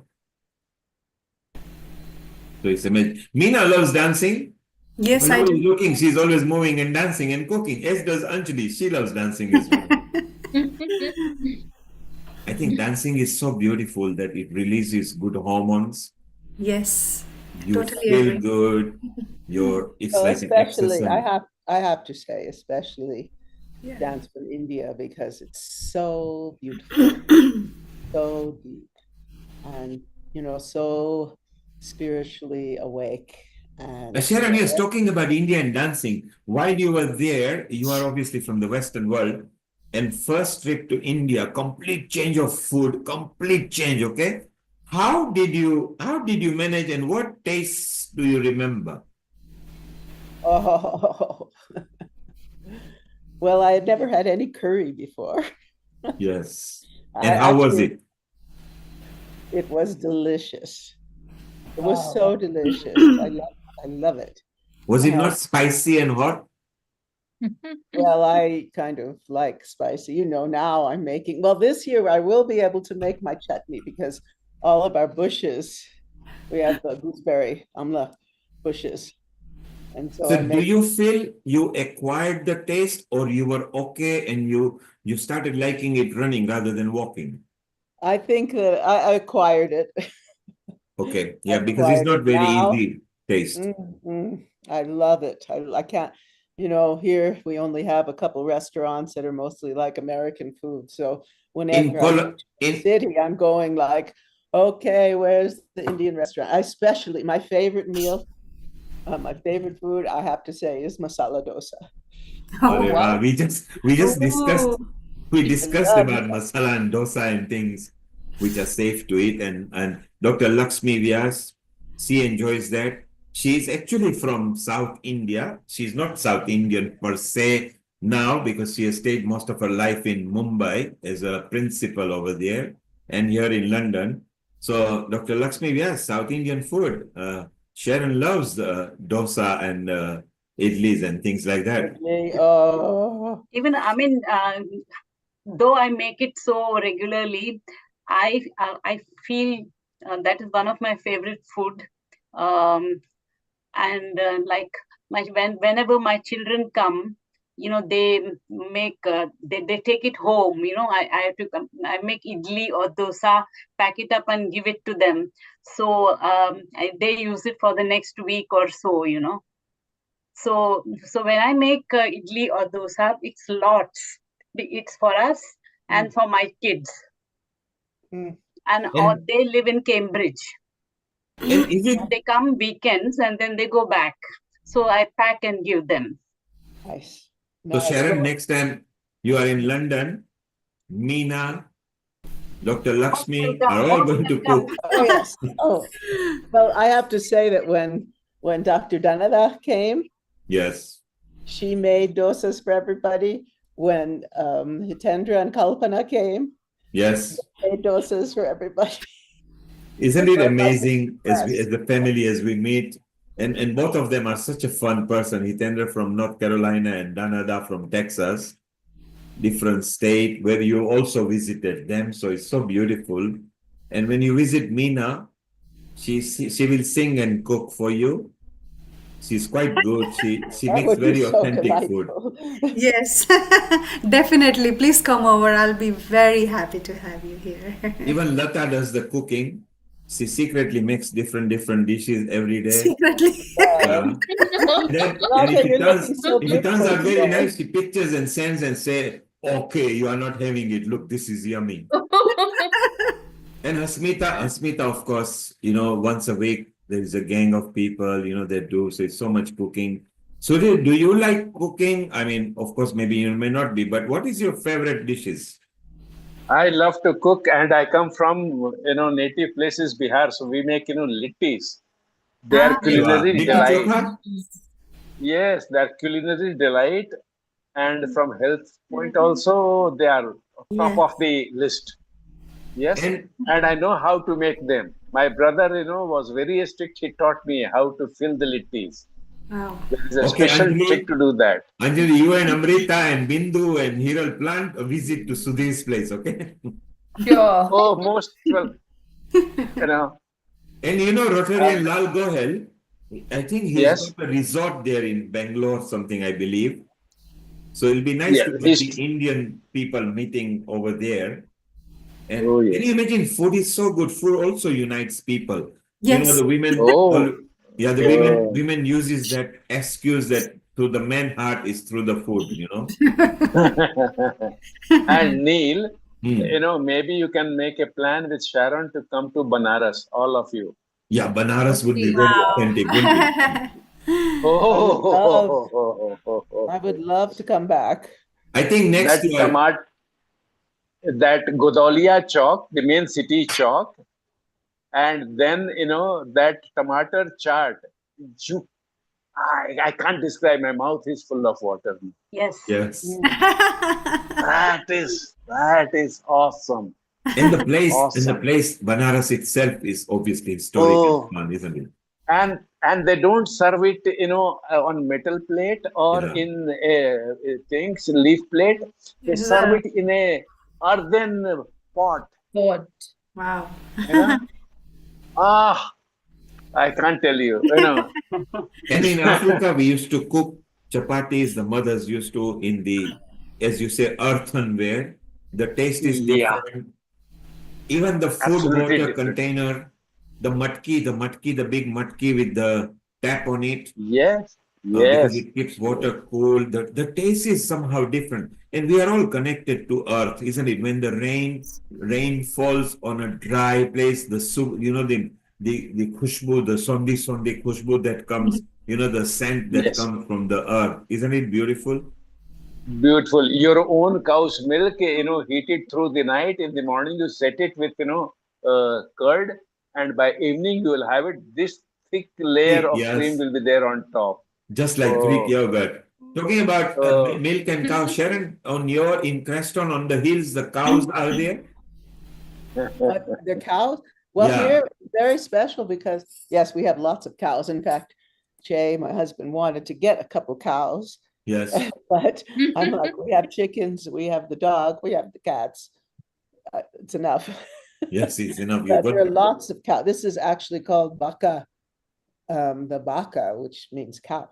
But we have something else here that's very special. We have yak. A what? Yes. Yaks. Okay. Yak, like in Tibet. Big animals. Yes. Yeah, with big horns. And they come near home? They're down the street. There's a whole herd of them. Okay. And they make yak burgers and yak steaks and that kind of. So poor people get eaten every now and then. And Sharon, don't forget.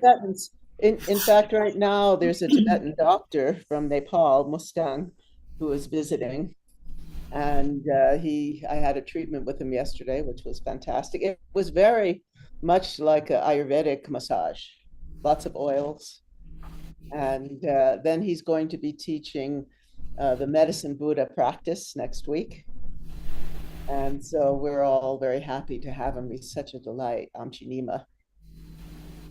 And Sharon, what's the latest situation with our crackers at the back? Make sure they're not burnt. Because Meena is ready to tuck into them. Like Sudhir said, I wish there was a medium that you just put and suddenly it steps into our table. Yeah. Well, actually, Amazon have done that, haven't they? Because now the food via drone comes to your table. You don't have to. You can order from the restaurant and the food actually turns up through the balcony onto the table. Wow. Oh. So in America, it has already started. In UK, now when you go to the restaurants, the Amazon restaurants, there is no till, there is nothing to do. You just walk in, you pick the food and walk out. Nothing, no tilling, nothing. It just takes the money from your phone. Yep. So it's just amazing. How are we doing, Sharon, at your end? Well, around the edges, they're browning, but in the middle, they're still. Okay. This happens sometimes. Do we have to You have turn to the wait heat another down? 5 minutes, I say. Are we having to turn the heat down or put them under the shelf below so they don't burn on the sides? Maybe I can sing a song by the time Yes, go ahead, it's go done. Yes, and, bring a song. And because Lataji has been asking me to sing this song. Aya Sawan Jhoom Ke song. I'm going to sing that. So Lataji, it's for you. For all of us. Sing. All of you, yes. Because Sawan aaya hai na, to Ha, Sawan Jhoomna hai, yes. I hope that when I'm singing, you are zooming, okay? So अंदर से बाहर से. And अच्छा ठीक है. अंदर से बाहर से क्या बात है? Look, this is the first time Lata has spoken Hindi correctly at that thing. So Hasmita, Meena says she is going to sing. You, Anjali, and Lata have to be Jumofy, either Jamify or Jumofy, okay? And Sharon is going You to have Meena, worked you so sing, hard. and Sharon is going to do classical moves to your song. Go ahead. Yes. Okay, let's go. You watch her. Look, go. बदरा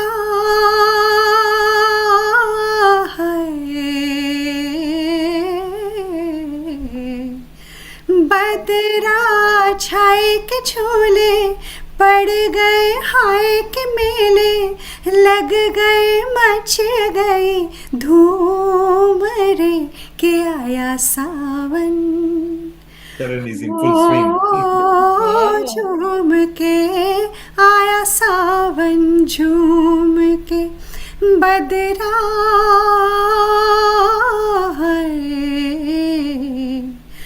बदरा छाए के झूमे पर्वत higher कज रार बदरिया को चूम के आया सावन हो झूम के आया सावन झूम के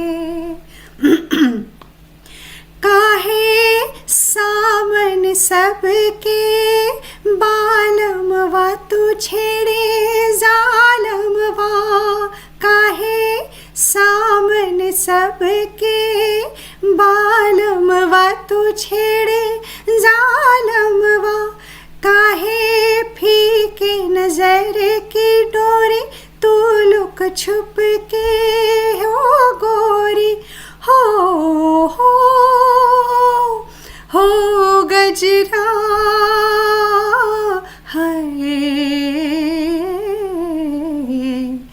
गजरा हाय के परे बिखरा जाए रे मेरा कजरा मच गई धूम रे के आया सावन हो झूम के आया सावन झूम के Simply beautiful. If you notice, Sharon has not heard this song necessarily. No. But she got the movements right. Isn't it right, Anjali? Wow, you could understand eye movements and everything. Correct. Yeah. And you know, I haven't heard this song for so long. It's such a beautiful song, very difficult to sing as well, actually. Yes. Sing it very well. Very well. Excellent. Sudhir, you were observing Sharon's movement. Wasn't it amazing that she Oh, could... she was just into it, like, soul into the body. Too good. So let's not give her too much Yeah. credit because she is professional, okay? Ah. She knows this game for 55 years. Wow. I started in Wow. 1978. Yeah, so Ooh. look at that. I mean, Look so at many that. years back. She I had was already encouragement a from dancer. her mother, which I was started it. Yes, my mother did tap dancing. Of course. Right. And then it she wasn't taught me just from- the Sharon, it wasn't just the movements, Mm. it's the fact that you were enjoying what you were doing, Mm. and that brought the fun and smile on our face. So it was beautiful. Sharon, do you That's also what tap life dance? is about. Life is about singing and Yes. music and dancing. There is nothing like music on this earth. It can be dancing, it can be singing, it can be playing any instrument, anything to do with music. It is so therapeutic and it's great for mindfulness. So Meena, I will correct you there, okay? There Okay. is nothing like music, there Uh-huh. is nothing like good food, and there is nothing like healing our heart, and there is Yes. nothing like Yes. friends. Nothing. Like what? Well said, very well said. What was All the adds last up thing, to Neil? healing. Friends. Friends, Yes. friends. True, Yes, very true. yes, Every word. absolutely, no doubt. No doubt. Absolutely. I think Sharon is pulling the tray out. Yes. Let's Oh, see yes. what we have cooked over here. Earlier, Hasmita actually, no, we started with Wai-Ching, and then Hasmita enticed us all with the spaghetti with hers was all the 12s, no guilt. I think that was our, Hasmita, what was our tagline today? All the 12s, no guilt. No guilt free. and healthy And healthy ingredients. All the ingredients were so healthy, so healthy consumption. Sharon is now, yes, there we are. Using the Meena, pizza your cutter. slice is cut already. Yes. We are overstuffed with food today. Yes. And No, the it's wonderful just part healthy is, food. Healthy It will food. last the whole week. yeah, all the foods were so healthy. I mean, all the choices.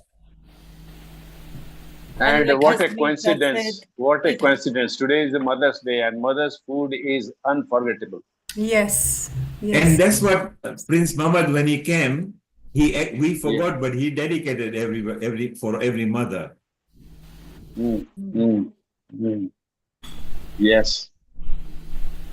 Nobody cooks better than your mother. Correct. Yes. Correct. We are used to their taste because when we are born, ever since there, we are used to that.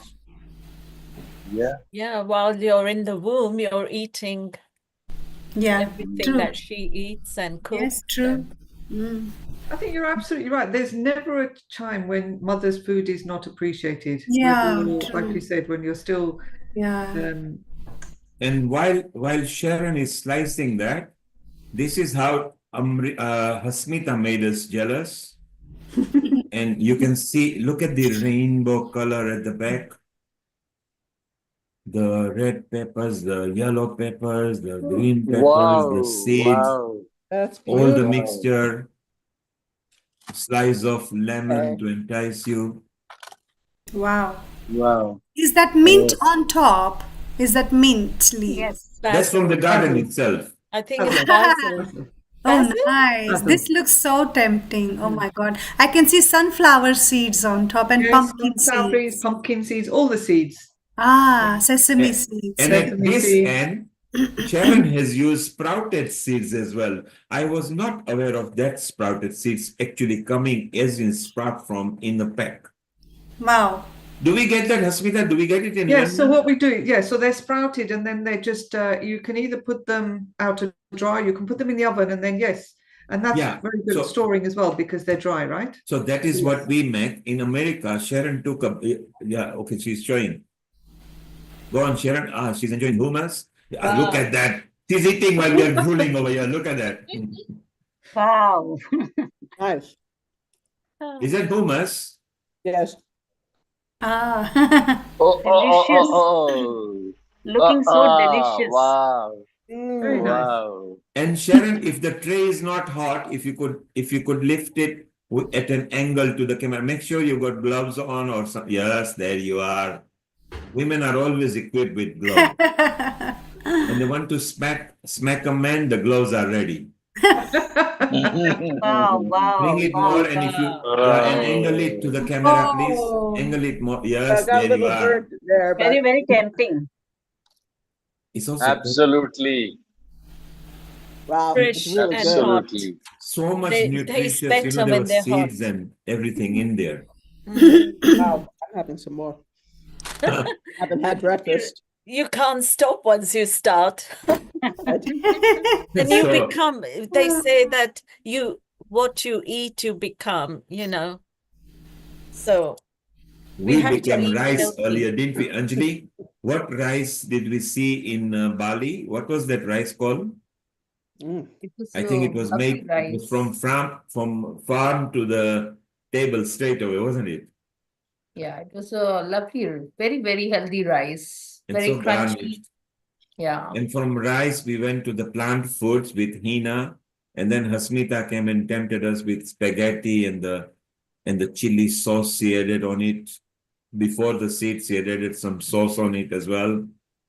And Sharon, you are obviously, Sharon doesn't give a damn about us. She just wants to tuck in. I think it's the best ones I've ever made.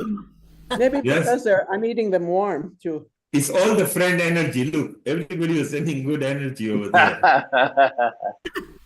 And Sharon, you know, the Indian love anything from hummus family because, you know, where it's made from is like one of our staple food. We like the chanas and dals and all those things.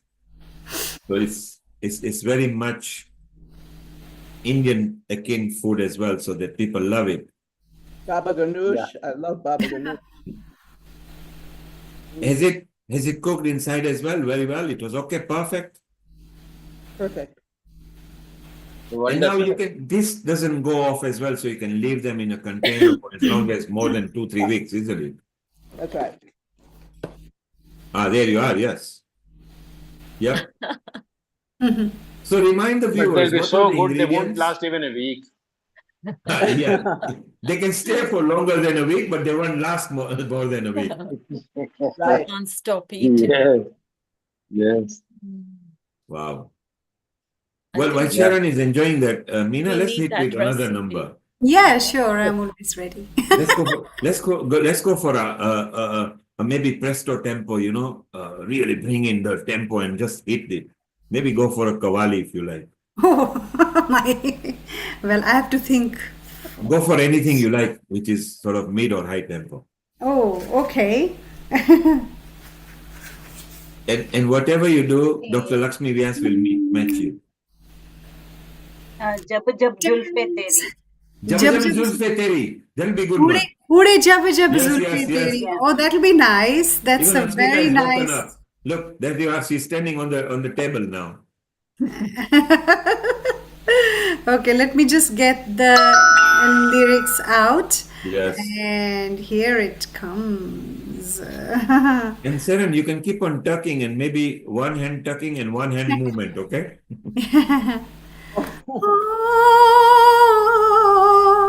उड़े जब जब जुल्फे तेरी उड़े जब जब जुल्फे तेरी हो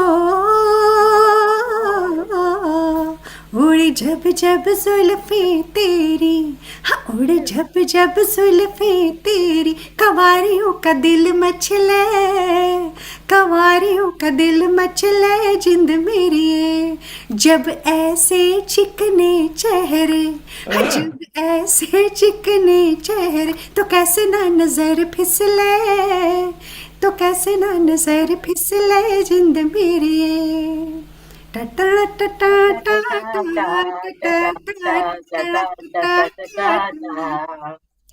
हो रुत प्यार करन की आई रुत प्यार करन की आई हो रुत प्यार करन की आई हाँ रुत प्यार करन की आई कि बेरियों के बेर पक गए कि बेरियों के बेर पक गए जिंद मेरी कभी डाल इधर भी डेरा कभी डाल इधर भी डेरा कि तक तक नैन थक गए कि थक थक नैन थक गए जिंद मेरी टा टा टा टा टा टा तरना तरना तरना हो उस गांव के सगर के सदके उस गांव पे सरग के सदके हो उस गांव पे सवर्ग के सदके उस गांव पे सवर्ग के सदके कि जहाँ मेरा यार वसदा कि जहाँ मेरा यार बसदा जिंद मेरे हाँ पानी लेने के बहाने आजा पानी लेने के बहाने आजा कि तेरा मेरा एक रास्ता कि तेरा मेरा एक रास्ता जिंद मेरे Wow. Yeah, Bhatia. Well, Dr. Lakshmi, same line from you. Maybe one word because you love it. My voice is not as it used to be before. I'll just try to say one or two lines. Yes, go ahead. It's an old song. क्या दिल ने कहा हो तुम Wow. क्या दिल ने कहा हो तुम प्यार से पुकारे प्यार के पुकार है जहाँ तुम ओ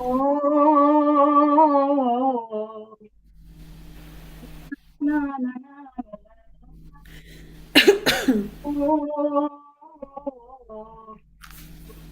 हो आज इस na na na na na. Sorry, I mean That's a good. I don't sing because I keep forgetting. It's good enough. It's good enough. Making an effort is good, and you were in a good mood. Almost the correct soul, wasn't it, Meena? Yeah. It was good. I think, and actually, Dr. Lakshmi does sing good. Sharon is out basking in the sun over there. It's 11 o'clock in the morning, up in the mountains of Creston, Colorado, in the United States of America. Sharon, is it cold? Is it cold up there? It's about 63 degrees, but we're high up. It's this is Fahrenheit. Yes. We're high up. The sun is strong, but look how green this is.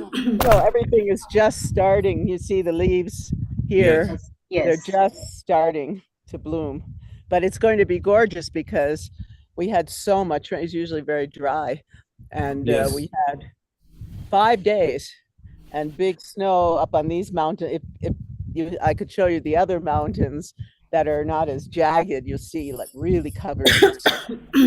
So it's going to be really good for us. It's going to be a gorgeous spring. And fresh oxygen. Look at that. You've got nothing. There is no carbon monoxide up there. Wow. And pure water. Yes, pure water, isn't it? Some of the purest water on the planet, actually. Wow. So wonderful. Different parts of the earth, we are all connected in a different way. We are just like one family. Maybe it's time to close. Meena, hit us with another number. Sudhir, do you think? You don't, but you like listening, correct? Any favorite number you've got that Meena can deliver? Let's have 2 more numbers. We heard Lata's favorite song. We heard Dr. Lakshmi Vyas. Amrita and Sudhir, you have a 1 chance each before we go and say goodbye to everybody. So Hasmita, you or Sudhir can make a choice. That Shammi Kapoor and Kashmir Ki Kali number. I like Tere Liye from Virzara. So. Oh, wow. Fantastic choice. Okay. So which one? Tere Liye and then the Kashmir Ki Kali. Which song from Kashmir Ki Kali? Whichever you like. All of them are heart stealers. Sorry, Sudhir? All of them are heart stealers from Kashmir Ki Kali. Yes, correct. Yes, any one of them. Whichever you love the most. Okay. First I will sing Tere Liye from Veer Zara. Go ahead. That's one of my favorite songs as well. Kya baat hai. Lata ji has really excelled in this song. And what a beautiful composition by Madan Mohan ji. Oh. तेरे लिए हम हैं जिए होठों को सिए तेरे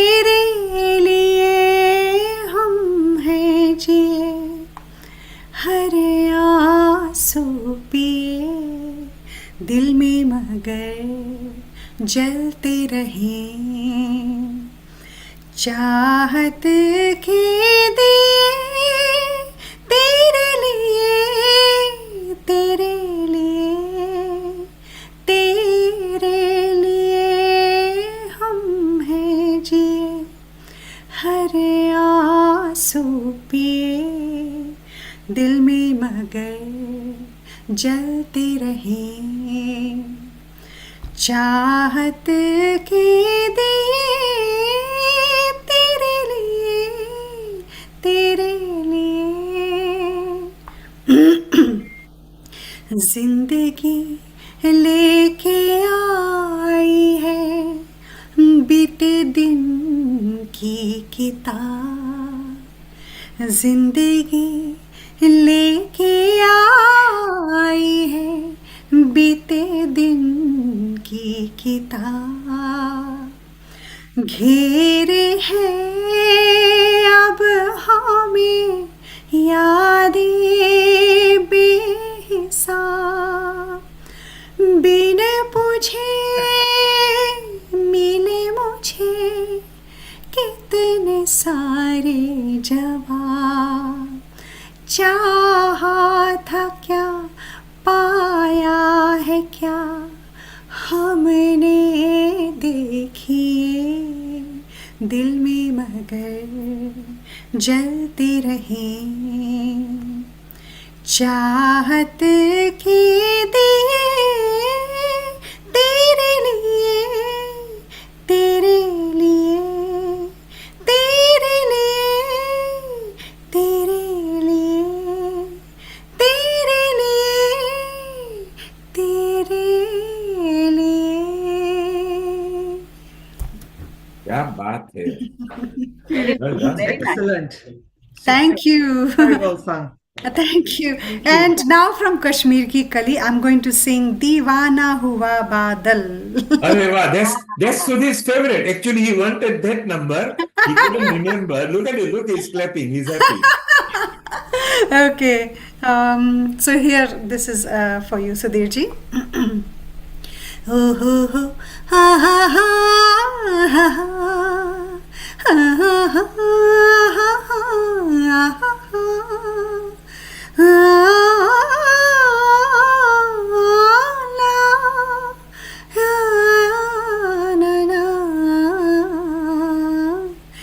दीवाना हुआ बादल सावन की घटा छाई ये देख के दिल झूमा ले प्यार ने अंगड़ाए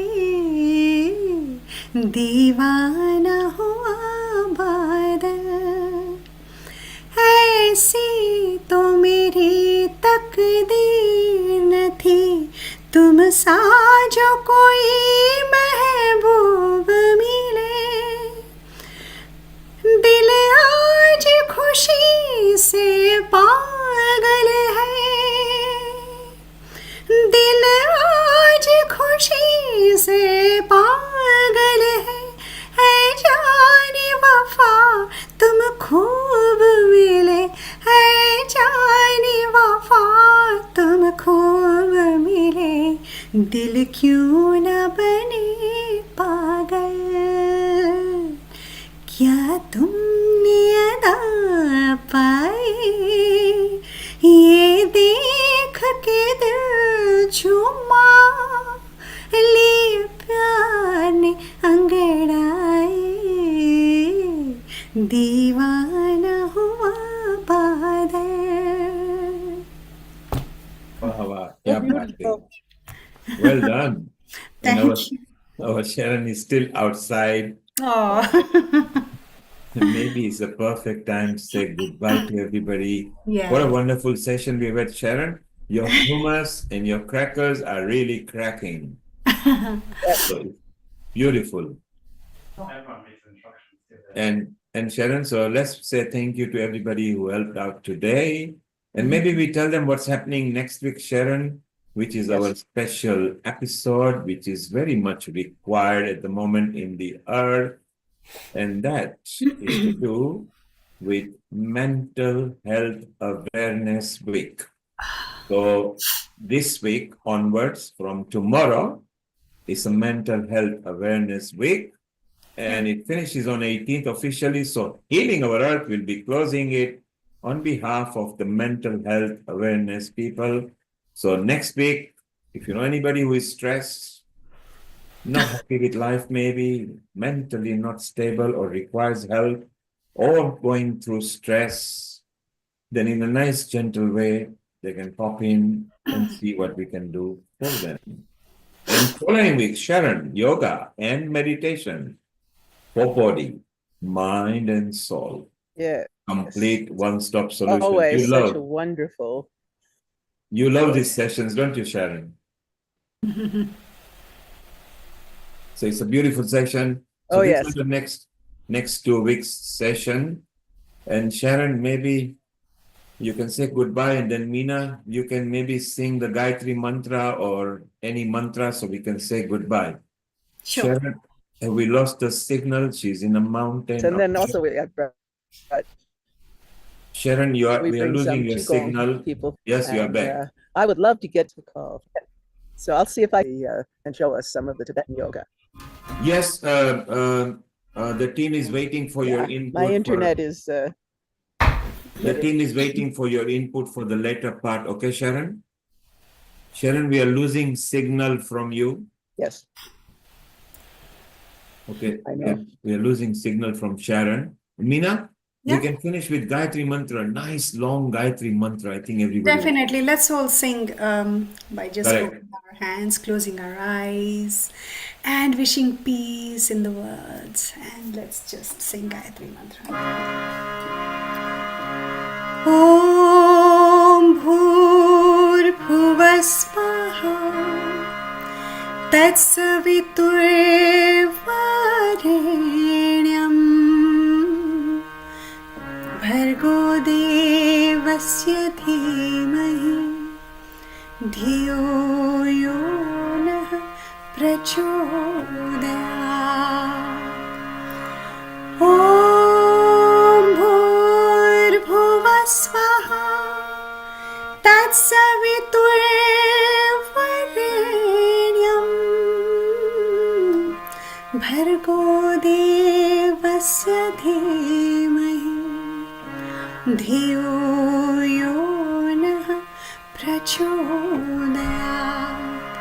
Om Bhur Bhuvasvaha Tatsaviturvarenyam Bhargo Devasya Dhimahi Dhiyo Yo Nah Prachodayat.